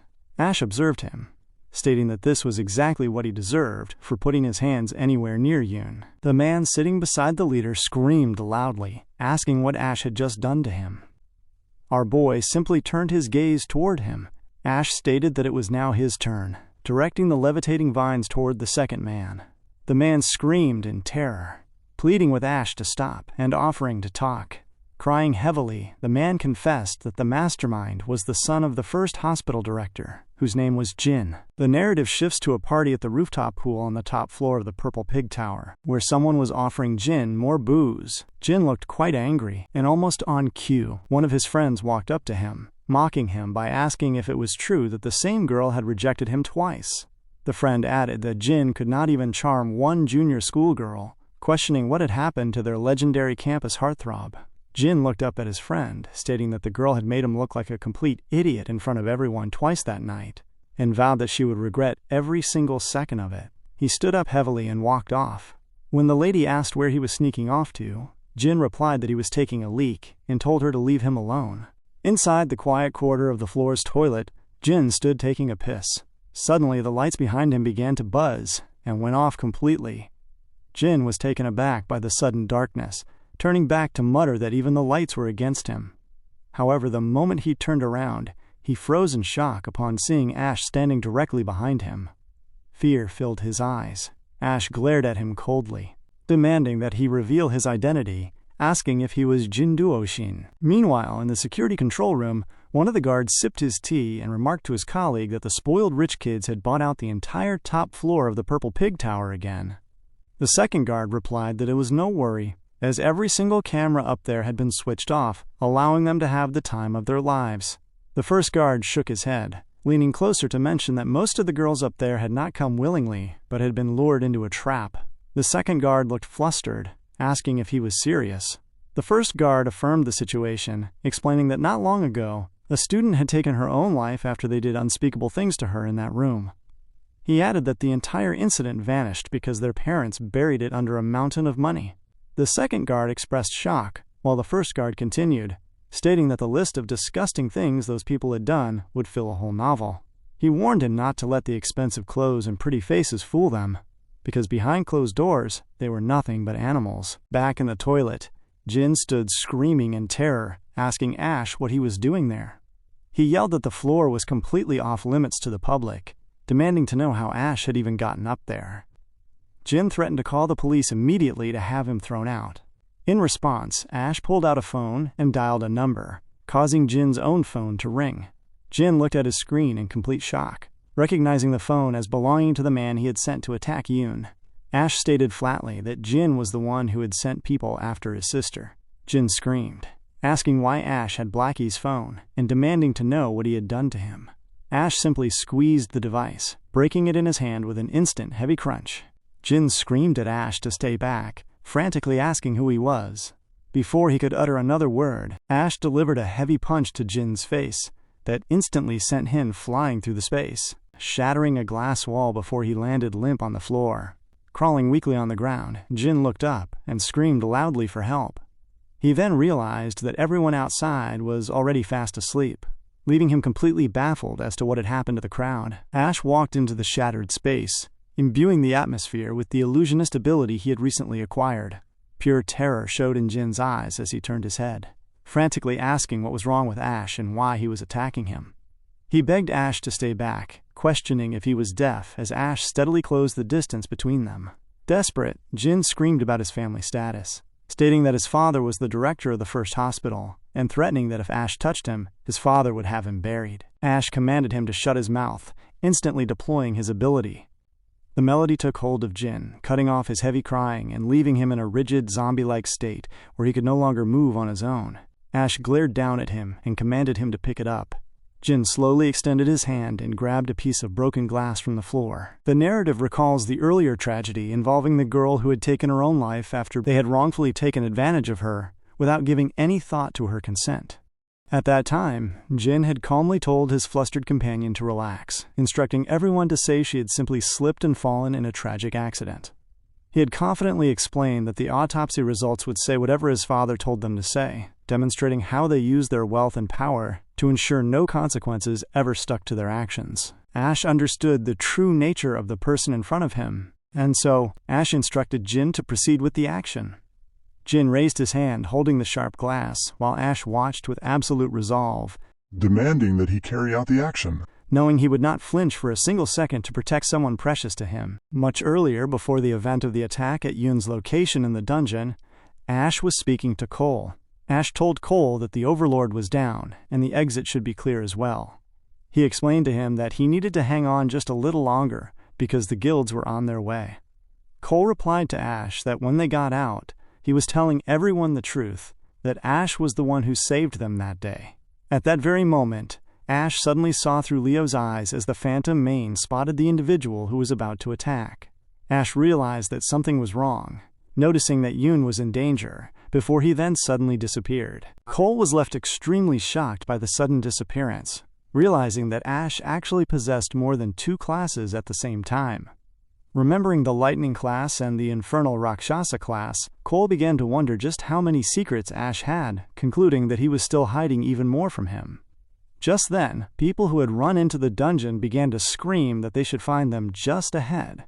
Logan was heard screaming out loud that they needed to move and get in there to save everyone inside the dungeon. The rescue team noticed some people up ahead as they arrived where Cole was seated, and they immediately began to heal Cole. Logan walked up to Cole and asked him to talk to him, questioning how bad the situation was. Logan reasoned that since the dungeon overlord was running B-rank power, surviving this was an actual miracle. The other men who were around began to explain that the examiners were unharmed as they went to work to purify and stabilize the other examiners. Logan asked where that kid Ash went, to which the other men replied that there were no other casualties found anywhere. Logan suspected that Ash had gotten scared, telling his men to fan out and keep looking. Logan screamed to his men that this was entirely the inspection agency's fault. He stated that Cole got hurt because of their incompetence, and the second he was out of here, every last one of them was fired. Just then, Soren walked into the space and rejected the anger, stating that this was actually perfect. Soren viewed it as an unexpected incident during the examination where the examiners themselves were defeated by monsters, and in that moment, when all hope was lost, the son of Soren stepped forward and saved everyone. Soren asked if it could be any more perfect. Cole immediately tried to correct the narrative, stating that actually every creature in here, including the Overlord, was taken care of by Ash. Before Cole was able to continue, his father struck him on the shoulder and told him that he was the one who took care of it, forcing him to accept that this was the reality. Soren enforced that every single person here watched it happen with their own eyes. As he squeezed heavily on Cole's shoulder, he repeated that Cole was the one who took care of it. His father then turned away, and after inflicting so much pain on his son, he mentioned that Cole was old enough to be able to understand that now, telling him to clean himself up because tomorrow's graduation ceremony was where he would finally step into the spotlight. The scene then shifted to a different space where people were clanking their bottles in celebration inside of Ash's room, where he sat with his sister and her friend. Anna screamed out loud, offering congratulations to Yoon, saying that she got into the Central International Academy of Arts. Anna patted Yoon on the shoulder and mentioned that she was finally doing it, stating she was sure Yoon was going to be an incredible artist one day. Ash began to take a drink on his own when Yoon asked him why he looked completely dead inside right now, as if he had known it all along. Ash affirmed that he really was happy for her. Internally, Ash affirmed that he had already known from the regression that Yoon would receive her acceptance letter on this specific day, meaning he already grasped that this was going to happen. Anna then stated out loud that, honestly, she was so jealous of Yoon, because being a student in Sandhaven was a once-in-a-lifetime shot that most people never even got close to. Yoon looked at the letter and mentioned that it was so far away, questioning if the cost of living there must be insane. Ash told Yoon not to worry about any of that, including the distance or the money, because after he graduates, he will be working in Sandhaven as well, and will be able to cover the cost of it. Yoon was completely taken aback by these words and screamed to her brother, asking what he had just said and if he got recruited by a guild over there. Anna also looked extremely excited, mentioning that those were all top-tier elite guilds, literally the best of the best, and asked how he pulled that off. They began to celebrate for Ash, and Yoon was excited that she was going to go to Sandhaven together with her brother. Ash looked at his sister and was excited that this time, she didn't have to give up on her dreams for any reason whatsoever. The scene then changed to the bathroom where Ash was taking his bath. He calculated that the threats against his sister were handled, and the graduation exam was done and wrapped up. By his deal with Cole, he would collect the 1 million tomorrow, which was just enough to clear his debt with Theo. As he sat down on his bed after his shower, he reasoned that if Wrath really was sealed after crossing into the human world, his 3 years estimate was looking riskier by the day. Ash knew he needed to get to Sandhaven fast to find Wrath, which was the priority now. However, he concluded that before any of that, he needed someone he could actually trust at his back, and tomorrow's graduation ceremony was exactly the opportunity that he had been waiting for. In a different space, Carl was speaking with Arya. Arya mentioned to him at that moment that the glutton was spotted recently at Everfield Country. Carl accepted the information and told her that she should tell him everything, to which she began to explain that the moment she got the tip, she went straight to the scene. She explained that security footage had already been wiped, leaving just a handful of scuff marks and stains left behind.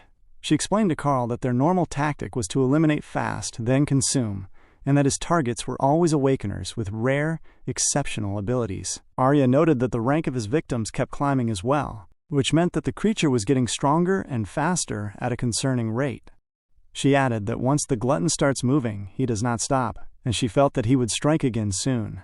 While Carl poured his cup, he expressed his annoyance that the glutton was showing up right now of all times, remarking that it was very interesting. Arya then placed a paper on the table and told Carl that there was one more thing, and this one was even better. Carl was taken aback as she explained that this time, the glutton hit a narrow alley inside a low-income housing estate, and that the alley was less than 100 meters from Ash's home. Upon seeing this, Carl was stunned. Arya explained that they had zero visual records of the glutton to date, but noting Ash's recent performance, the way his abilities were growing at a rate that made no logical sense, and the way he fights, they had both seen it with their own eyes. She stated that right now she saw two possibilities. The first theory was that the glutton had his sights set on Ash, or the second theory, which loomed heavily in the entire space, was that the glutton was actually Ash. The scene shifted to Stephen's office. One of his subordinates approached him and asked if he was truly skipping the graduation ceremony, noting that the students were his after all, and that he had guided them every step of the way. Stephen paused for a second, smiling after hearing her words.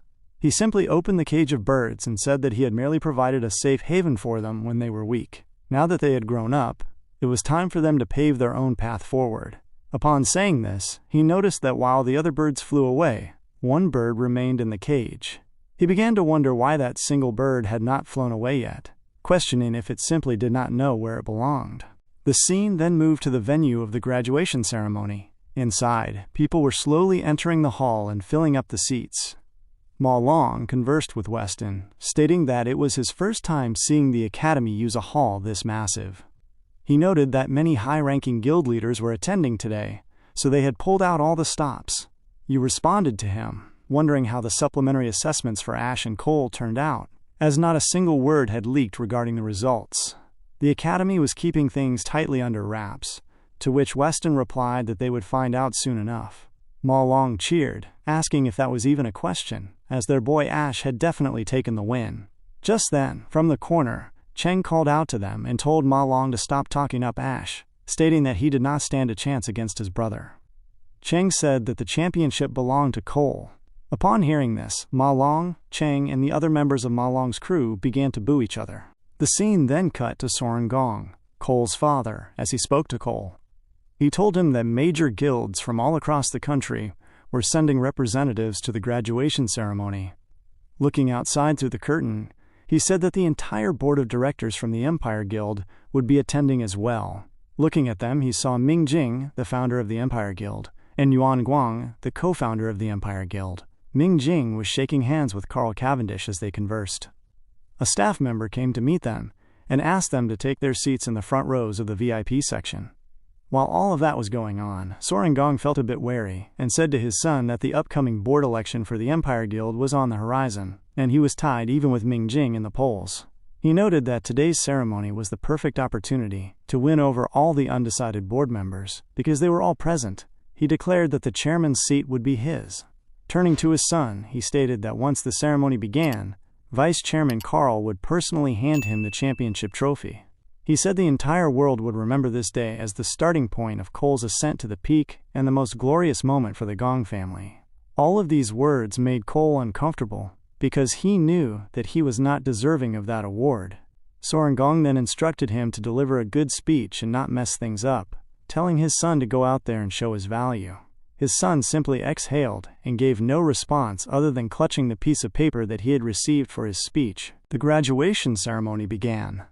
An elegant lady stood at the podium giving an announcement, welcoming the distinguished guests and audience. She stated that after constant trials and efforts, this year's Awakener University graduation assessment had successfully come to a close. She expressed that she was deeply honored to announce the official start of the class of 2157 National Awakening University graduation ceremony. Upon saying this, everyone clapped loudly while Cole looked uncomfortable in the crowd. The scene focused closely on Ash, who looked at Cole at that very moment, also appearing uncomfortable. The presenter continued, stating that in this anticipated moment, everyone would witness the crowning of the champion. The cloth covering the trophy was removed, revealing the elegant trophy beneath. She stated that they were going to crown the champion of this year's graduation assessment, then asked for a warm round of applause for Carl Cavendish, the vice chairman of the Global United Guild. Upon calling his name, Carl walked up to the podium as she announced that he would state the champion and present the award personally. Carl began his speech by expressing his gratitude for the Empire Guild's invitation, which allowed him to be there in person. He noted that he was able to witness the brilliant performance of the new generation. He mentioned that many people might not be aware, but an unexpected incident had occurred during the supplementary assessment, explaining that the uncharted demon lair, originally classified as a D rank, turned out to be a dangerous B rank dungeon lair in disguise. Upon hearing this, people in the audience began to murmur in shock. One person remarked that even a full guild raid team would struggle against a B rank demon lair, questioning how the students managed to survive. That was the question on everyone's mind. Carl continued, stating that, in a moment of extreme despair, one candidate relied on his quick footwork and skills to defeat the high-tier monsters despite the gap in strength. He explained that this student single-handedly slayed the lord of the B-rank demon lair and saved the lives of his entire team. He declared that this person was the strongest graduate and the champion of this year's assessment. He then called out Cole's name, declaring that Cole was the one who achieved this accomplishment. Upon calling out Cole's name, confetti exploded around the space while everyone cheered, and lights flashed as people took pictures. Cole rose up slowly and walked toward the podium. From the stands, Ma Long was shocked and cried out that Ash had failed to win, leaving the rest of his crew enraged. On the other hand, Chen and his members were rejoicing, stating that Cole was invincible and booing Ma Long's group. Other students near the podium conversed in shock, noting that defeating a B-rank demon lair alone was an absurd feat. The students cheered for Cole as he walked up to the podium, with one mentioning his appearance and presence. Cole slowly walked up to the podium while Ash watched him go to collect the award. The scene then cut to a memory from earlier, when Ash had spoken to Cole about making a deal. Before Ash had changed his class to the Abyssal Fiend class, he had told Cole that Cole would take first place in the assessment, while Ash would take the 1 million yuan in prize money. Ash had specified one condition, stating that Cole could not tell a single soul about what was going to happen, revealing his unique skill to Cole. Thinking back to this moment, Ash wondered if Cole was going to stick to their agreement. Just then, the announcer asked everyone to welcome Cole to deliver his acceptance speech. Upon arriving at the podium, Cole pulled out his paper. Everyone around the space began to murmur, noting that he carried himself with grace. They conversed that he was a clear prodigy, just as expected of Soren Gong's son, and that the young master of the Gong family was living up to his reputation. Hearing the murmurs around him made Soren Gong happy. It was left to Cole to deliver his speech. Cole remembered the words from his father earlier, telling him to deliver a good speech, not mess things up, and prove the worth of the Gong family. Looking at the paper in front of him, Cole questioned his own worth. He turned to Vice Chairman Carl and stated that Carl was right about encountering a terrifying enemy, saving the team, and slaying the Lord. However, Cole announced directly to everyone in the space that the person who accomplished all of this was not him, stating clearly that Ash was the one who carried out the incredible feat. Upon making this declaration, the entire space went silent and felt cold in an instant. Ash was surprised that Cole had actually revealed him as the one who accomplished the feat.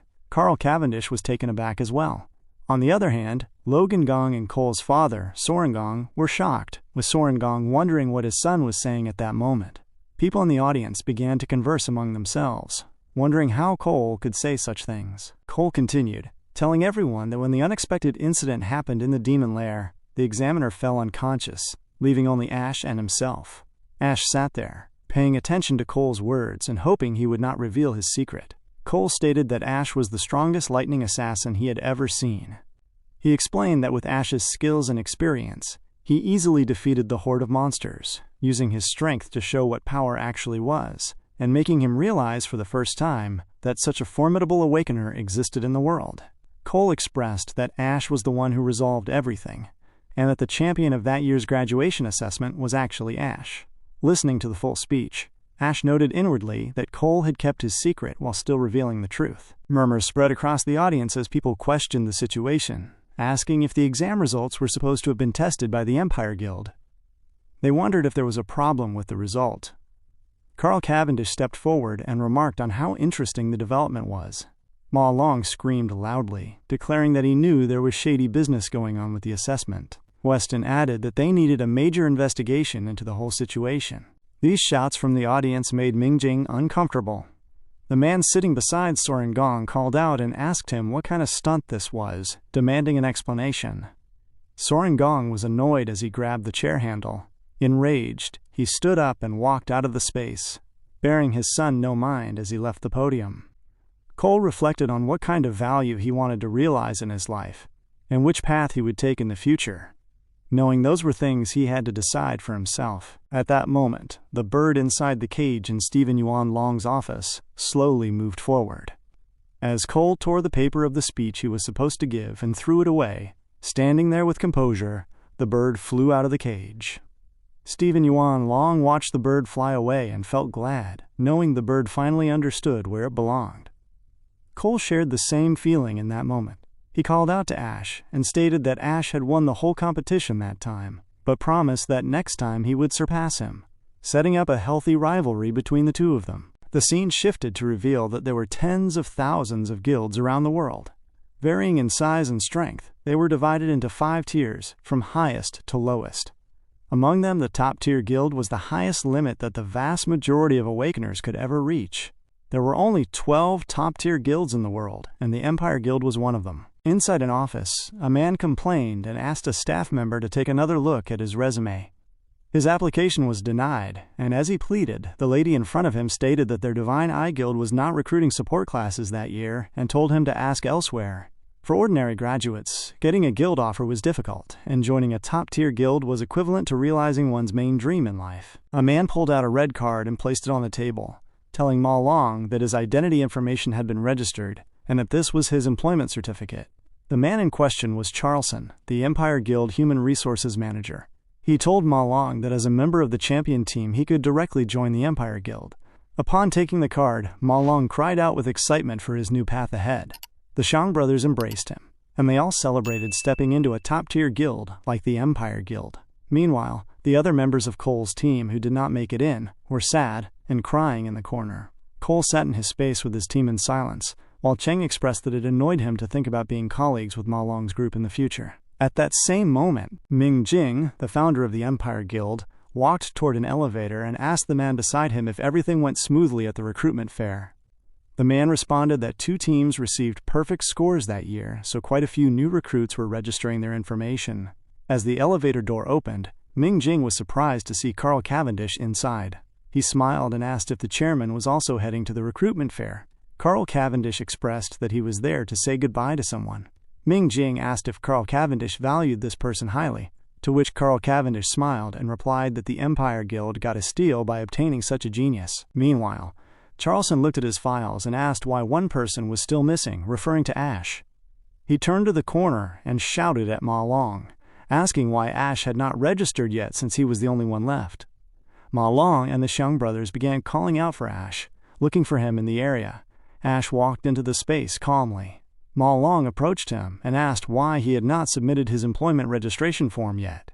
Weston questioned him as well, asking how he could go off to use the restroom at a critical moment like that, while the Empire Guild was waiting. Charlson looked annoyed and told Ma Long that young people in those days were undisciplined.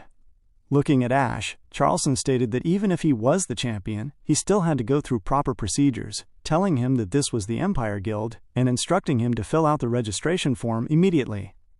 Ash simply responded that he had no intention of joining the Empire Guild. This statement caused Charlson to spit out the water he had just taken a sip of.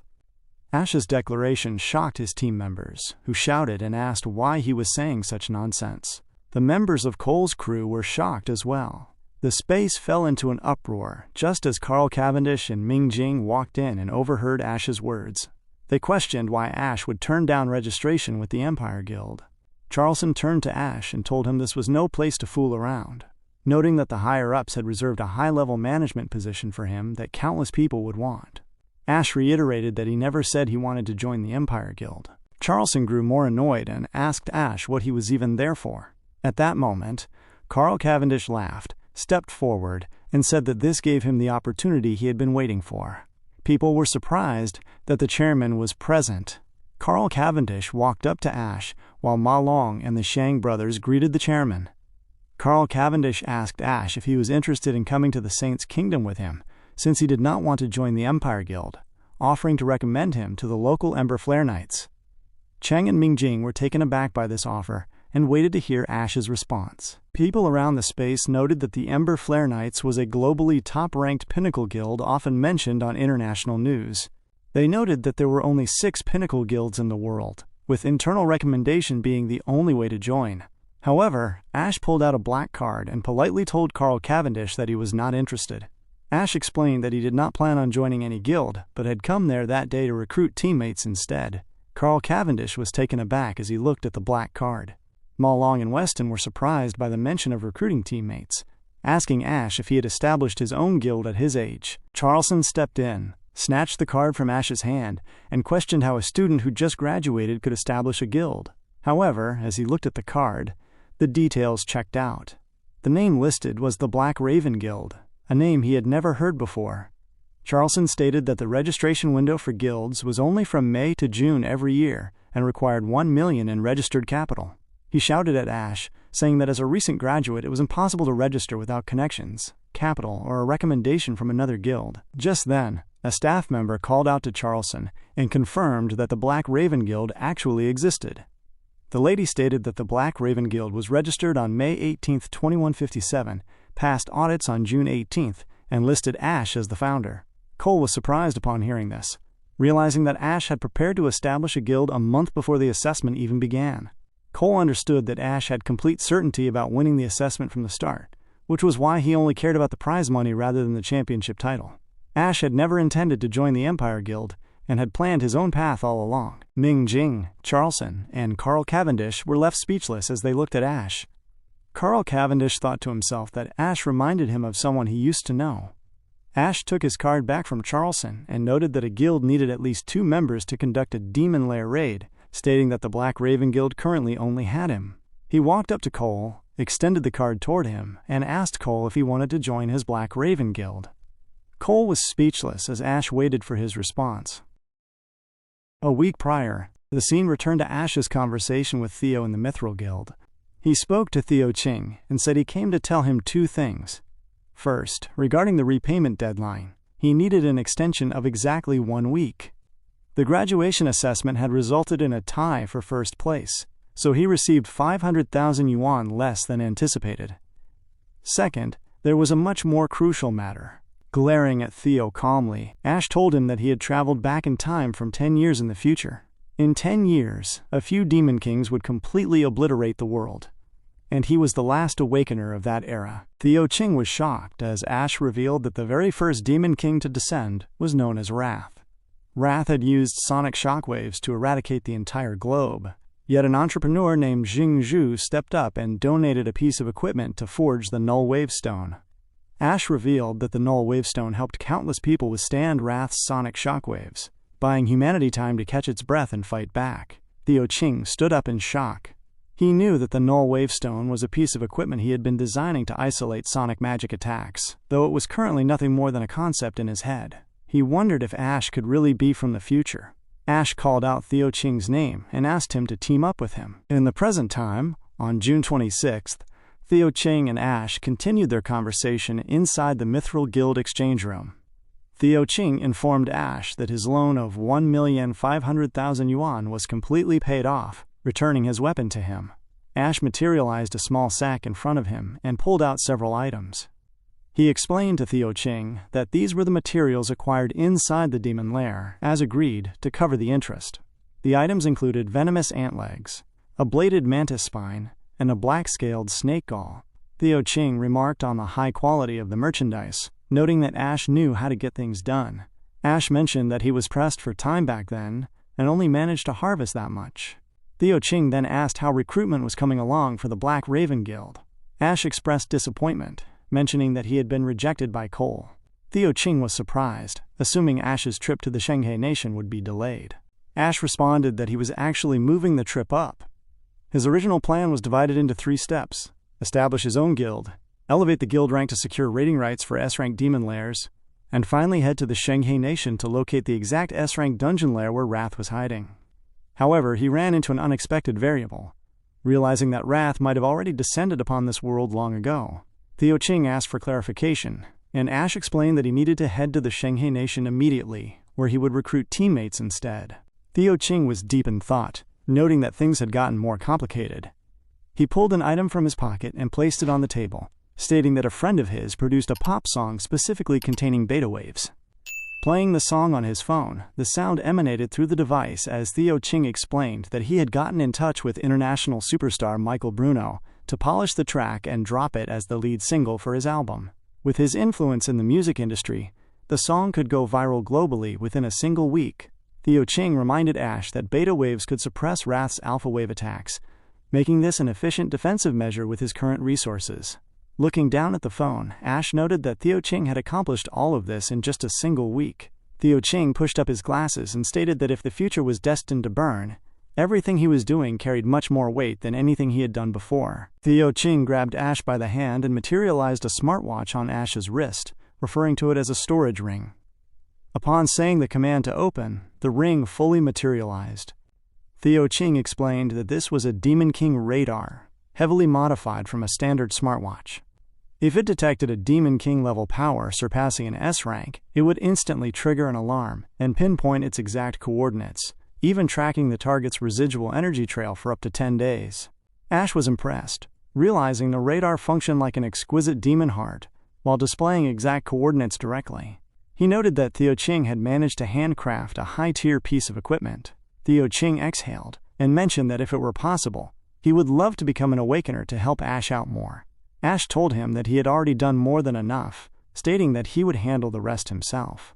Since Wrath was the first Demon King to descend, Ash still lacked a complete understanding of his capabilities and hoped there would be no more unexpected variables. Later that evening, at the Kangchang First Hospital, the lover boy from earlier was not looking good. Jin Duoxin began to bark like a dog.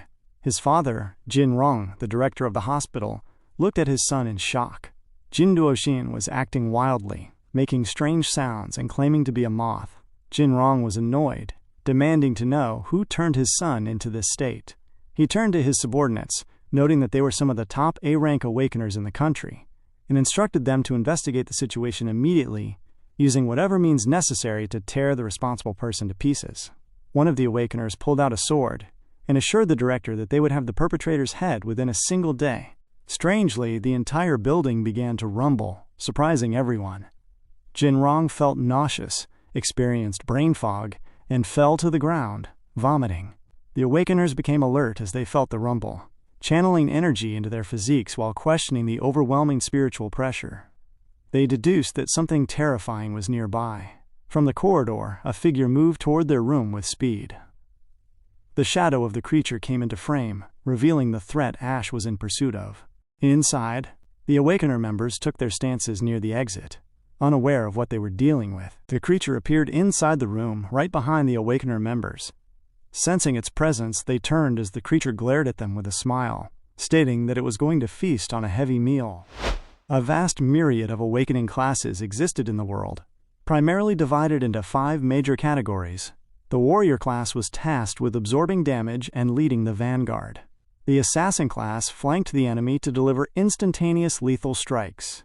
The mage class managed battlefield control and inflicted magical damage, while the chanter class cleansed debuffs and provided combat buffs. Finally, there was one class that stood apart as rather unique. While Ash was running through that particular dungeon where he had been defeated in one shot earlier, it was clear that this unique class almost completely forsook defensive capabilities. A fire blast came straight for Ash's head, causing an explosion the moment it struck the ground. Ash dodged the attack in the nick of time. In exchange for defensive power, the Lord on the second floor of this demon tower possessed extreme offensive strength, belonging to the shooter class. Ash remained alert, looking around the space to spot where the monster was sniping him from. Judging by the trajectory of the last shot, the attack had launched from a specific spot nearby. The monster's long-range attacks packed a terrifying punch, yet it needed to stay hidden briefly after every shot to discharge its power. Ash realized he had to locate it before the next strike arrived. Looking forward, he spotted a tail wiggling on the ground. Thinking he had found its location, he dashed inward instantly to take down the creature in a single strike. However, upon reaching the spot, he saw that the tail was completely detached. The creature had used its tail as a decoy to deceive Ash. Before he could react, the shooter fired another round, catching Ash in an instant and tearing his body to pieces. His consciousness returned to reality as he gasped heavily. He knew this was a difficult situation and felt frustrated with the enemy he was facing at that stage. The next day, his sister Yoon yawned loudly and looked toward the corner. She saw her brother looking dazed and asked what was wrong, wondering if he had slept poorly the previous night. Ash replied that he had spent the entire night searching, only to get played. She sat down beside him and asked what he had been looking for all night. He gave no definite answer, but turned to her and stated that he planned to head to the Shenghe Nation in a few days, setting out right after they visited their parents' graves together the following week. Hearing those words, Yoon noted that the next week marked their death anniversary. Ash walked to the window as Yoon asked if he was really heading to the Shenghe Nation that early. Ash replied that since it was an unfamiliar city, he wanted to get there early to make preparations. Turning back, he calculated that he needed to accelerate his plans. He was glad Leo was staying by Yoon's side, which gave him peace of mind, though he remained concerned that his telepathic connection with Leo seemed to cut off under specific circumstances. From the moment he had stepped into the deepest depths of the demon lair and the city sealed shut behind him, his connection with Leo had severed completely. Only after he eradicated the Lord and the gates reopened was their connection restored. He realized that if he had not resolved that Lord when he did, the consequences for his sister would have been unthinkable. He called out to Yin and asked to borrow Leo for a few days before setting off for the Shenghe Nation, a request that took Yoon completely by surprise. Demon lairs were scarce in the world, and the resources obtained from raiding them frequently held high market value. Whenever a new demon lair was discovered, the government held a public bidding ceremony where groups bid for the rights. High-tier demon lairs were monopolized by massive guilds and raid teams almost instantly. Conversely, lower-tier minor demon lairs that lacked significant value flowed straight into the public market, where civilian factions fought over them. At one of the local guilds, a leader read a document and complained to a subordinate that they had gone through extensive trouble just to score a minor D-rank demon lair. The subordinate responded that anything decent was snatched up instantly, adding that it was never their turn, and they had to be satisfied with that since they had lacked business for months.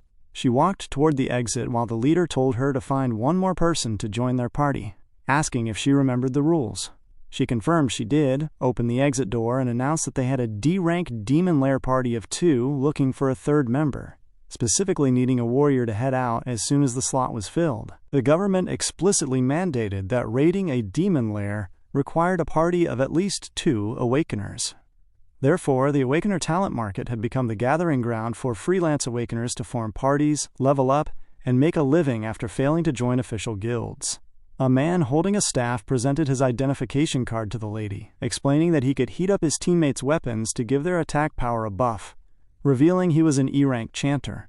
Disliking the offer, she threw his card away and yelled at him to leave, asking who would want an E-rank support class. The man pleaded, stating he had been unable to join a party for an entire month, but she told him he was useless and chased him off. To protect Yoon properly, Ash planned to bring Leo into a demon lair to train and level up. Since he was currently the sole member of the Black Raven Guild, he lacked raiding rights for official demon lairs, and his Dreamscape Demon Tower was far too dangerous for Leo at his current age. Finding a party in the public market was his only viable option.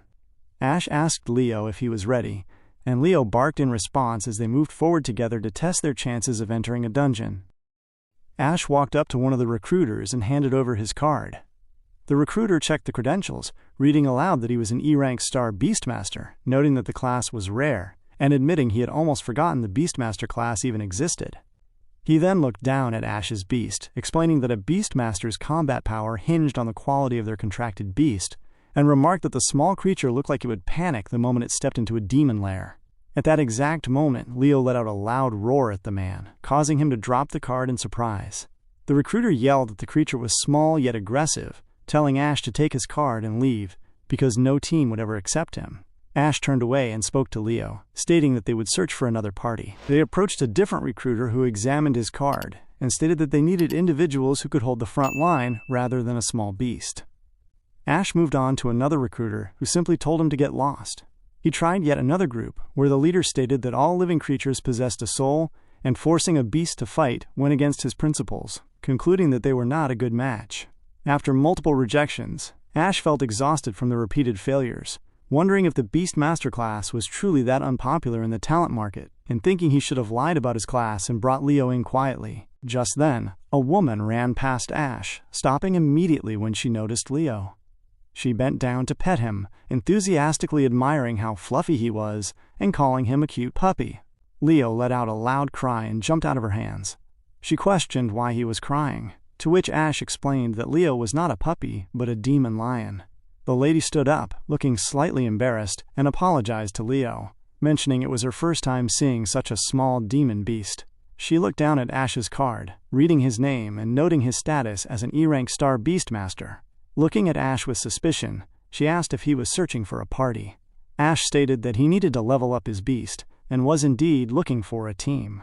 She flicked her hand and noted the coincidence, explaining that she had recently purchased the rights to a demon lair and was currently recruiting partners to raid it. Her name was Haemu Shun, a D-rank core warrior. Looking at Ash, she noted that the location was a D-rank dungeon lair with high risks, questioning if Ash and his tamed beast had the courage to go there. Ash gave no verbal response, simply following her. 30 minutes later, they arrived at the outskirts of the Jiang Mountain. As Haemu Shun stepped out of the vehicle, Ash noticed two people who had previously rejected him earlier that day. One of the men cursed upon seeing Ash again, asking why he was there. Haemu Shun asked if they already knew each other, and the man yelled that Ash had been rejected by him earlier, questioning why she invited someone without any team history onto the team. Another member chuckled from the side, stating that there was strength in numbers and that they should give newcomers a chance. The man calmed down slightly, looking at Ash and expressing his frustration about carrying dead weight. Ash simply glared back at him without saying a word. Haemu Shun stepped in to bring order to the group, instructing everyone to listen closely. She explained that even though 3 of them had reached D rank and possessed combat experience, they were walking into an uncharted D rank demon lair and could not afford to drop their guard. She outlined the strategy, stating that Lao Li, the man who had rejected Ash earlier, and she would take the front lines for primary offense. She assigned Guo Jun to handle flanking and cleanup strikes. Looking at Xiao He and Xiao Milo, she instructed Xiao Milo to protect Xiao He while fighting in the rear. Finally, she told Ash to look for openings to deal damage whenever possible. Lao Li told them not to worry, noting that he had raided over a dozen D-rank dungeons and could be relied upon. With the plan set, the party headed into the dungeon space. Moving further into the tunnel, they reached a section where the ground was glowing. Haemu Shun informed them that they had arrived and that the entrance was just ahead. Reaching a subterranean portal, she told the group to keep up as she jumped through, landing in a different dimension beneath the surface. She pulled out a weapon that illuminated the dark room. Lao Li descended next, spotting several strange eggs on the ground and realizing it was a lightning-type demon lair. They moved carefully through the space, as Haemu Shun cautioned everyone to remain alert. Ash looked around the environment when a creature suddenly lunged from the corner, striking Lao Li directly in the back. Haemu Shun shouted to alert the party that monsters had appeared. The creature bounced off the wall with speed, screeching as it moved. It was a quail rat, a lightning-type assassin creature. Lao Li yelled in frustration at the sight of the rodent. However, Haemu Shun dashed forward, swinging her large weapon to cut down the rat in an instant. Turning to Lao Li, she asked how an experienced fighter could be startled by a small E-rank mob. Lao Li responded that no one had informed him this was a lightning-type lair, adding that lightning countered flora and that the place was filled with those creatures. A swarm of quail rats rushed into the space. Guo Jun managed to dodge one attack, but the rats moved quickly, striking other party members in rapid succession. Lao Li stayed low on the ground, trying to keep the creatures away as the party was forced onto the defense. Haemu Shun shouted, questioning why so many monsters were swarming them at once. As the party struggled against the momentum of the attack, Ash observed the situation. He called out to Leo, who began to growl, preparing to use their skills to clear out the creatures, and possibly shove a stick up Lao Li's. That does it for today's massive run. We are moving with some crazy momentum right now, and the grind does not stop until we smash our goal of 10,000 subscribers.